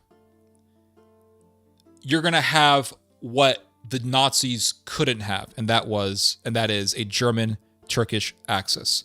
And so you're going to get what the Germans had in World War I. That's what's going to happen, in my theory. Germany hankers after Lebensraum, and what country better than Russia for land and resource? That's right. Yep. Lots of oil, lots of everything. Germans and Turks mutually attacking Russia for the spoils. Yep. Those Shubat boys have been right on a lot of topics. I mean, listen, my dad told a lot of people many, many years ago, the Turks are going to come back, and people didn't believe my father. They didn't. People did not believe my father when he warned them about the revival of Turkey. The people were laughing at him, and now everyone's talking about the revival of Turkey. Oh, Turkey's revival. Oh, revival of Turkey. Oh. But my dad was saying it way back in the late 1990s, if I remember correctly. If it wasn't in the late 1990s, he was warning people in the early 2000s. And folks say Elon did a Roman salute no different than Caesar Augustus. Yeah, anyone who tells you that is a moron. Anyone who tells you with a straight face that what Elon Musk did was a Roman salute and he was simply doing what the Romans did, you can automatically categorize that person as historically restarted. Seriously, because anyone who's actually looked into the history of this will tell you that there was no Roman salute of that nature in the Roman Empire. And that salute didn't really exist until they started using it in silent movies in the late 1800s and early 1900s. And then the Italian fascists adopted it, and the Nazis adopted it from the Italian fascist. That is the real history of the Romans, the Roman salute. It's the history of that salute. Doesn't go back to ancient Rome. That is bullshit. And if anyone tells you otherwise, you can automatically disregard whatever bullshit comes out of their mouth because it's bullshit. That's the bottom line. You don't have to waste your time suffering people who are historically retarded. Germany only got away with what it did in World War II only because there wasn't a European consensus on the need to stop the German passive aggressiveness against its small neighbors. I don't know exactly what you're trying to say. There wasn't a European consensus on the need. Oh, I got what you're saying. Yeah. And the thing is that Hitler made himself, Hitler's made himself very obvious. He obviously made himself a fanatic. He showed his own fanaticism to the public. People knew exactly what he was about. They knew he was a militarist. They knew he was an ultranationalist. They knew that he hated the Jews. He talked about the, world Jewry and the Jews this and the Jews that in his public speeches. It was very obvious what he was about. And then the fruits of his labor were seen very conspicuously during the Second World War. So they aren't taught any other right-wing ideology in school, so that's what they default to. Well, I don't know exactly what you're saying. I know what you're saying. I do. But what I'm trying to say is that doesn't matter. That doesn't matter because it doesn't matter if that's all you were taught in school. It doesn't matter that you were taught in school that is what right-wing ideology is. You as a human being know what's good and what's wrong, what's right and what's wrong, and you know that Nazism is wrong. And so if you see Nazism, you should reject it. Not that complicated. I'm not saying that you don't know that. I'm just saying this as a matter of fact. Plus, I remember your dad predicted Russia would bring about the end of NATO. Yeah. My father said this a while back ago. Lex is definitely a psyop. Yeah, 100%. Yeah, monotone, boring guy somehow has millions of subs. Yeah, doesn't make any sense. Same thing with Warren Smith. I watched one of his videos and I'm thinking, I've watched some seconds of some of his videos or some minutes of some of his videos. I watched some of his work. I've never actually sat down and watched a complete Warren Smith video. I just find it strange that this guy pops up out of nowhere last year. All of a sudden, he has millions of views. All of a sudden, he's on Piers Morgan. All of a sudden, he's on the Joe Rogan show. Super monotone voice, super boring, nothing interesting. I just don't see the appeal. I don't. Watched a vid by Mr. Beast talking about why he stopped watching Rogan. Interesting. I didn't know that video exists. I didn't know Mr. Beast talked about that. That guy has the face of an SS officer. American isolationism also preceded World War II. Yep, that's correct. That is right. It's just the rhyming of history, as I say to everybody. It's an axiom. Yeah, it's an axiom, right? Evil is the denial of the obvious. But in a way, I say it's a law because it's literally always the case when it comes to evil. When it comes to evil, it is always the case that it is the denial of the obvious. Mr. Beat or Mr. Beast? I don't know. I don't know who Mr. Beat is. Reasons why Mr. Beat criticized Rogan was over COVID and him going further to the right. Oh, I see. If it salutes like a duck, it's a duck. Yep, that's right. Then women say we need it. Yep, it's healthcare. Abortion is healthcare, by the way. It's healthcare. And so if you're against abortion, you're against healthcare. No, I'm just against infanticide. No, you're against healthcare. See how retarded that is? Not retarded, it's evil. People who say men can menstruate had drunk too much atrazine. Yeah. Love when you get previously watched videos in search results like, motherfucker, if I want it. Exactly. Yes. That's exactly. Yeah, absolutely. 100%.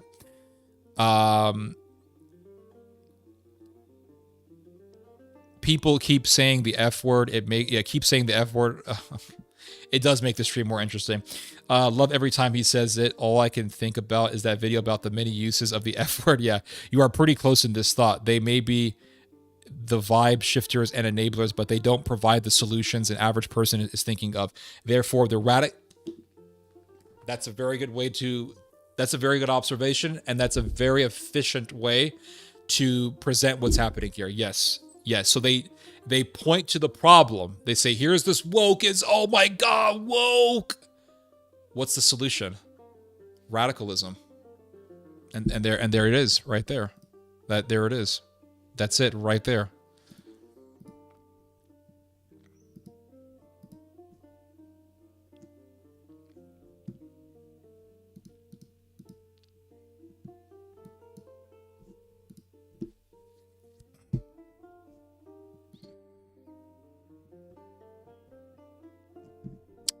Looking through my articles here. Hold on.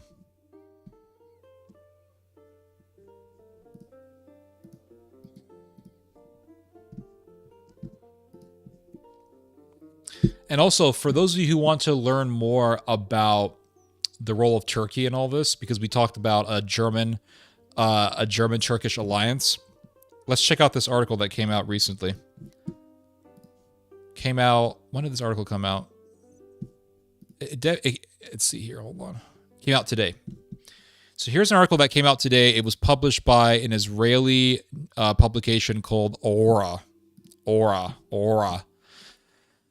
And it talks about how the European, because of, all this consternation about Donald Trump, how the Europeans are saying, okay, we can't trust the Americans. So now we have to get closer to the Turks. And we're going to have to work with the Turks and build deeper security ties with the Turks so we can be a stronger Europe. And look at what it says here. A month after, let me get the screen different here. There we go.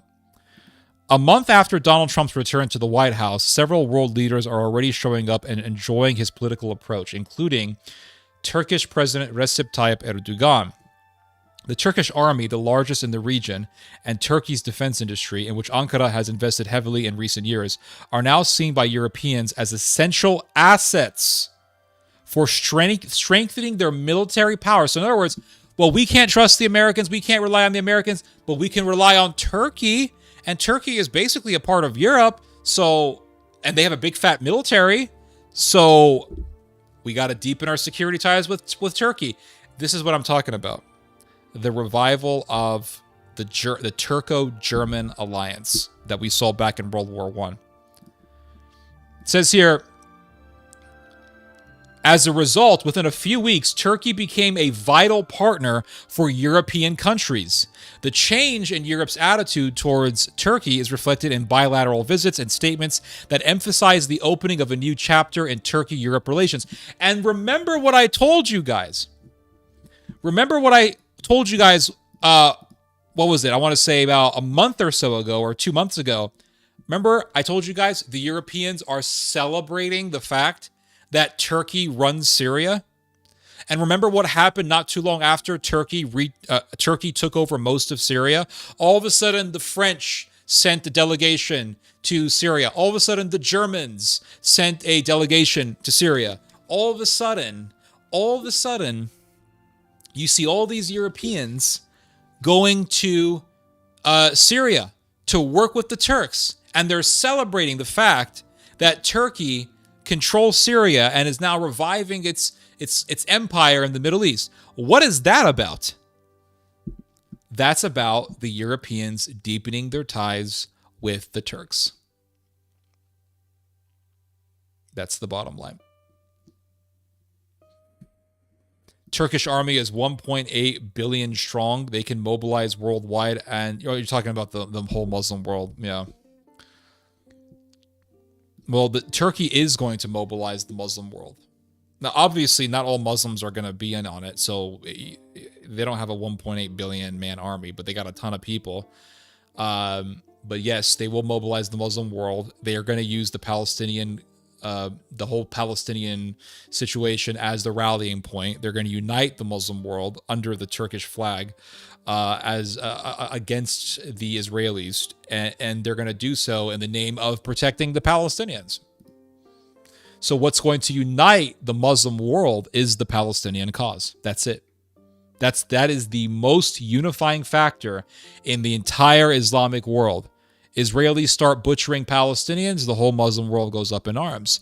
And so if the Israelis really start pursuing an actual policy of genocide in which they are really trying to completely wipe out the Palestinians, then you will see the Muslim world rallying together, and they will follow Turkey. And Turkey will be, because Turkey is the most powerful of the Islamic countries, and you will see the Muslim world following Turkey against Israel.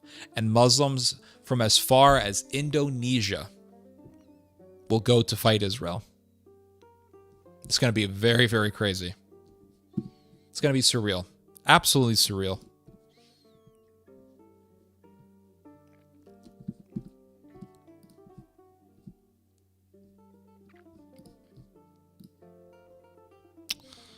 Now, there's another article I have here that I thought was interesting. It's by some Russian blog, but nonetheless, I mean, the article makes some very interesting observations.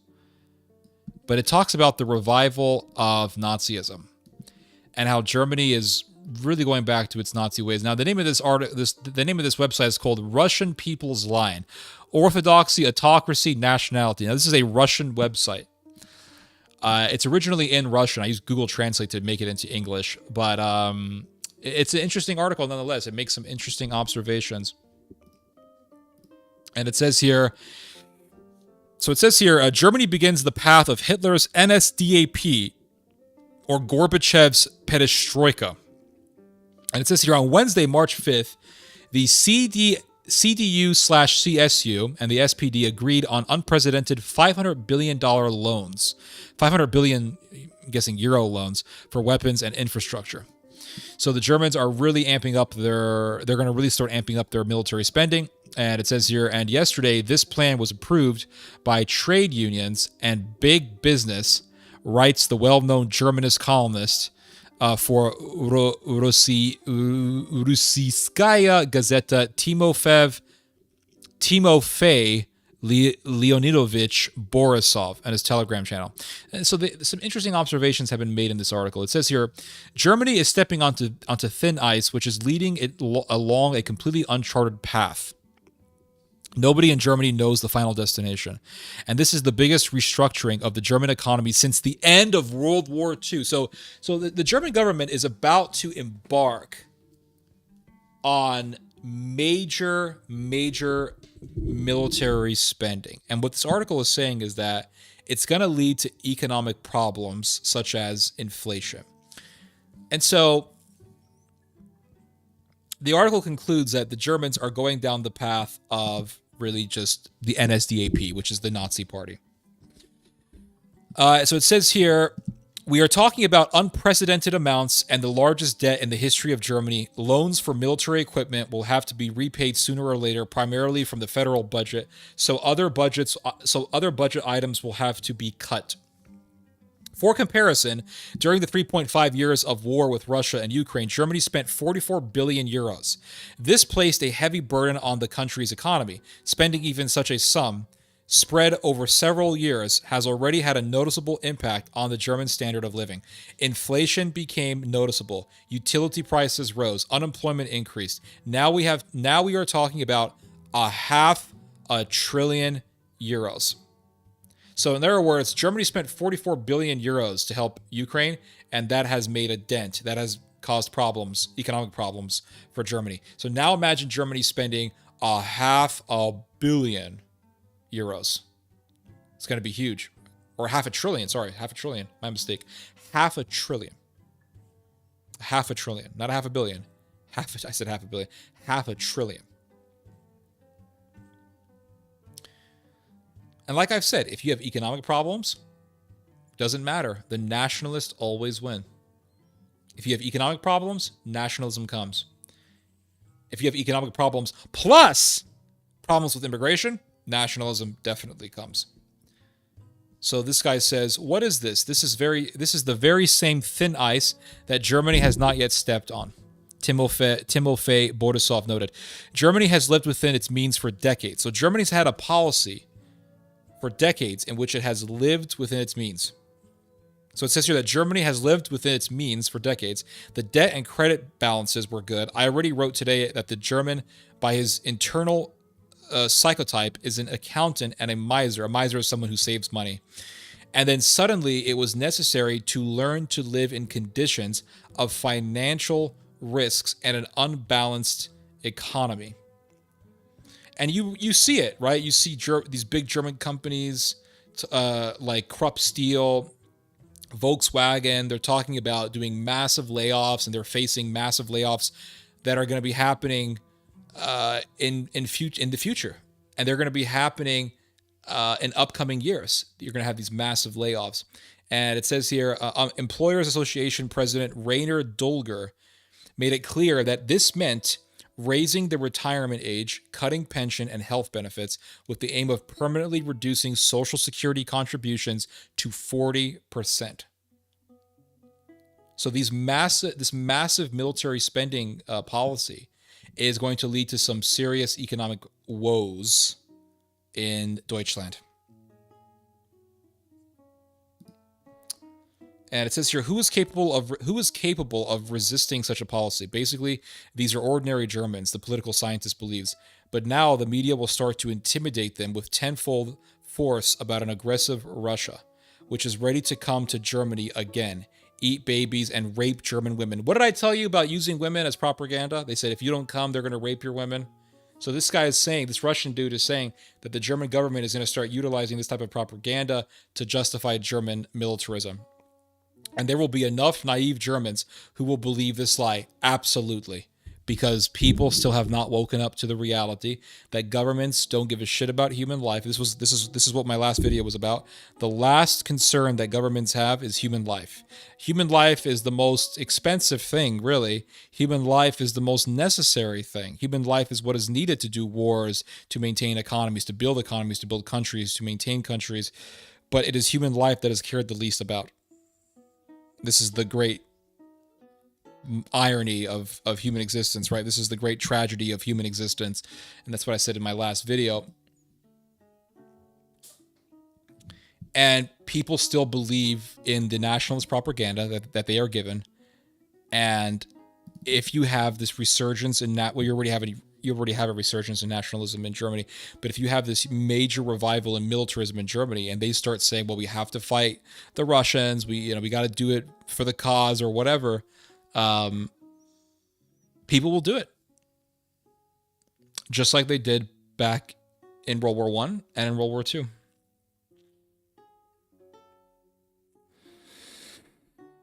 So this guy says, but I wrote a long time ago that the most reactionary government since look at this. See, the Russians know. The Russians know. Look at what it says here. But I wrote a long time ago that the most reactionary government since 1945 is coming to power. This is true. In essence, the country is starting the path of either Hitler's NSDAP, the National Socialist German Workers' Party, or Gorbachev's perestroika. I'm going to go with the former of the two.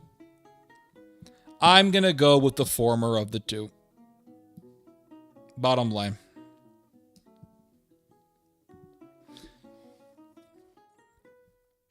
The last video was powerful stuff. Thank you. I appreciate that. Which video was it? The one on the human life one? Or was it the one on Christianity not having a golden age? Goose Hunter says we can observe this same situation in Austria. Yup, the rise of the Freedom Party. That's right. That is correct. Now, there's some more articles here for me to look at.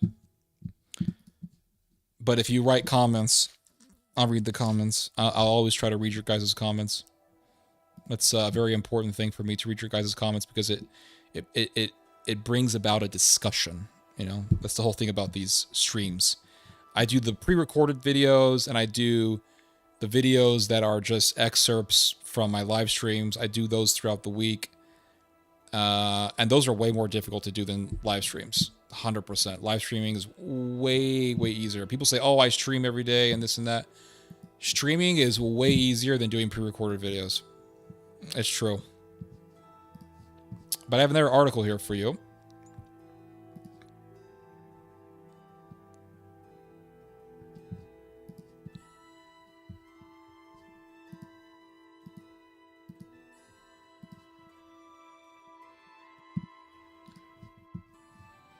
And this is published by a Russian publication called Zargrad.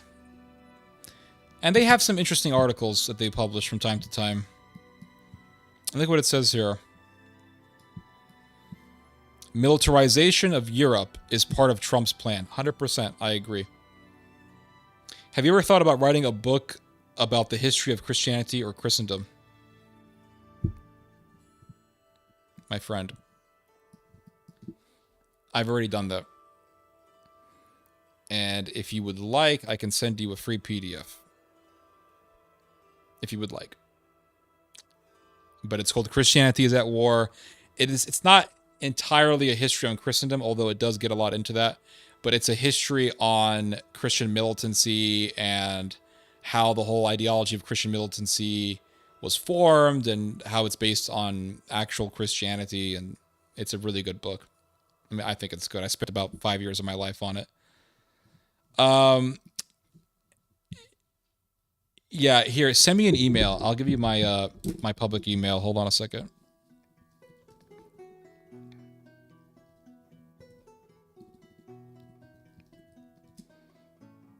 Here. Just send me an email on that email address, and I will send you a PDF file of my book. But it's about, I want to say 800 pages long. It's a very long read. I spent years on it. Will you post a link here for all of us? Could I post PDF links on here? Let me see. Hold on.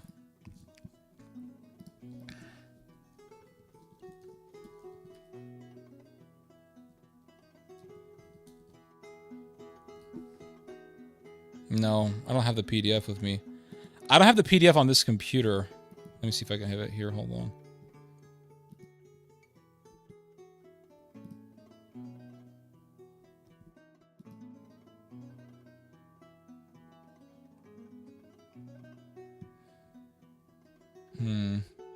I don't have the PDF on my computer, but I have it on my other computer. So if you just send me an email on that email I put up there, shubot@shubot.com, I'll send you guys a PDF file.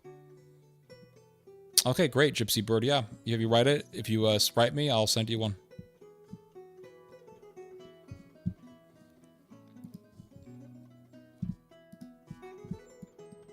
So I'm going to read this article here. This is from Zargrad. Zargrad. And it says here, militarization of Europe is part of Trump's plan. 100% true. I agree with this. Because even Trump knows, he himself said back in 2023 that it is dangerous to revive German militarism, but he's doing it. So he has a plan. And it says here, at the summit in Brussels, EU countries agreed on a plan to militarize Europe. All these steps were easily calculated by the Trump administration, analysts believe. I believe the analysts. EU leaders at a summit in Brussels agreed on a plan proposed by the European Commission to militarize Europe for 800 billion euros. France Press reports. In doing so, Europe has only played into the hands of U.S. President Donald Trump. The militarization plan was proposed by the head of the European Commission, Ursula von der Leyen. It involves spending 800 billion euros, of which 150 billion would be allocated to in the first stage. Guys, let me know if the music is too loud, because I know the Elden Ring music can get a little too loud sometimes. I'll lower it down a little bit. I think I'm gonna play. What music is this? It's only an hour. Okay, so the Elden Ring music is an hour, so I'll leave the Elden. I like the Elden Ring music. It's really good stuff. Let me know if the Elden Ring music is too loud, guys. I don't want to. Music is good. Okay, awesome. Yeah, I don't want to be too loud because then you know, whatever. Anyway, let's get back to this article here. Militarization of Europe, the revival of European and really German militarism, and how this is all really just according to Trump's plan. And so it says here, at the summit in Brussels, EU countries agreed on a plan to militarize Europe. All these steps were easily calculated by the Trump administration, analysts believe. EU leaders at a summit in Brussels agreed on a plan proposed by the European Commission to militarize Europe for 800 billion euros. France press reports, in doing so, Europe has only played into the hands of US President Donald Trump. The militarization plan was proposed by the head of the European Commission, Ursula von der Leyen. It involves spending 800 billion euros, of which 150 billion should be allocated in the first stage. And it says here that he recalled... Who's he? Who is he? Hold on.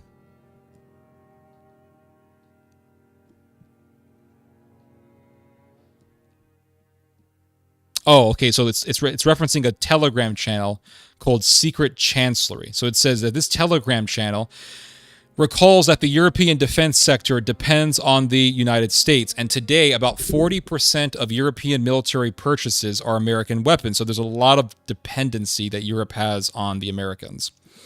However, given the shift in Washington's strategic priority to the Pacific region, that by Pacific region is talking about China. So Trump wants to reshift America's focus to China.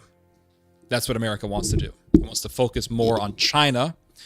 And by doing that, it's going to focus more on arming the Japanese. This is a big thing. You know, the Japanese are already armed, but he wants to make them even more armed. So it says here that these supplies could be sharply reduced. If the United States redistributes resources in favor of Asia, the EU will find itself in conditions of an arms deficit. So if America says, okay, we're going to focus on selling more weapons to the Asians, to the Japanese, than to you, the Europeans are going to say, okay, well, we have no choice but to make more of our own weapons and be more militarily independent. Europe does not have a unified military-industrial base. Each country has its own military doctrine and incompatible weapons systems. National military-industrial complexes are weak, fragmented, and unable to meet the needs of a full-scale war. So the Europeans are weak right now. They're weak right now. Even France and Germany do not have sufficient capacity to sharply increase production. Not yet. They will. The Germans are definitely going to revive their military industry. You can just see the writing on the wall. Thus, billions in militarization costs will become a burden on the European economy, already damaged by sanctions, and will be the end of the EU. So this article is saying that the EU is going to end. That's what this article is saying, that eventually the European Union is going to end. Well, we kind of, I mean, if this is true, we kind of got a sign for that with Brexit. Brexit said, "Oh, we're leaving the European Union." And what that did was it normalized the idea of leaving the EU. And then, you know, not too long after Brexit, you started hearing about Grexit, you started hearing about Germana exit, you started hearing about Itala exit, Francex, Brexit, Francexit. You started hearing about France exiting the EU. And it's possible that the European Union will die. That is possible. It's possible that one day the Germans are going to say, you know what? This Euro thing ain't working out. We're tired of having to babysit these financially irresponsible Southern Europeans, the Greeks. We don't want to deal with them anymore, and we're really tired of this Euro just dragging us alongside these weaker European economies. We're just tired of them. So we're going to go back to the mark, the Deutschmark. That you could actually see this one day. I could totally see it happening. Well, you know, Europe is just not united enough, and we have the Hungarians. They want to do their own thing, and Maybe the Italians want to do their own thing, and the Greeks, they're financially irresponsible. So we Germans must ally with financially responsible people so that we can have a strong pan-European economy together and not this welfare clinic that we call the European Union. I could totally see this happening. I can totally see it happening. I'm pretty sure that Austria will soon be reincorporated into Germany. Yeah. Well, you know, that's what the Freedom Party wants. The Austrian Freedom Party, that is now very powerful in Austria, they want to reunite Berlin with Vienna. And they talk about bringing back the Reich. They want to do the Anschluss again. So, yeah, absolutely. All these evils in Europe's past, we're seeing it. And it says here that Europe, the end of the EU. So I could totally see the European Union getting replaced. I can totally see the European Union being transformed into something else. I can totally see the European Union being transformed into a new bloc where you have Germany as the head, and then you have Germany's European auxiliary forces, Germany's European allies being led by Germany and this new powerhouse and this new geopolitical bloc. I could totally see that happening.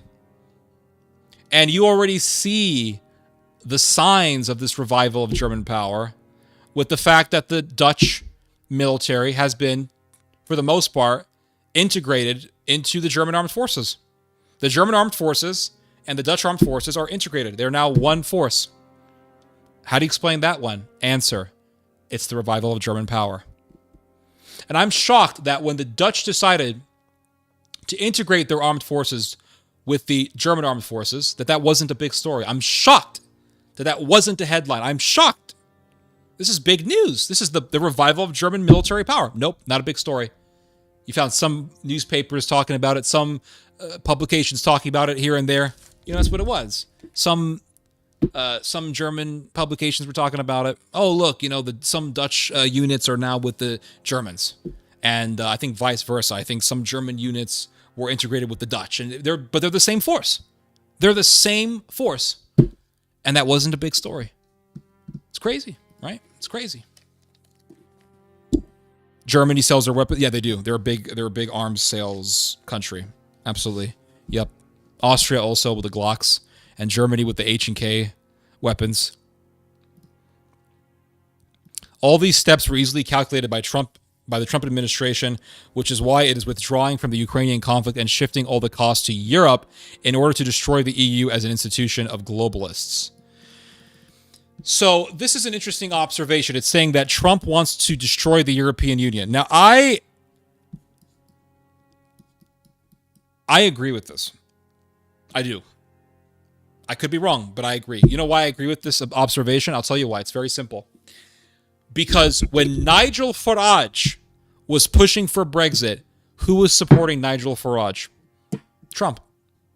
Who was supporting the entire Brexit movement? All the MAGA people. The entire MAGA movement was pro-Brexit, which means it was pro-reducing the size of the EU. It's not pro-European Union. It's not. The Trump administration is not pro-EU. It's against the European Union. And so Trump knows that by reviving German militarism, you're going to get the Germans to return back to the warpath. That's what he wants.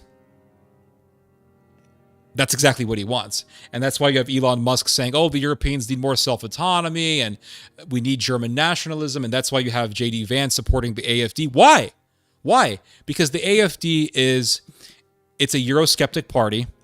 It is an anti-NATO party. Why is the Trump administration supporting an anti-NATO party? Because it's anti-NATO. Because it's anti-EU. The AfD has no problem with the idea of going to war with Russia. It has a problem with going to war with Russia at the behest of the United States. It doesn't want to be a colony of the U.S. It wants to have a completely independent Germany, and by that, a militarily independent Germany. That's what the AfD wants. So if the AfD gets full power, what you'll have, if the AfD gets what it wants, what you will have is not the EU. What you will have is an independent Germany, militarily independent, leading a whole bunch of European countries as one giant pan-European bloc led by Germany. And it won't be a satellite of the US. It'll be its own sphere of power. The Germanic sphere of power. That's what it'll be.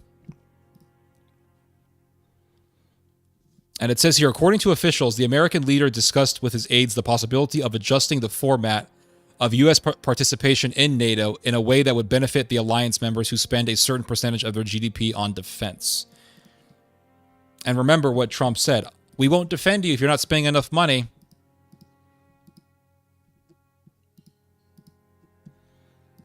And that's all about sowing the seeds of doubt in NATO. Yeah. How many people are listening here? 32 people. Not bad. If only there was a military coalition led by Poland, Europe wouldn't falter.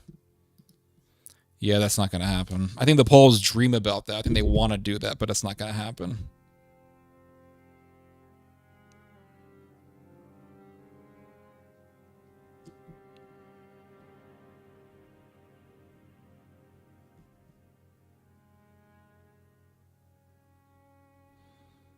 Did I lose 117 Rebel?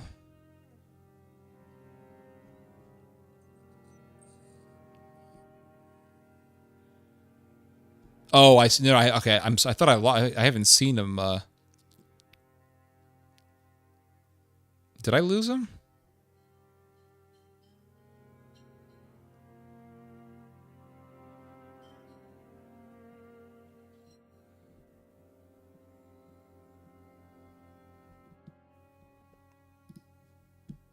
Hope I didn't lose him. I haven't seen him in a while. Anyway. Hey Theo, how are you doing today? I'm doing okay. I think I'm gonna get some water, and because my mouth is really dry right now. I'm gonna get some water.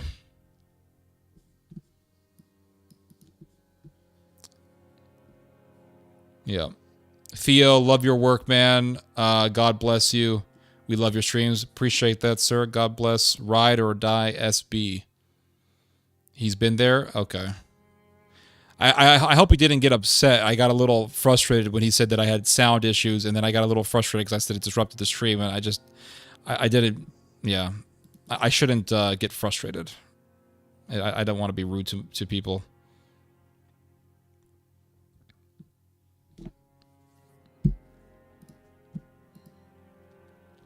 I'm going to get a glass of water, guys, and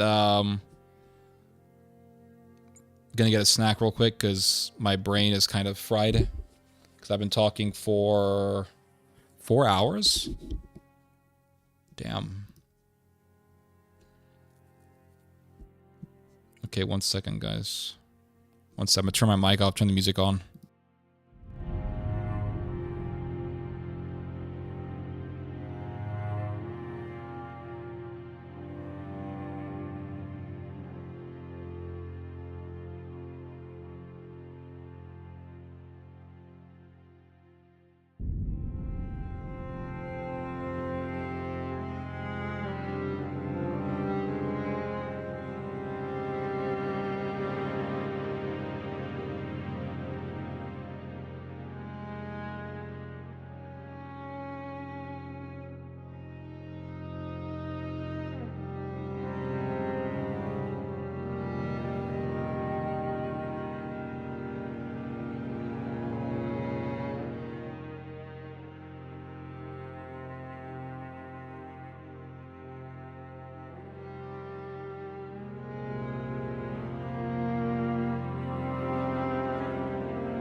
Sorry about the wait, guys. I got some water and I got some tea.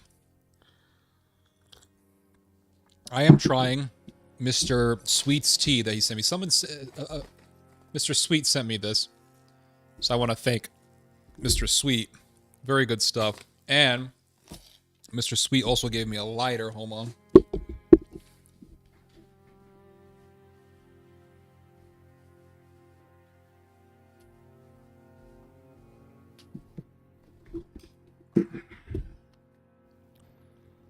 And we are going to try. So he gave me this lighter here. Look at this lighter, guys. This shit's crazy. Look at this.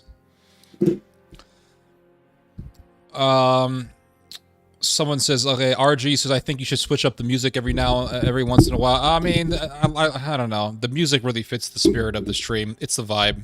It's the vibe of the stream. It really is the vibe of the stream. I was amazed by your dad's videos on YouTube. He is full of wisdom. I wish he will come back soon. He will. He'll come back on YouTube. And now I can't get tired of watching your videos. I appreciate that. Thank you so much. I need to add that during World War II, Danes, Finns, and Norwegians served in German Nazi. That's correct. Yep.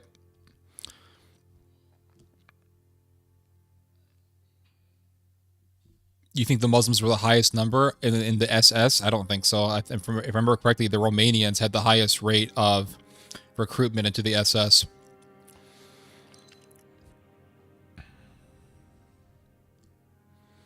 Yeah, not a whole lot of Norwegians, though, followed the Nazis, if I remember correctly. But yeah, Quisling and his gang were Nazis.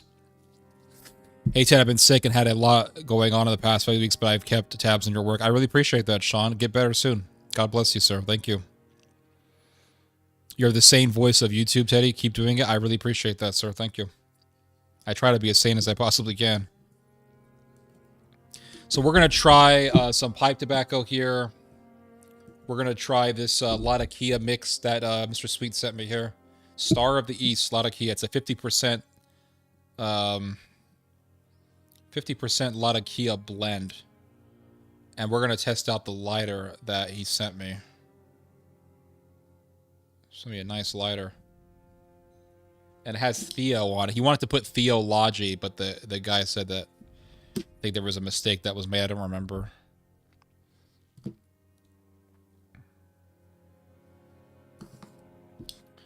I don't know. I hope this doesn't burn the friggin' pipe.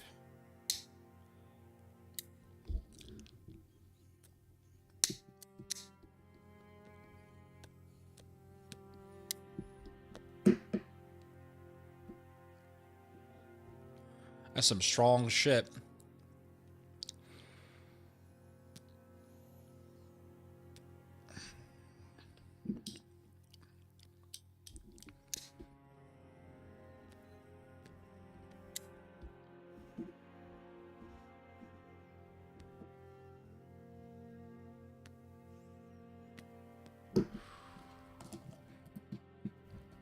I don't know. Word up, Star of the East, very smooth. Yeah, very good stuff. Why does this thing keep dying? Am I not lighting this thing properly?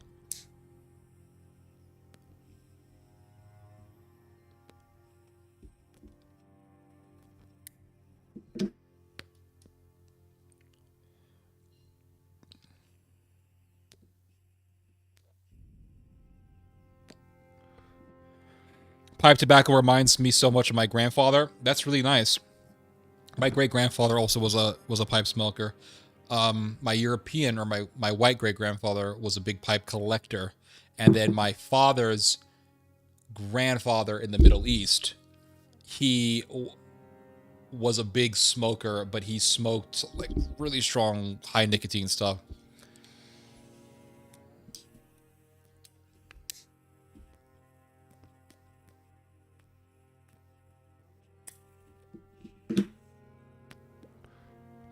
Pack it in, let the chaos begin. Yup. It's like that line from Elden Ring. May the Lord of Chaos rule the world!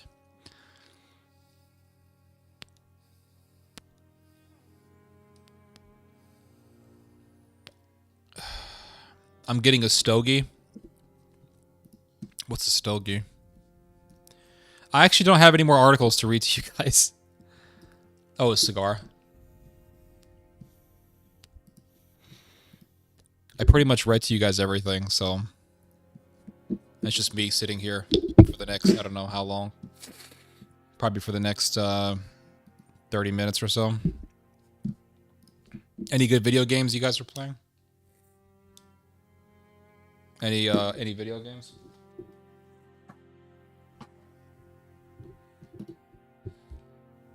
I'm gonna get them Marlboros ready. You have them ready right now?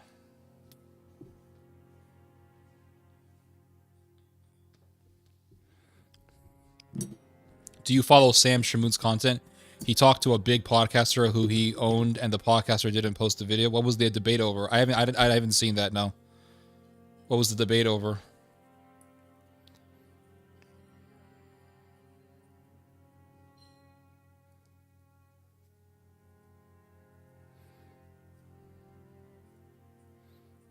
I've been really just focusing on European militarism, its revival, and I've been reading about the Armenian genocide. Oh my god, guys, that Armenian genocide is just... That is a fucking nightmare. It's truly one of the most fucked things I've ever read in my life. Sometimes I have difficulty reading this book. I'm reading a book on the Armenian genocide. It's called Armenian Golgotha by an Armenian survivor of the Armenian genocide. And his name is Peter Balakian. He was an Armenian priest, and he survived the Armenian genocide, and he knows a lot about the geopolitics that was going on. So he writes a lot about the geopolitics that was going on around the Armenian genocide, and then he gets into like how it was planned out and how the Germans enabled it and everything. But he gets into these descriptions of the massacres, and it's just, I can't. Sometimes it's difficult for me to read it. It's just very violent.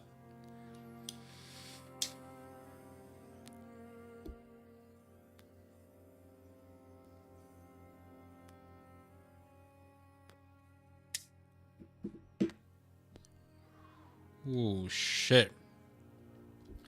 That stuff is heavy. And then it dies.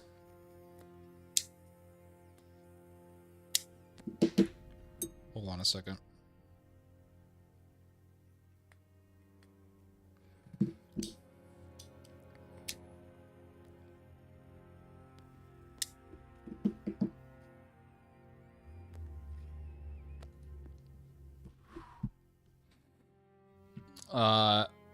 Smoking lamp is lit, yeah. It was Catholic versus Protestant because the podcaster had a video with 1 million views where he blasphemed the Eucharist and Catholicism. Really? What was the name of the podcaster? Do you remember?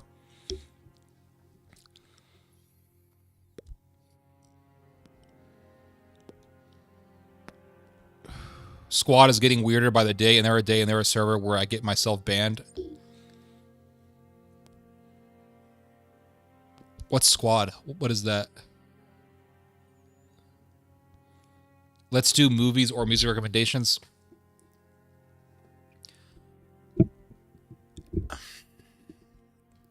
The problem is YouTube tells me, you played this song, right? There's a copyright on it. So now your stream cannot be seen in these countries. And all of a sudden, people in Russia can't watch my streams. People in Poland can't watch my streams. I did this one video. I did this one stream where I played a rap song. I think the rap song was from Poland or something.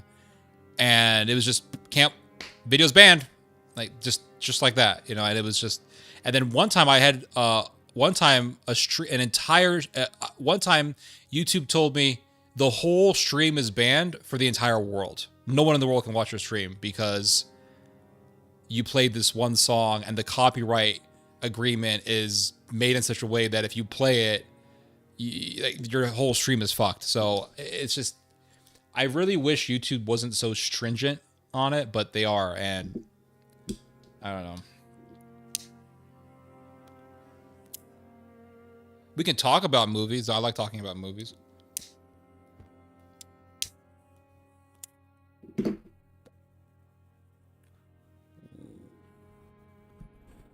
Yeah, YouTube's a pain in the ass. Armenian genocide was very similar to Volia. Same thing. Same level of brutality.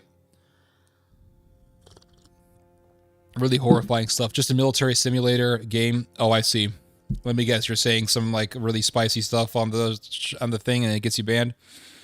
My grandma survived the Armenian Assyrian genocide, and she told this horrible story. She actually survived 2 genocides. Wow, wow, wow. You're Armenian? Do you live in Armenia, or where do you currently reside?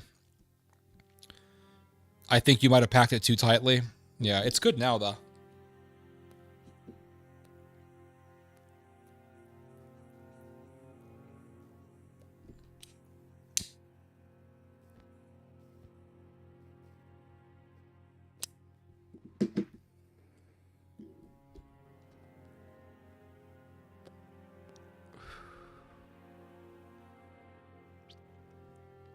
There's an infamous picture taken in the 1910s from the Armenian genocide. The photo displays an Ottoman guard inciting hunger. Yep, I've seen it. It's horrible, horrible, horrible.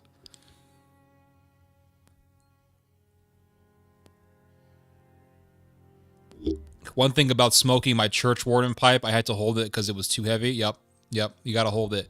The reason why they call it the church warden is because the church warden would study the Bible, and then he didn't want to have to lift his hand all the time to smoke the pipe, so he would just rest. The whole point of the church warden pipe is to rest the pipe on the desk.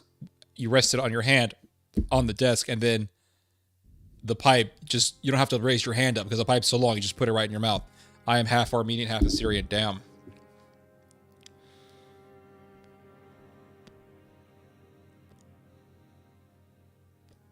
Yeah, the book that I'm reading right now, it's written by a survivor, and it's just the level of cruelty and the level of evil is just unfathomable. It's unfathomable. It really is.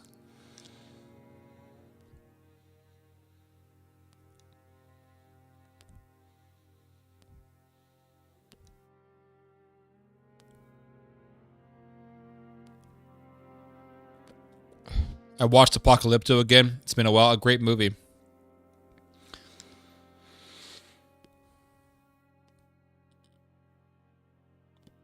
Apocalypto is one of the greatest films ever made. That was before I reached 600 hours mostly. Now it's the player quality and retardation that sets me off the rails. Just yesterday, I got myself banned for wiping friendly squad for overbuilding spawn point. You killed all of your fellow players.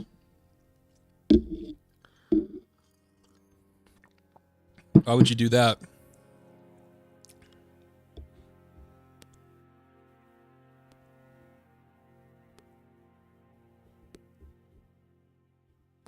I think people take video games way too, like, I don't want to say they take games too seriously, but I think people get way too tense when they play games. And I never really understood why people get so tense playing video games. I think video games are supposed to be fun, and they're supposed to be cool and funny. And people are just get really tense. I played with other people before online, and people they just get mad like so easily playing these games. I watched Iceman again, about Polish gangster living in America. Oh no, I'm not interested in that. I'm not interested. That guy was I'm sorry, that guy wasn't just a gangster. That guy was a serial killer. That guy was a serial killer. Without a doubt. He was a serial killer, that guy. Who else feels like the world is ready to go pop? Yeah, I definitely do. You know, that's the thing is every day I wake up and I'm like, all right, is this it? What bullshit's gonna happen now that's gonna scare everybody? And then I gotta do a video about it. Imagine spawning on a point that becomes such a maze that you waste over 5 minutes to dig your way out to get yourself proper gameplay. Oh, I see. So you killed all your guys? How did you kill?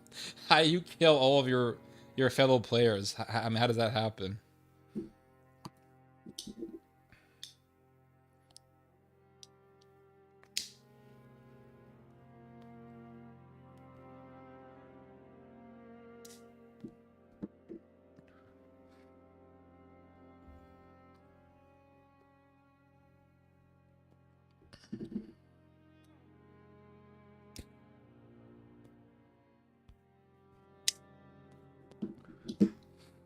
The odds are stacked against us, absolutely. And that's the thing is, the people that you think are the good guys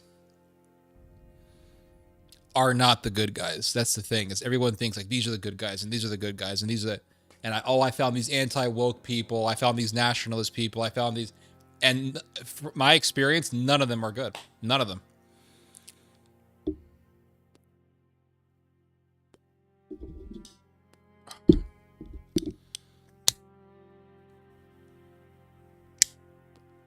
None of them are good.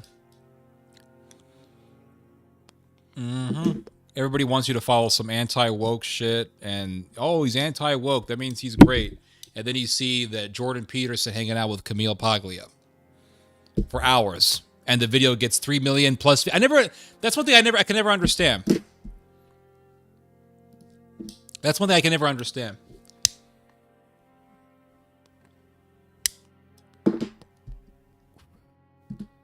Is Jordan Peterson is sitting there talking to Camille Paglia, and they're just stroking each other's egos for hours, and then the video gets 3+ million views. I watched that video for 30 seconds. I'm out. You know, I'm done. I can't do it. Just can't do it. It's a boring video. It's really boring to listen to. And plus, and then I looked at who's this Camille Paglia woman. So I looked into her, and I find out that she was a spokesperson for freaking NAMBLA. And you can find that out just by doing a quick and easy Wikipedia search on Camille Paglia. Here, I'll show you guys. This is what I'm talking about. Oh, damn, I gotta keep lighting this damn thing.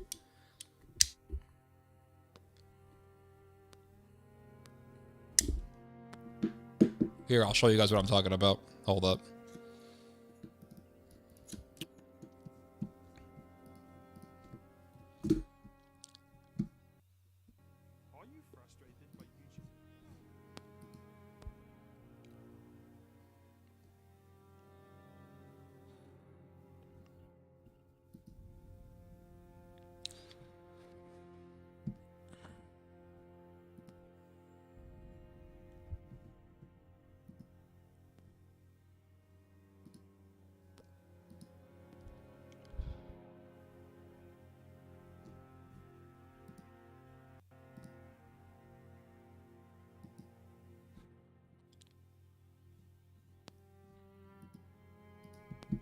Let me show you what I'm talking about.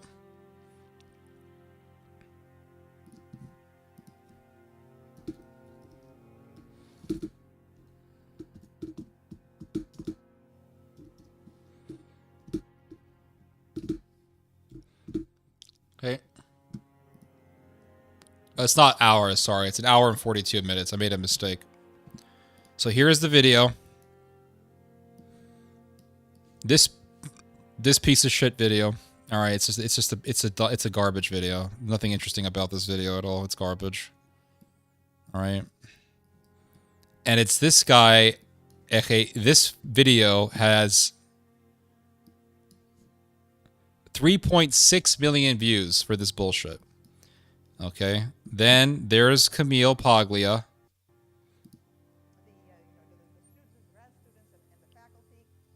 Oh, she's just such a genius. Okay, now let's look up Camille Paglia, and I'll show you guys what I'm talking about right here.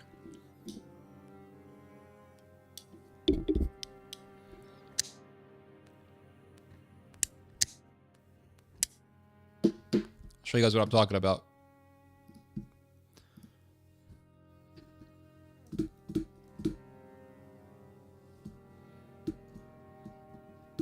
All right, here she is. Okay. Wikipedia. Now it's right here. Here she is. Wikifreakinpedia. Very simple. Look at the categories on the wiki. Child sexuality. Pedophilia. Click. You see this right here? In accordance with a highly politicized view of child abuse, Paglia notably commented in an interview in 1992, in the case of Sinead O'Connor, child abuse was justified. You hear this? Justified! So, Camille Paglia, she's a genius. I literally just... People are like, Ted, why do you hate all these people? Well, if they weren't supporting Sodom and pedophilia, then maybe I would think that they were okay. But they're supporting Sodom and pedophilia, and so they're evil. It's that simple. Did you guys hear what I said?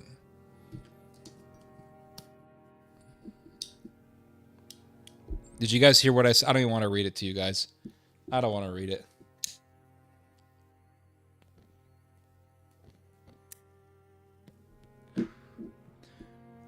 Jordan Peterson brings this Camille Paglia woman. They talk for an hour or whatever. It gets millions of views. They're friends.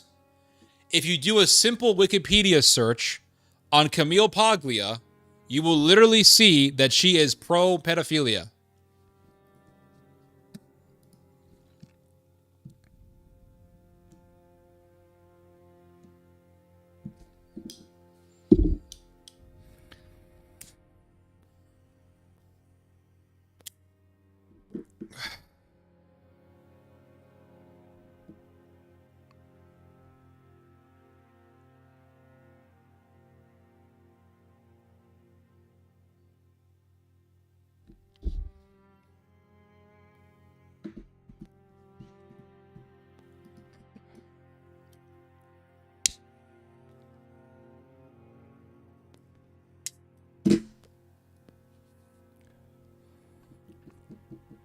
I honestly thought the rapper was a low profile, but it turned out to be not the case.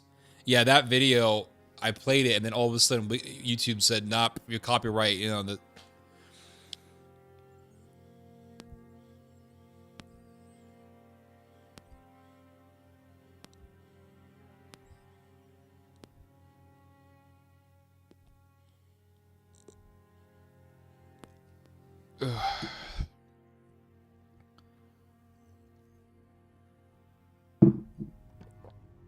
Does this lady have an early section?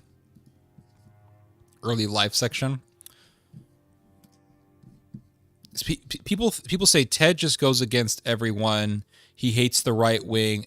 I look at the right wing, I research them, and I find shit like this. So I say, okay, I don't like these people. It really is that simple. She has an early life section, and she claims to be of an Italian background. I mean, I think she is, because her last name is Paglia. She loves the Pope so much that when Sinead O'Connor ripped a photo or whatever, a portrait of the Pope, that she said that Sinead deserved to be sexually abused. So much for that right-wing compassion. So much for that anti-feminist compassion, right? It's the woke left, everyone. They're the problem. It's the woke left, everyone. Michael Savage warned about these people many years ago. He said the Republicans are all assholes. He warned people about this stuff.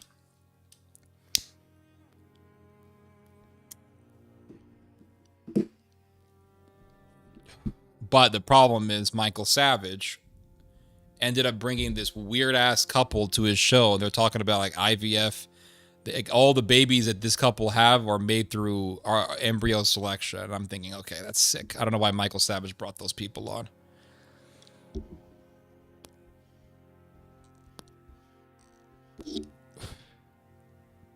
Pinker, Paglia, and a few others supported Peterson when Canada was persecuting him. Yeah. And they're all part of that, that evil circle. Pinker, they're all evil. All of them are evil. Talk about a humongous Trojan horse. Yup. Right now in New Jersey, the Catholic Church is fighting the state to keep them from investigating them. Of course they are.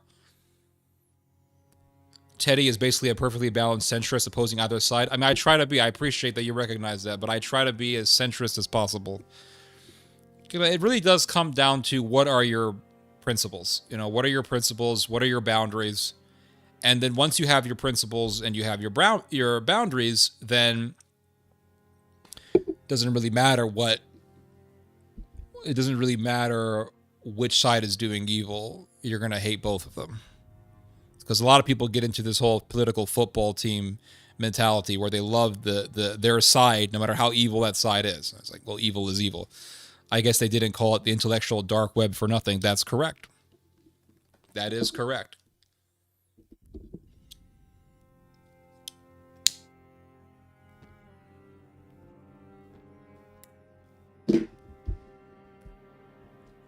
That you are correct. The Dark Enlightenment. Remember they called it that years ago? Sometimes I like to think of myself as being an Elden Ring character. As much as I criticize Elden Ring, there are some things about Elden Ring that I absolutely love. I love the aesthetics of Elden Ring, and I love the music of Elden Ring. Like right now, you're hearing the music of Elden Ring. It's a great OST. The sound score of Elden Ring is just beautiful.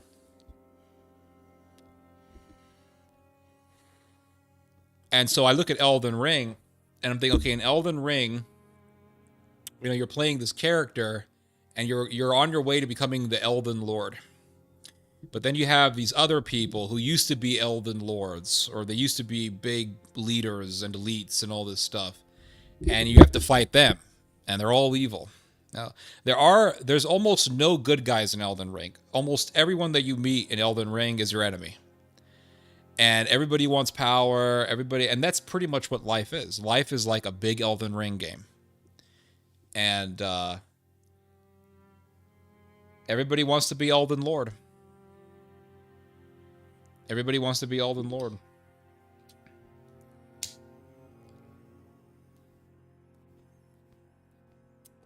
I remember years ago when I first started playing Elden Ring, there's a part of the game where you go into this village and it's just everybody's dead, and it turns out that all these people were genocided. And I think the regime in Elden Ring that did the genocide was the regime that honors the Golden Order. So there's the Golden Order, which I think is the main religion, and I guess it's sort of represented. It's sort of takes from the Catholic Church. It's kind of like the Catholic Church in the game. I know that the Japanese guy who made Elden Ring, what's his name, Miyazaki or whatever. I know that he's a big reader of medieval. I think medieval-based novels and stuff like that. So he's definitely influenced by medieval history. And I saw that in the game that this regime does this massacre and they just kill all these people in the village. And I'm thinking, okay, so this is like a little Nazi Germany in the game, and you're facing this great evil. And so when I see the rise of these evils, Nazism, eugenics, things like that sort, I'm thinking, man, it's like we're just in one big Elden Ring game. And the evil forces that you see today remind me of the evil forces that you see in the game Elden Ring. I like to think of life, I like to connect life with games. I don't see video games as a competition. I don't see video games as this thing that we have to rush and this thing that we have to cheese. There's a lot of this. There's this word that's flying around now called cheesing. I cheesed the game. And cheesing is a way to beat the game as easily as possible. And sometimes I have cheesed bosses. There are bosses in Elden Ring, I will admit, I have cheesed them because they were just too damn annoying. For example, I cheesed the Godskin Apostle. I hit him with the poison and I ran away until he died. And I spent so much time trying to kill him. I said, just give me the way to cheese this dude, because it's getting frustrated. But I really just wanted to get past that point and move on in the game. I'm not trying to rush the entire game and cheese every single boss or anything like that. But I look at games as an experience. I look at video games as artwork. That's how I see games. I see them as art. And when I look at a game, I don't just focus on the graphics, or I don't just focus on the gameplay itself, but I also focus on the aesthetics of the game.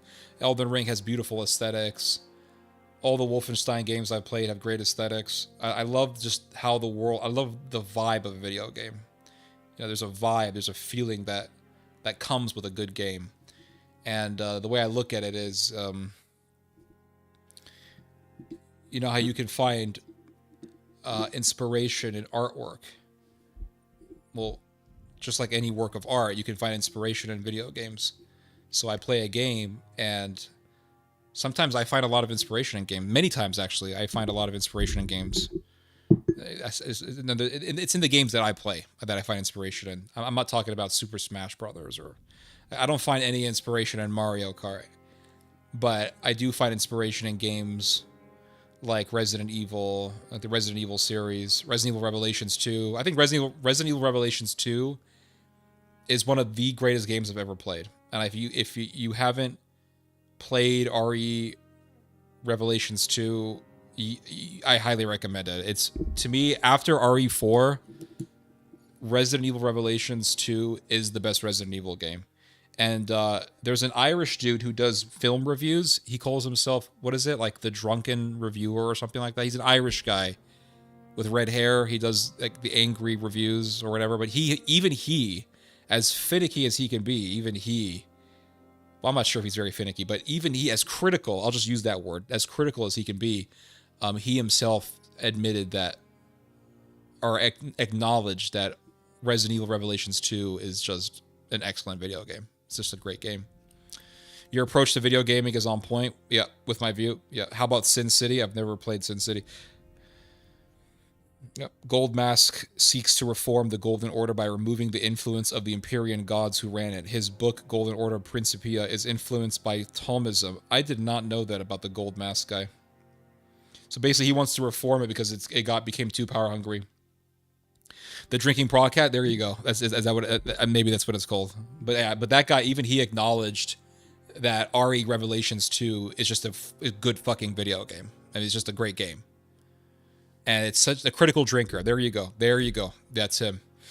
Yeah, the critical drinker. And even he did a review for RE Revelations 2, and he said RE Revelations 2 is just a great game. It's just a great fucking game. What makes that game so good, in my personal opinion, what makes that game so good is the atmosphere. The guns in the game are amazing. The shotgun, you have the rifle, different pistols, great guns in the game. But the vibe of the game is so damn good. Just the vibe is so good. It's just gloomy and spooky, and it just pulls you in. But you really feel like you're fighting the forces of darkness in the game. You know, you're fighting, because I try as much as I can to see life as an adventure. And so when I am fighting this sort of thing, when I'm exposing, is a better word, when I'm exposing the sorts of evils that I notice, the way I look at it is, it's like we're in a big Elden Ring game and we're fighting the evils of the game.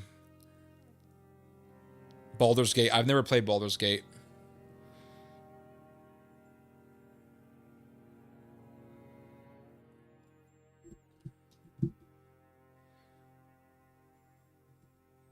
Did you watch on a YouTube channel 22 minutes Zelensky playing card with Trump? I did not, no.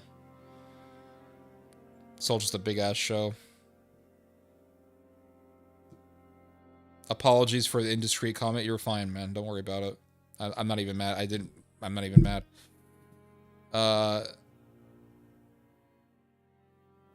Yeah.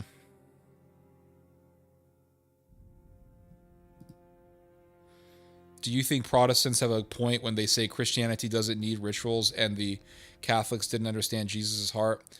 I think the Protestants are correct in some ways when they say that, when they criticize Catholics for not looking more into the Bible, they're right. That doesn't mean the Protestants are correct when they interpret the Bible, but they're right when they say that Catholics don't really look at the Bible. They don't. Catholics get hardcore into catechism and what the catechism says.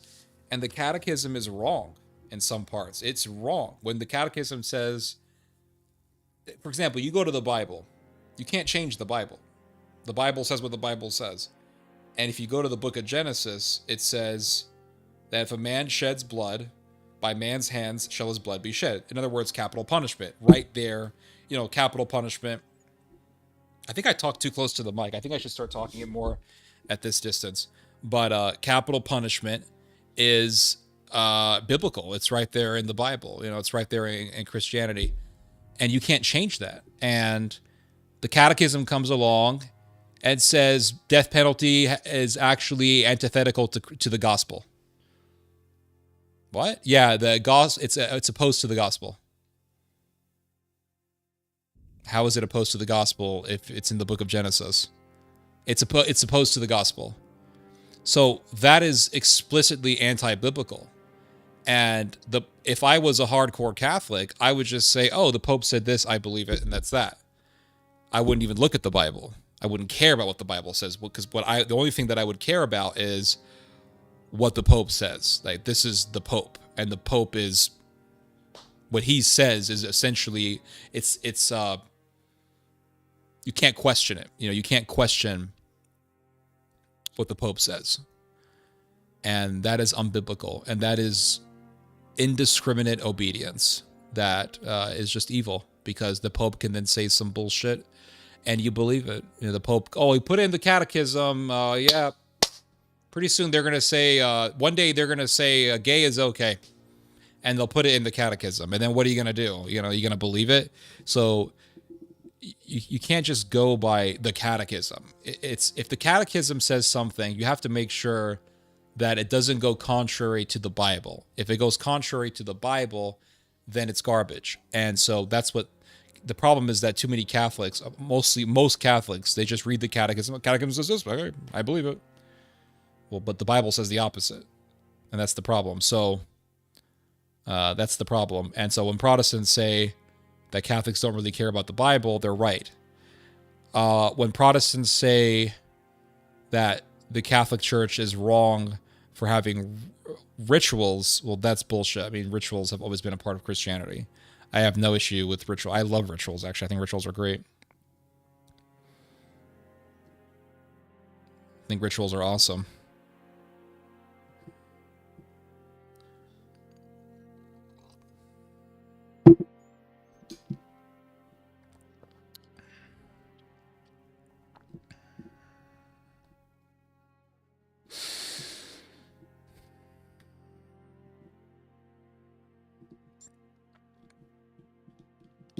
The rituals have always been there.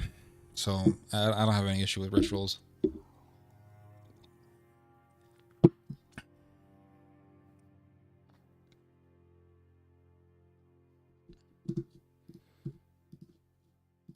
Did any of you guys see my video on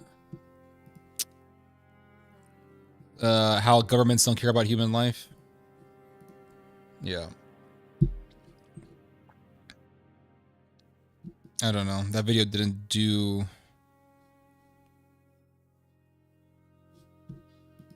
really do as well as I wanted it to, but oh well. It is what it is.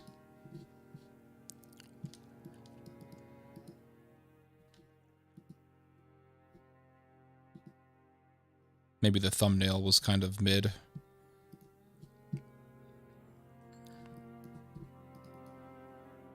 Did the biblical rules of Genesis get updated in the New Testament? Sorry for the no, it didn't, because in Romans chapter 13, Paul says that, and don't be sorry for asking questions. Nothing wrong. That's what I'm here for. But in Romans 13, it says that the state holds the sword.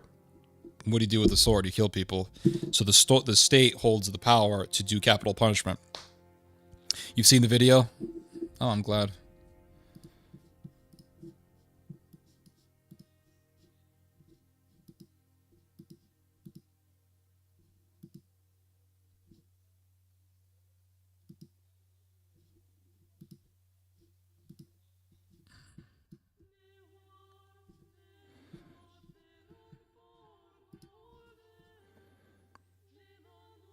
Is it better to not have the institutional church since it is so corrupt? I don't have any issue with institutional churches or anything like that. The problem is evil. It's not that it's institutional or that's not, it's just evil. It's just the bottom line. I think the church and I hate to say this because for years I defended this whole thing, but I think the church got too much into its political power, and it did certain things that were unjust. And I know I defended this sort of thing many years ago, but looking at it now, I've realized that the church did things that were absolutely unjust back in olden times. So, for example, in the execution of Jan Hus, I think that Jan Hus should not have been killed. I do. I don't think it was right. I don't think it was right for the church to have Jan Hus executed. Jan Hus was trying to reform the church in a way that he was trying to get rid of simony. He was very critical. Was it simony? Hold on. It was simony, or was it...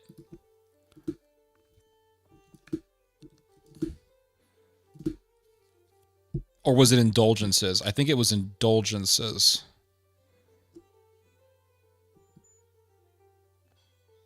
Yeah, actually I was right. Simony. And he believed that the laity had the right to drink of the chalice of Christ, the cup of Christ. So he was trying to fight simony. Simony, for those of you who don't know, is when you sell church positions. So let's say you're a rich banker, you own the Medici Bank, and you say, I want my son to become a cardinal, and you pay me 90,000 of whatever your currency is, and then I make your son into a cardinal. This actually happened, by the way, with the Medici family. The Mr. Medici, who controlled the big Medici Bank, he wanted his son to become a cardinal because his dream was for a Medici to control the Vatican. And that eventually happened. You eventually had a Medici Pope. But Mr. Medici, he paid about 90,000, whatever the currency was, florins or whatever, to the Pope, and he bought his son the position of cardinal, and his son became a cardinal. That's simony. And the Roman Catholic Church got deep into this evil. It got deep into this sin. It's what it is. It's sin. It's evil. It's corruption. And Mr. Jan Hus was saying, hey, this is wrong. And then Jan Hus stated that the people have the right to drink of the cup of Christ because Christ taught in the Last Supper, he said, here is my flesh. He takes the bread. He says, this is my flesh. Eat of it. And he takes the cup. He says, this is my blood, which will be shed for the redemption of sin. And the disciples drank. So the ritual is you eat the host and you drink of the chalice of Christ, the cup of Christ. Well, for some reason, the Roman Catholic Church started making this rule that the laity don't have to drink the cup, that's only for the priests, that only the priests should be the ones allowed to drink out of the chalice. And they came up with this whole argument to justify that by saying that if you eat of the flesh of Christ, which is the host, right, the bread that you receive in the church, then you're already drinking the blood because inside the flesh of Christ is the blood. And so if you say that you need to have the chalice, if you need to drink the wine, then you're denying that the blood is already in the flesh. And therefore you're a heretic. And so the church came up with this argument, and it was very, very effective. And so Jan Hus said, no, I don't buy into that. The people should have a right to drink out of the chalice. And he was told to give up his beliefs and to renounce what he was saying and all this stuff. And then he refused, and then eventually they killed him. I think that was wrong. I do. And killing him ended up causing tremendous problems. And it ended up causing a ripple effect that would be seen for centuries, that would be experienced even centuries after Jan Hus. Because they killed Jan Hus, and then there was a war that broke out, because they killed them, and the church said, yeah, have him killed, and burn him, and then I think they dumped his ashes into a river or something like that.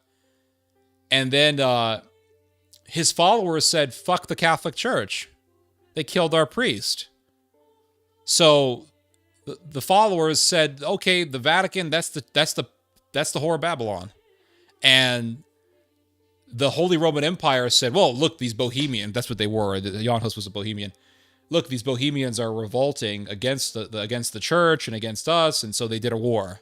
And it was a bloody, bloody war that lasted for, I don't know how long did the Hussite wars last? It's like 20 years or something. How long did it last? A long ass fucking time. From 1419 to 1434. Okay, it's a lot.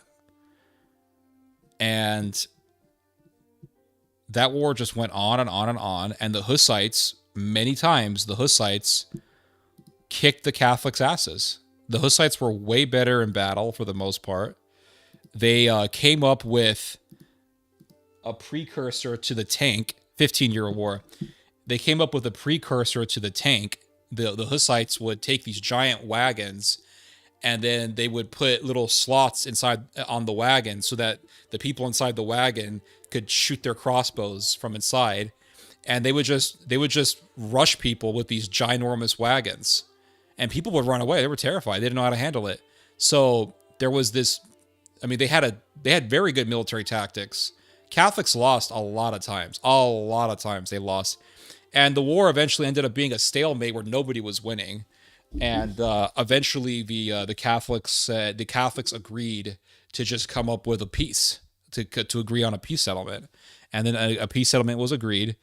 And then in 16 something, the fucking Bohemian Protestants decide to throw some people out of a window, and bam, the fucking Hussite wars came right back from the dead, just like that. And then you had the 30 Years' War, which was the bloodiest war in Europe's history before World War I. That was the bloodiest war in Europe's history, 30 Years' War. Millions died, and it all began in Bohemia, that place where Jan Hus was preaching. And so the effects of killing Jan Hus ended up having ramifications, ended up having a ripple effect that would be seen going all the way into the 17th century. And that ripple effect would help contribute to the 30 Years' War. So I think it was absolutely wrong. I think, in my opinion, they should have never touched Jan Hus. They should have said, okay, you're against simony. You're right. It's corruption. You want the lay people to drink the chalice? You know what? Jesus said, drink this cup. So what's wrong with allowing people to drink out of the chalice? Let them drink out of it. Who cares? I just don't see what the big deal was. And they ended up killing this guy. He wasn't denying the Trinity. He wasn't denying the virgin birth. He wasn't denying the resurrection. He was saying, hey, stop selling papal positions and stop preventing people from drinking out of the cup of Christ. And then they killed them. They should have maybe worked with him. Maybe they could have reasoned with him a little bit. Maybe they could have done a compromise or something, but they just kill him. And if you look at, this is really pains me to say this because I defended this for years, but if you look at the Albigensian War, I mean, the Catholics did some fucked up stuff in that war. They went into cities and just kill people. They just killed the people, like civilians and everyone. They just killed them with swords. And that was all done under the name of Christianity. I mean, even the Crusades, I question. I questioned the whole legitimacy of the Crusades. I look at the Crusades, and it was just a bunch of warring Catholics, brutal people who were obsessed with Israel. They were obsessed with the Holy Land. There's nothing holy about it, and that's where Christ was murdered. But they were obsessed with the Holy Land.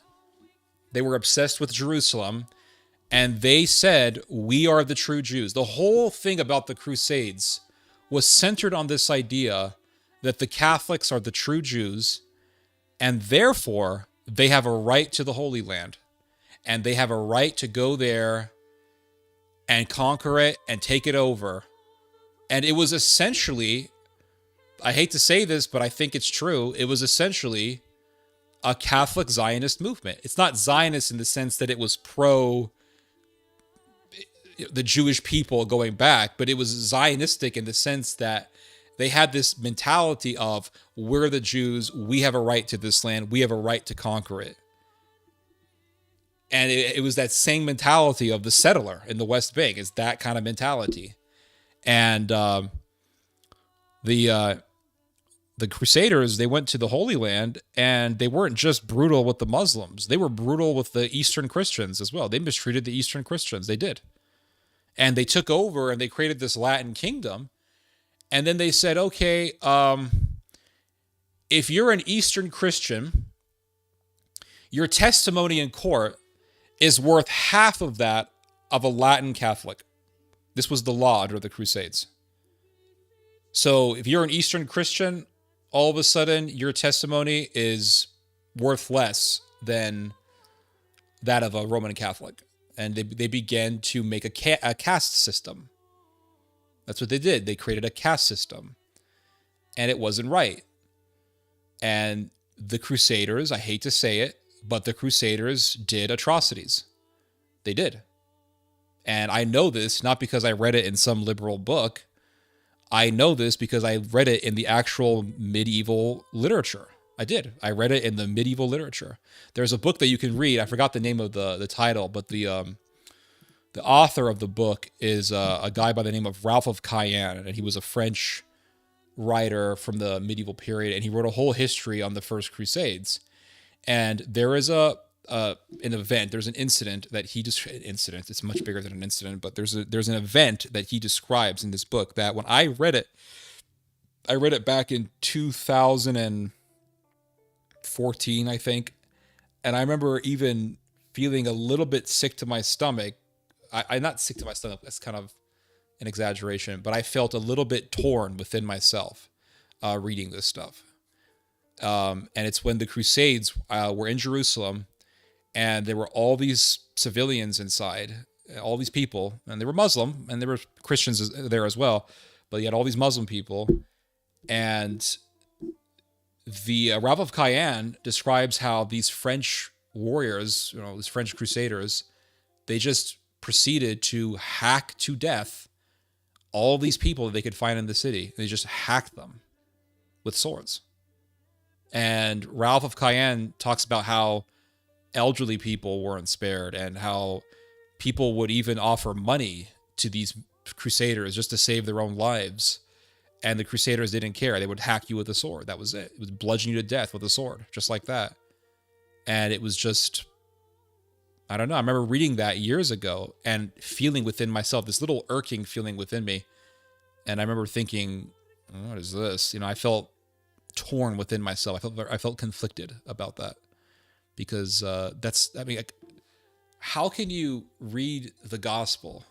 The gospel is a very simple message. We like to, especially in the Western world, we love to overcomplicate the gospel, like imputed righteousness, and we use all these words, and the gospel is very simple. The message of Christ is very simple. And the problem that I have with medieval Roman Catholicism, medieval Western European Christianity, if you will, is that it pretty much forgot or rejected the simplicity of Christ's message, which is love. The whole message of Christ can be summed up in one word, and that's love. That's it, love. And Paul says, all the law of God is love. And if our response to Muslim people or to any other non-Christian people is just to kill them all, to butcher people, then what you believe in is contrary to what Christ did. Because if your response is just to kill them, then, well, how come that wasn't Christ's response? How come Christ's response was to die for everybody, not to kill them? If your response to a non-believer is to kill them, then you're killing someone that Christ died for. And you're killing them because they have the wrong religion.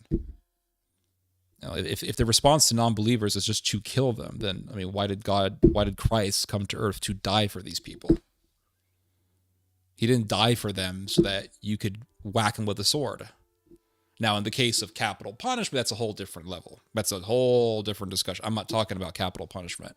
I fully support capital punishment. for certain criminals, certain crimes. Ted Bundy, that sort of SS officers, yeah, execute them. But this idea of just going into a city because you think that you're a true Jew and you have a right to go there, and you go there and then you just kill a whole bunch of people because they're Muslim, that is completely antithetical to the gospel. And I think that what the church did was wrong. I do. The whole Council of Clermont that happened under Pope Urban II, I think it was just a big geopolitical move because the Europeans couldn't stop killing each other. I mean, they were going fucking Hotel Rwanda on each other any chance they could get. And the Pope said, how do we get these people to stop killing each other? Well, let's give them a cause to unite under, and gave them the Crusades. Now, to be fair, the Seljuks were expansionist, and they were murderous, and the Muslims, the Turks, who invaded Christendom and who went into Jerusalem, they were all murderous as well, don't get me wrong. And they did horrendous persecution of the Christians. They did. But in that regard, stopping that regime is totally fine and acceptable. I have no issue with that. But the thing with the Crusades is that they entered and then they said, oh, if you're an Eastern Christian, your testimony's worth half of mine. In other words, I'm better than you because I'm a Roman Catholic. That's not equality before the law. What happened to equality before the law? Then there's the whole obsession with Jerusalem. And what does the Bible say about people who are obsessed with Jerusalem? You know, it's right there in Zechariah. Anyone who elevates Jerusalem will be cut to pieces. That's what the book of Zechariah says. And the Crusaders were a people who became obsessed with Jerusalem, just like the Zionists are, just like the Muslims are. And there is a curse, really, that comes with Israel, if you think about it. It's just, you have the Muslims who are all ecstatic, and they're all hysterical about Jerusalem and Al-Aqsa Mosque, and then you have the Zionists who come in, and they're all fanatics about Jerusalem and the Third Temple and all this stuff. And you look at this behavior, and you just see delusion. And it's exactly what the Bible says when God says, I will make Jerusalem into a trembling cup for the nations. What's that? What does that mean, the trembling cup? It means basically they're going to get drunk off this thing. It's going to make them be like drunkards. They're crazy. And that delusion plagued the Roman Catholic Church in the Middle Ages, in the 1090s, in the 1000s, we'll just say that. It really began to get people to become crazy, I think. It was a curse. And so they go to the Holy Land and they do all these epic battles. And yeah, they're really epic battles if you read about them. You know, they go into Nicaea, they do an epic battle in Nicaea. They go into Antioch, they do a really epic battle in Antioch. And then eventually they get to Jerusalem. And it's not really easy for them at all. There's a lot of starvation. People were dying. It was not easy for people at all to go all the way to the Middle East. From Europe. It just wasn't easy. A lot of people died on the way. And Crusades, of course, win because the Crusaders are 6-foot-tall white dudes with armor and big-ass swords. And the Muslims are 5-foot-something dudes with little fucking scimitars. I mean, they got their asses whooped. Middle Eastern people, Muslim people, whatever you want to call them, usually they're no match to Western Europeans, Northern Europeans. They're just not. They just won't win in the long run. Having a clinical psychological background, I honestly think Ted Bundy should have been institutionalized in a criminal mental asylum for his heinous crimes. I think he should be. He was executed and he deserved it. That's it. I don't. The institutional. The guy's evil. The guy would literally go to women and say, "Could you please help me get something on my van?" "Oh, sure." And he would deceive these people and ambush the girl and murder her. So to me, that's obvious first-degree murder. That's obvious premeditated murder. That's obvious planning to commit murder. That's an obvious strategy to deceive someone to murder them. That's all calculativeness, and that's evil. So as far as I'm concerned, Mr. Bundy deserved death. Um, what was I going to tell you? Yeah. Yeah, so that's my theory about my thoughts on the Crusades. And then if you get past the first Crusade, you'll see how if you get past all the epic battles of the first Crusade, you will see how the Crusaders just dwindled. They reduced themselves to a lot of infighting, and they were fighting on who was going to be the king of Jerusalem, and they were killing each other over that.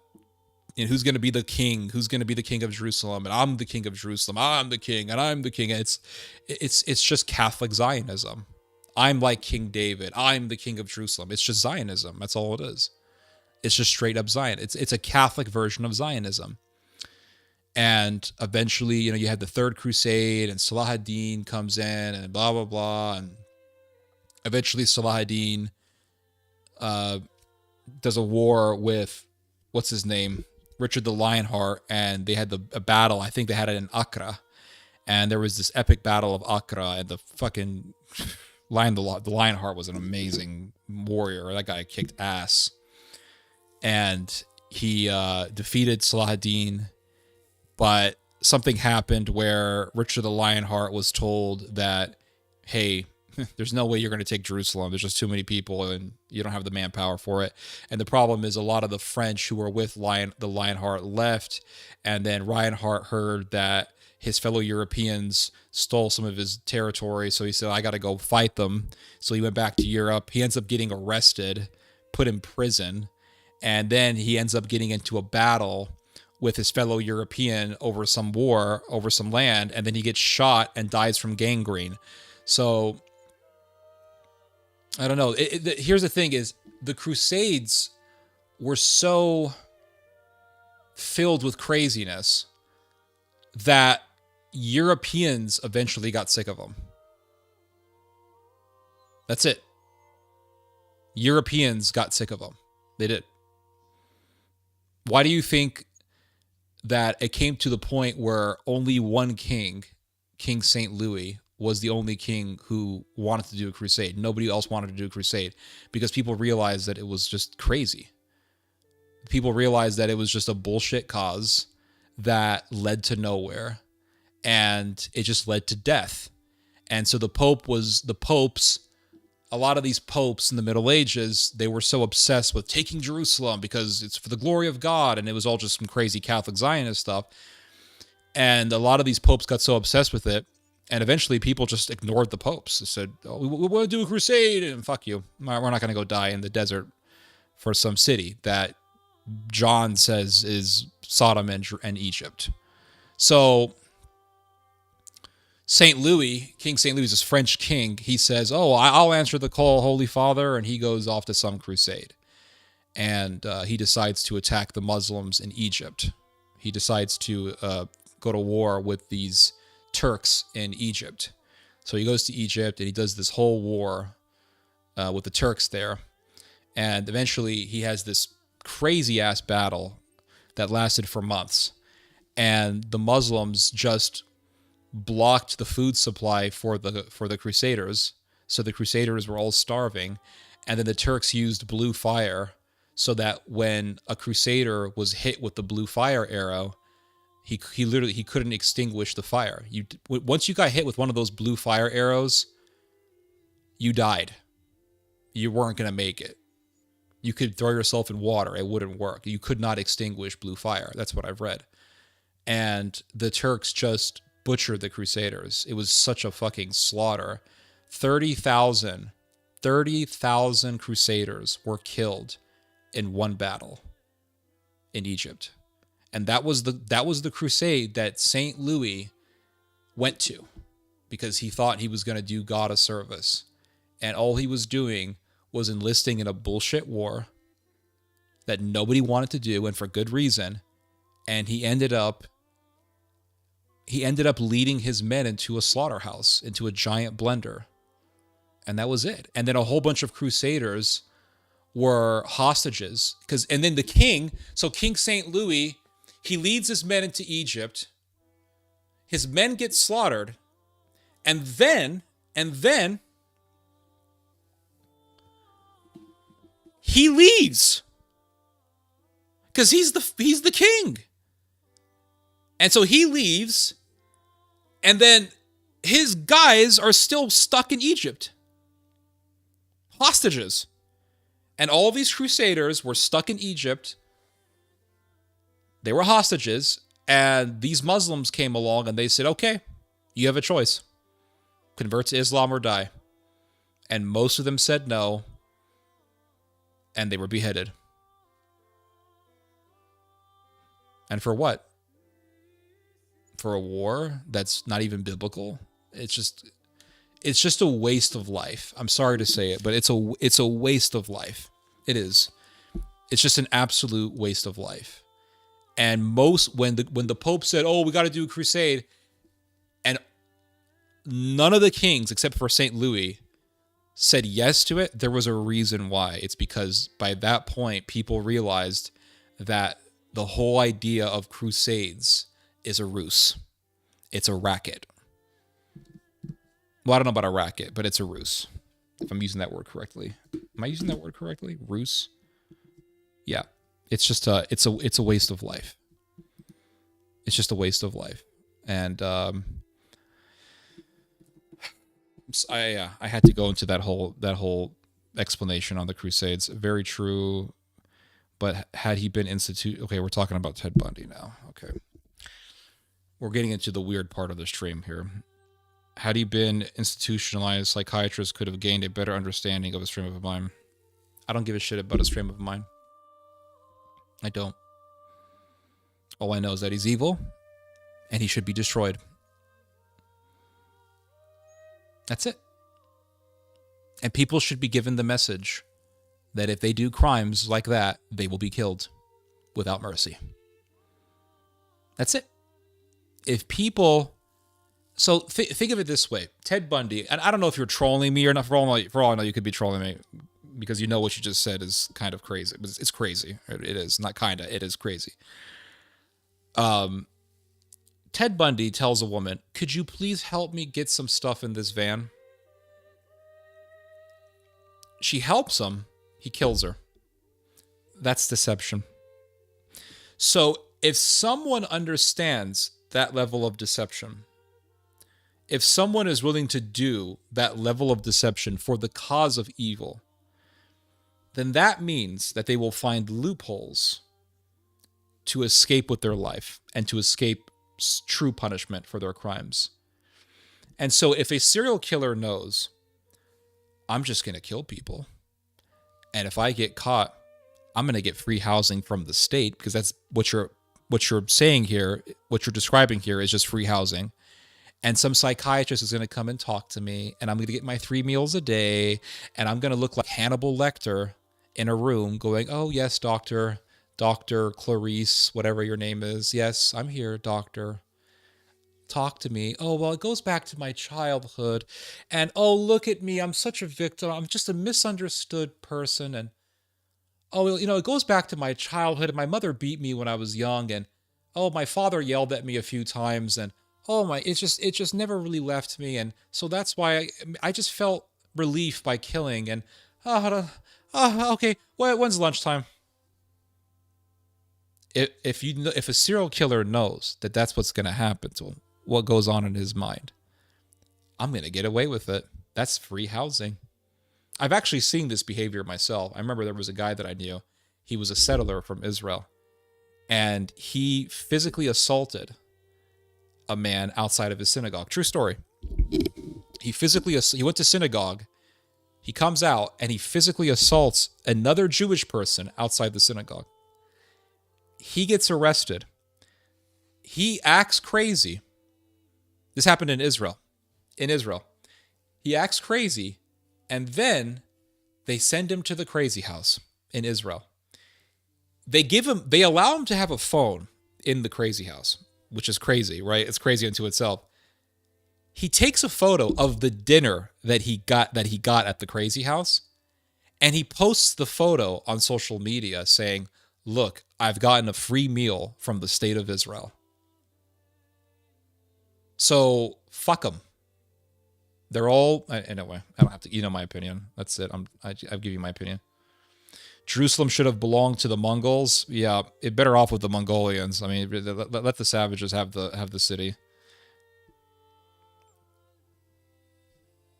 I don't know. The Mongolians are pretty murderous, though. I'm not a big fan of theirs. I'm not a big fan of them.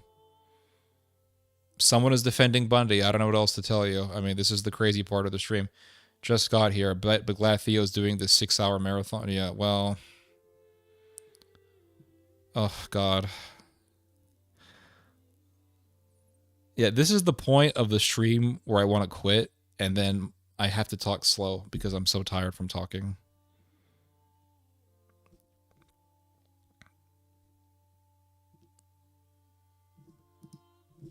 Got 27 people watching.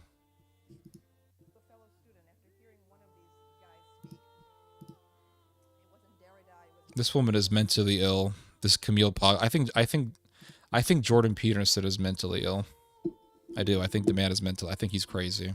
People are following a madman. Did you hear what Jordan Peterson said? Nope. I don't give a shit. The guy's crazy.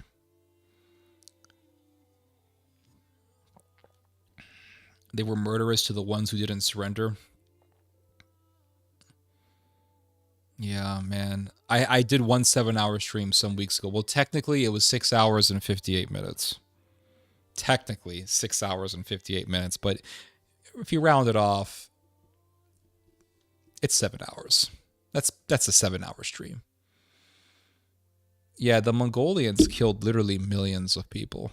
I don't know if that's pretty bad. He would have likely been a vegetable strapped in a straitjacket, so it wouldn't have been much of a life. Yeah. No, he wouldn't. Nope. He'd be in a room, and he'd give his little 3 meals a day, and some psychiatrist would come and, how's your day, Ted? That sickens me that he's a fellow Ted. Ugh. Peterson was treated for some mental shit. The guy, he's mentally ill. He's a mentally ill man. And he's talking to this Camille Paglia when it's very obvious, when her history of supporting pedophilia is very obvious, and there he is talking to her like she's this, this genius mind of the 21st century. I just see 2 sick people. A fate worse than death.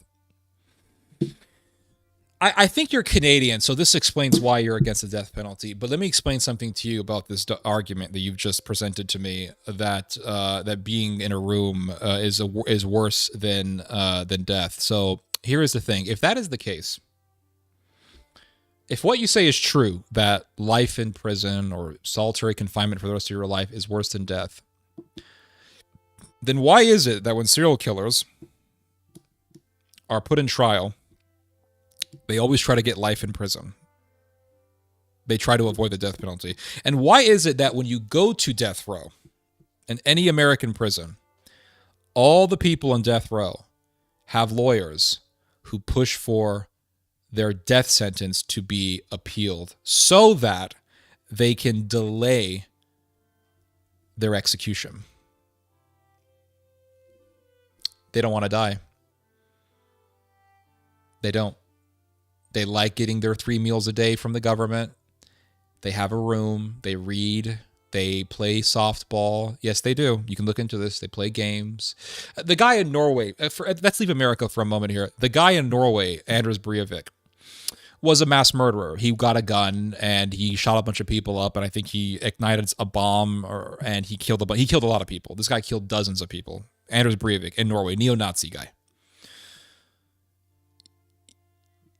He is in prison, and he is allowed to play games. He is allowed to, I think, even play video. He's allowed to play games. He can play all the games he wants, and I think he gets a television, and it's basically a hotel for criminals. I guarantee you that he prefers that over being executed. And I can guarantee you that if you were to go to Anders Breivik and say, Anders, you're going to die, he would get a lawyer to try to appeal it because they don't want to die.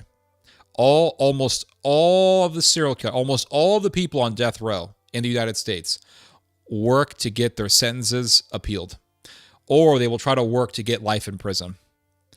Why? Because they would rather live in prison than die.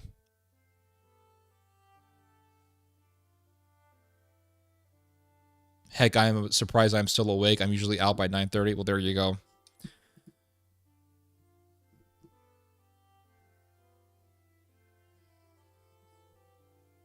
Peterson got benzo detox treatment in Russia. Hot damn. Is he a Russian agent or something? I don't want to make any accusations, but I think the guy's sick. I think he's sick. I think anyone who makes an alliance with Camille Paglia is a sicko. That's it. I think they're all crazy. I don't trust any of these people. I think they're all psyops. That's what I think. If I ever listen, if my channel ever blows up, it never will. My channel will never blow up. Never. I've been doing YouTube for years. I've never blown up. Never got this channel in particular. Never became big. Never became a super viral guy. I did make videos in the past that did go viral, but I never became this super viral YouTube influencer. And this channel especially is a very small channel, and it has remained pretty small since its beginning in 2019. And I think that if my channel ever got big to the point where I was getting 500,000 views a video, then I would know that the powers that be, for some reason, want my videos to go viral. And I would know, wait, am I doing something wrong? Ted, you're awesome, quality over quantity. I appreciate that, sir. Thank you. Don't say that, Theo. What? I will never. I don't think I ever will, because I just don't go along with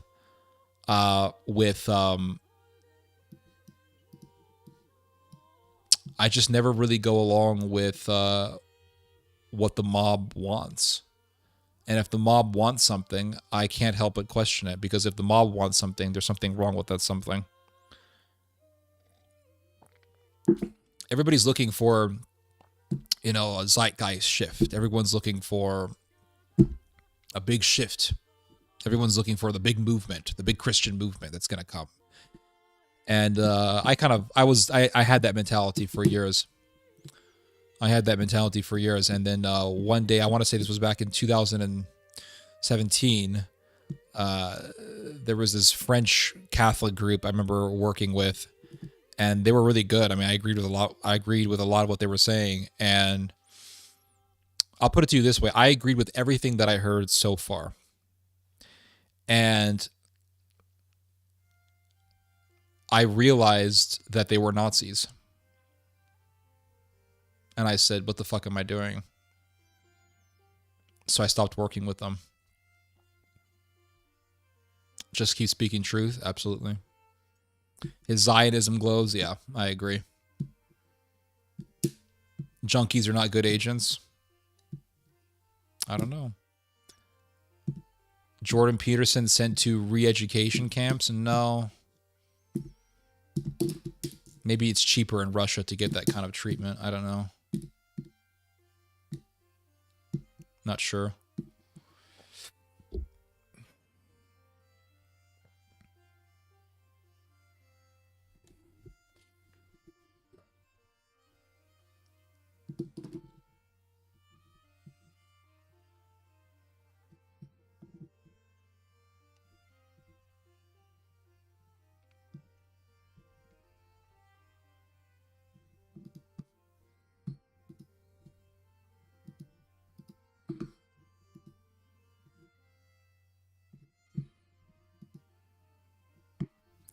I'm going to ask this question again because I need to know 100%.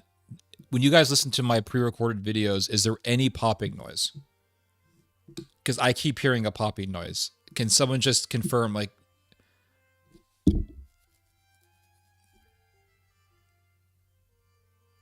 Just keep speaking the truth. Did Bannon do a salute? Yeah, he did. Of course, yeah. Doesn't surprise me at all because he's a fucking piece of shit. No popping. All right. I just... A bit? I knew it. I knew it. Oh, damn. No popping. No, but I'll go listen again.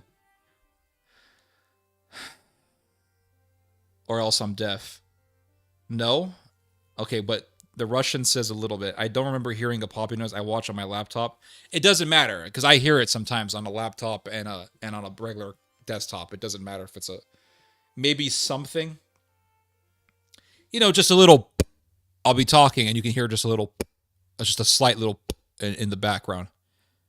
Perhaps your pop filter is too close. I don't know if I'm even using this correctly. I'll be honest with you guys. I think I need to speak more far away from the mic.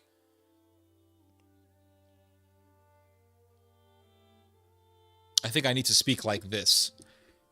I think I need to do? I think I need to push the mic all the way back.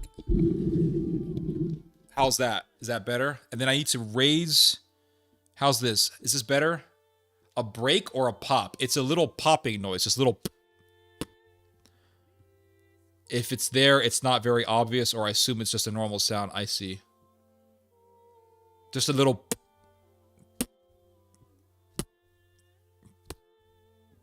I hear it, and I feel so bad every time I do a video. I hear a popping noise, and I've tried to get rid of it. A condition that can cause cognitive impairment, often linked to prolonged substance use or brain function. I see. Beatbox. I've heard that occasionally. There we go.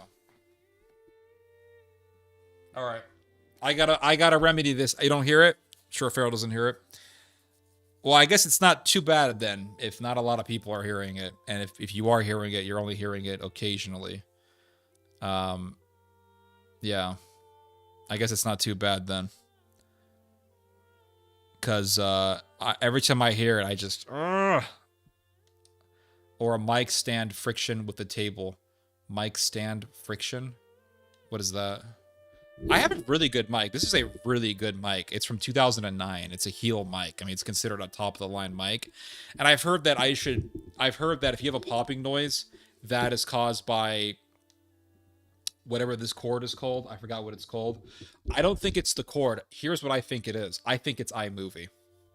Because see, right now, have you guys heard any popping noise this whole time? Have you guys heard any popping noise as I've been doing the stream? I doubt you have.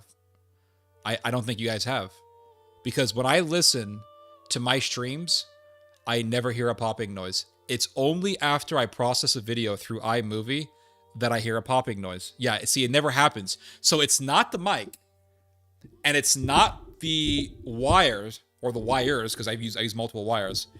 It's not OBS, it's iMovie. Yeah, none, right? It's iMovie.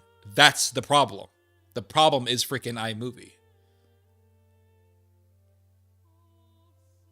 That's what it is. It's just, I came to that conclusion. So I did some research on this, and I found a whole bunch of people saying the same thing.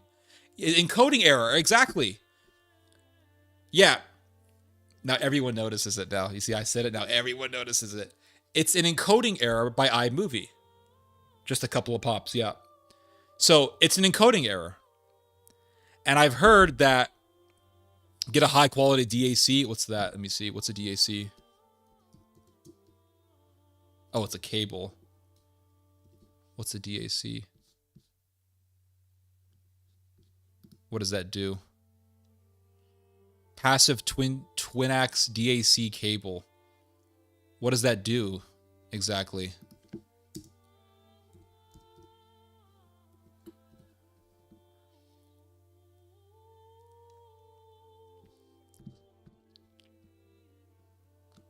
So I have to find a way. Either I should get a, because what I heard is that iMovie, you see, man, this sucks. I used to use the built-in video recorder that iMovie has, and then all of a sudden iMovie started acting really weird, where I'd record a video on iMovie and the video would come out completely messed up, glitchy, staticky. It was completely unlistenable. And so I started using OBS. And I'm terrified to use the iMovie video recorder. Now, if I use the iMovie video recorder, no popping noise, because it's completely in line with iMovie's system. Yeah. So perhaps I need to just trust the video recorder and just hope that it doesn't break down. Sorry, I got it the other way around with diagnosis. It's fine. benzodiazepine induced neurotoxic disorder. Okay, I'll look more into that. Maybe I can find out more about Jordan Peterson.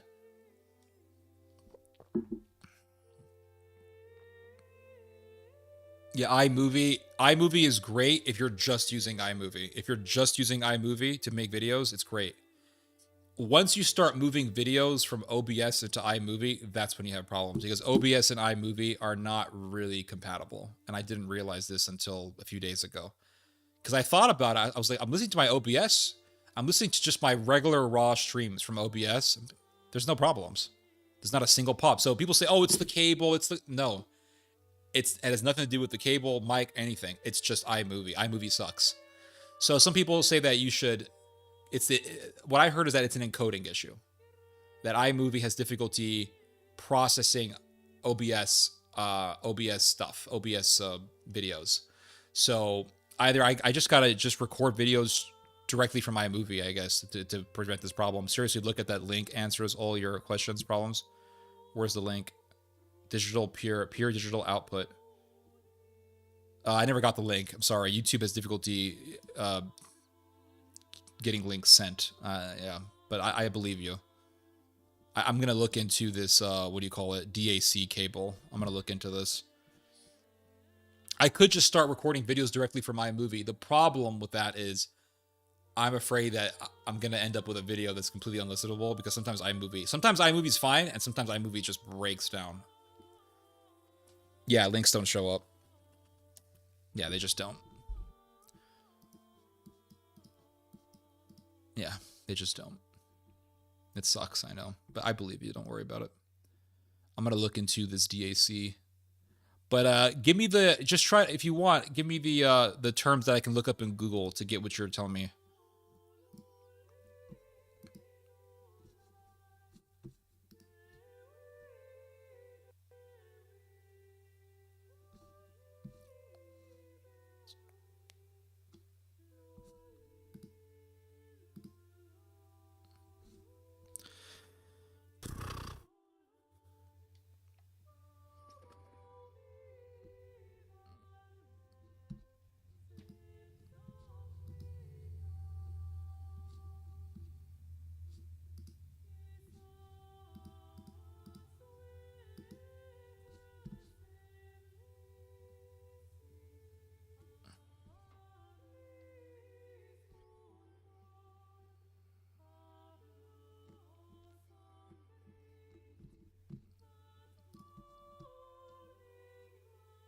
How would you deal with a friend that came out? I wouldn't be friends with them.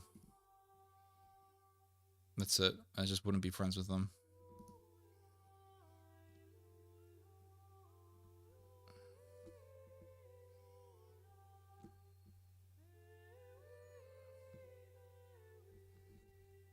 I just don't waste my time with stuff like that.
I don't know, Jack.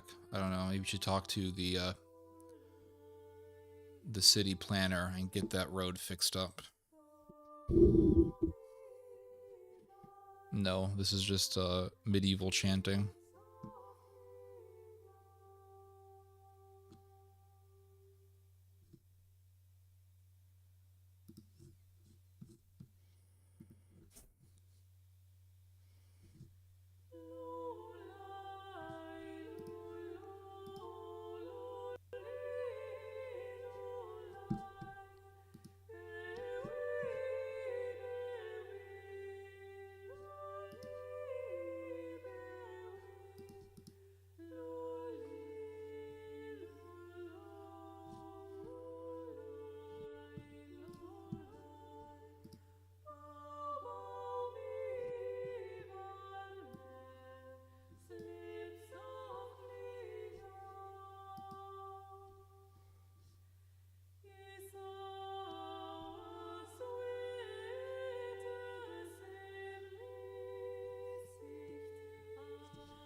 All right, guys. I think I'm done.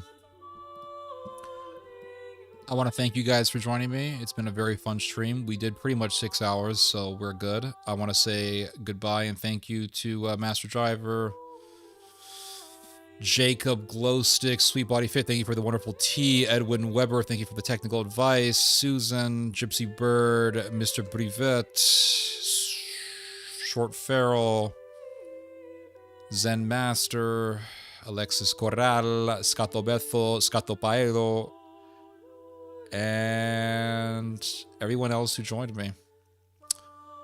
All right, guys. Be well, God bless, and have a good weekend. You guys just heard some theology. God bless. Good night, Mr. Corral. Thank you, Jack. Thank you, Catherine, Sweet Body Fit. Thank you, guys. God bless you all. Be well.